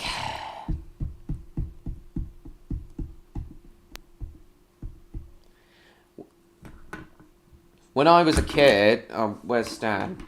Where's Stan gone? When I was a kid, I really wanted a an unstreamlined Duchess class engine, like the Royal Scot train pack set from Hornby, the 2009 Royal Scot train pack set. Yeah, this was it. This was the set I wanted when I was a kid, with those 4 grand coaches. Duchess class locomotive in Express Blue. The Duchess class looks amazing in Express Blue. But I never got it. But at least I've got a Duchess class engine now.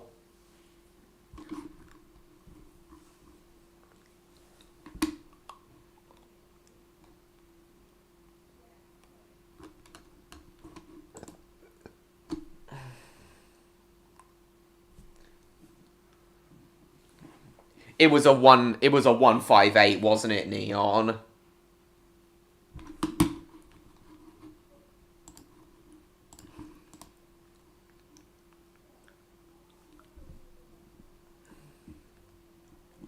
Well, Stan would be, as would Electro. Right, we'll go for 5 more minutes.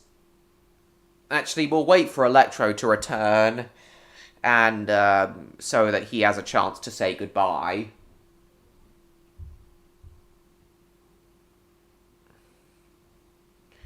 But if he doesn't by 5 past, then I will end, because I am getting very, very, very tired now. Oh, there you are. Edward, after backing myself up to his train, Gordon the Blue Engine took advantage of this opportunity. Deliver the passengers. Took all the credit to where? 4900 class. Oh yeah, you said your first one was the Hogwarts Express. Sorry, I forgot. You did say that in the model railway live stream. So sorry. My forgetful ass.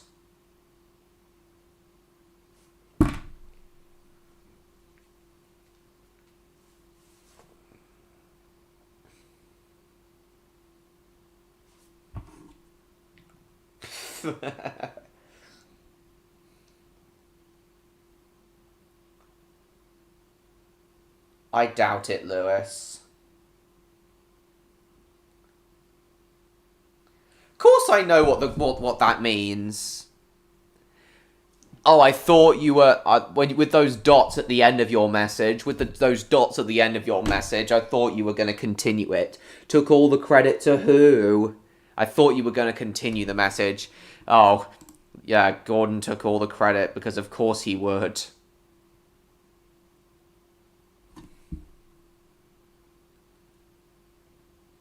I know, Bill Riggs, that's awful. Being the big boy he is indeed.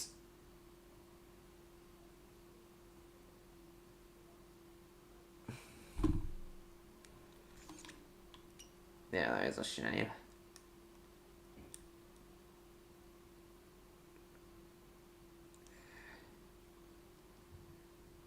I know, Neon, I know. But that's just what Gordon was like to him back in the 20s. Obviously, he has far greater respect for Gordon now, but not anymore. Anyway, Electro, so just quickly, hang on, open image in new tab. So just quickly, before we end the stream, I'd like your opinion on these two LMS engines. I've shown you like the Coronation class engine in the past. And I think you think it's quite a regal one, but I want your opinion on the Princess Royal and the Royal Scot class. Yeah, as I said, Electro, all of the LMS's passenger engines were named after some sort of royal connection.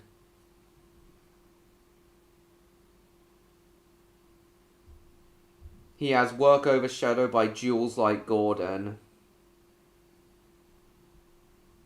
It's unfair, I know.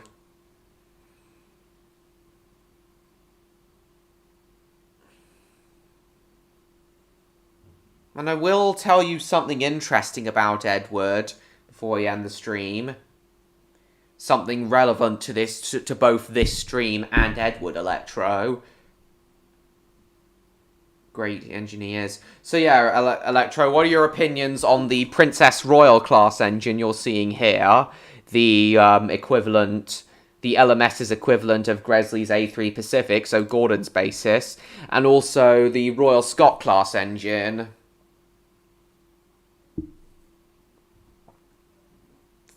Yeah, the Royal Scot was basically the slower version of the Coronation Scot.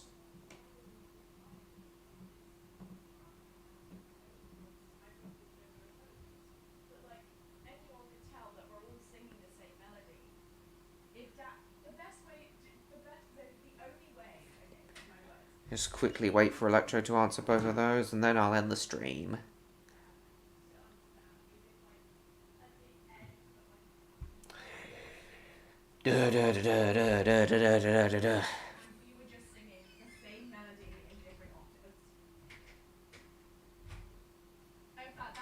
I remember Freefy and the Flower Tarts, but I didn't really watch it much. Now, Roy the Racing Car, though, I did watch that a lot as a kid. That was...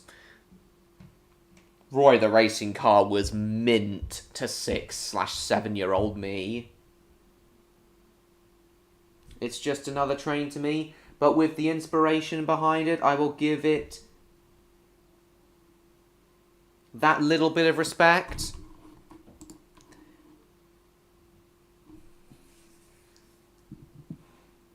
Yeah, so does the same... Does what you just said apply to both the Princess Royal and the Royal Scot engines? The bit of inspiration behind it? Yeah, there is. Yes, both Henry Fowler, who designed the Royal Scot class, and the... Both Henry Fowler, who designed the Royal Scot class, and William Stanier, who designed the Princess Royal class, they both had a lot of inspiration in their designs. So I'm glad you do give it respect in the engineering side of it, Electro. I get that you do have some respect in the engineering side, Electro.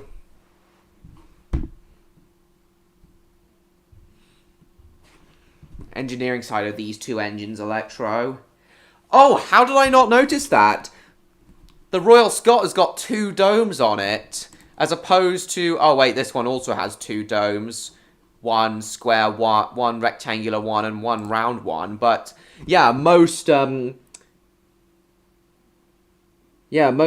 only have 1 dome, but these engines seem to have 2.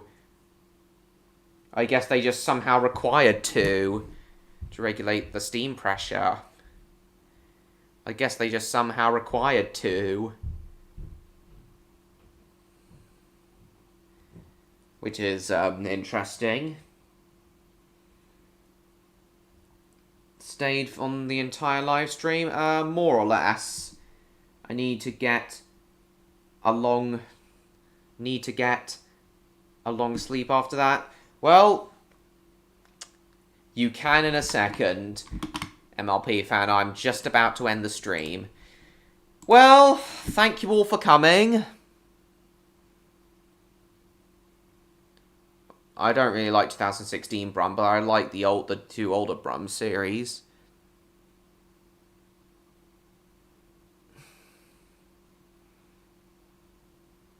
The Declining Sales MLP and Barbie? Nah.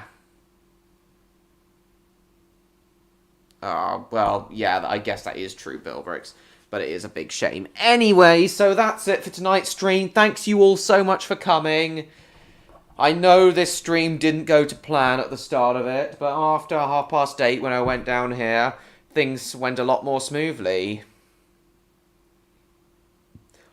I am glad to have been here regardless of how much time I spent here. Well, that's great, Electro. I'm sure you'll get a lot more time here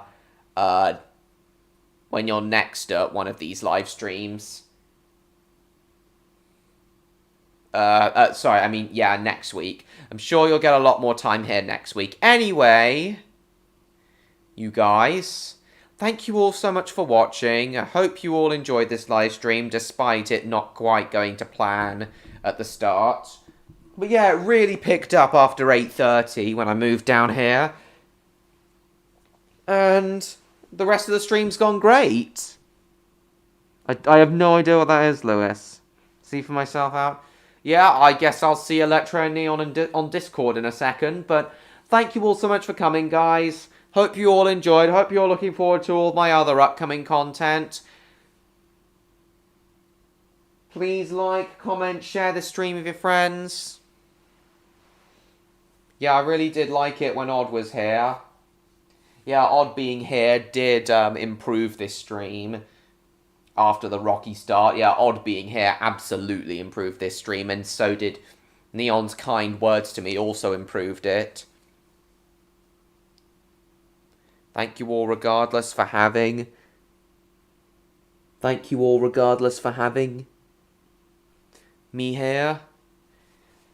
Yeah, indeed, Electro. Can you stop asking all that stuff, Lewis? It really is getting annoying now. It's starting to get senile.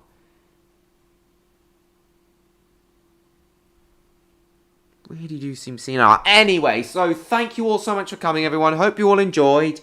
Please like, comment, share this stream with your friends. Don't forget to subscribe to me, Train Lover 16, if you haven't already. Really, yeah, you've all really brightened up the stream tonight. Odd especially, after the rocky start. So thank you all once again so much. I really appreciate that. Thank you everyone so much for coming. I hope you all enjoyed, and I will see you all in my next video. Goodbye, everyone. Goodbye. Dragon's Room. Okay.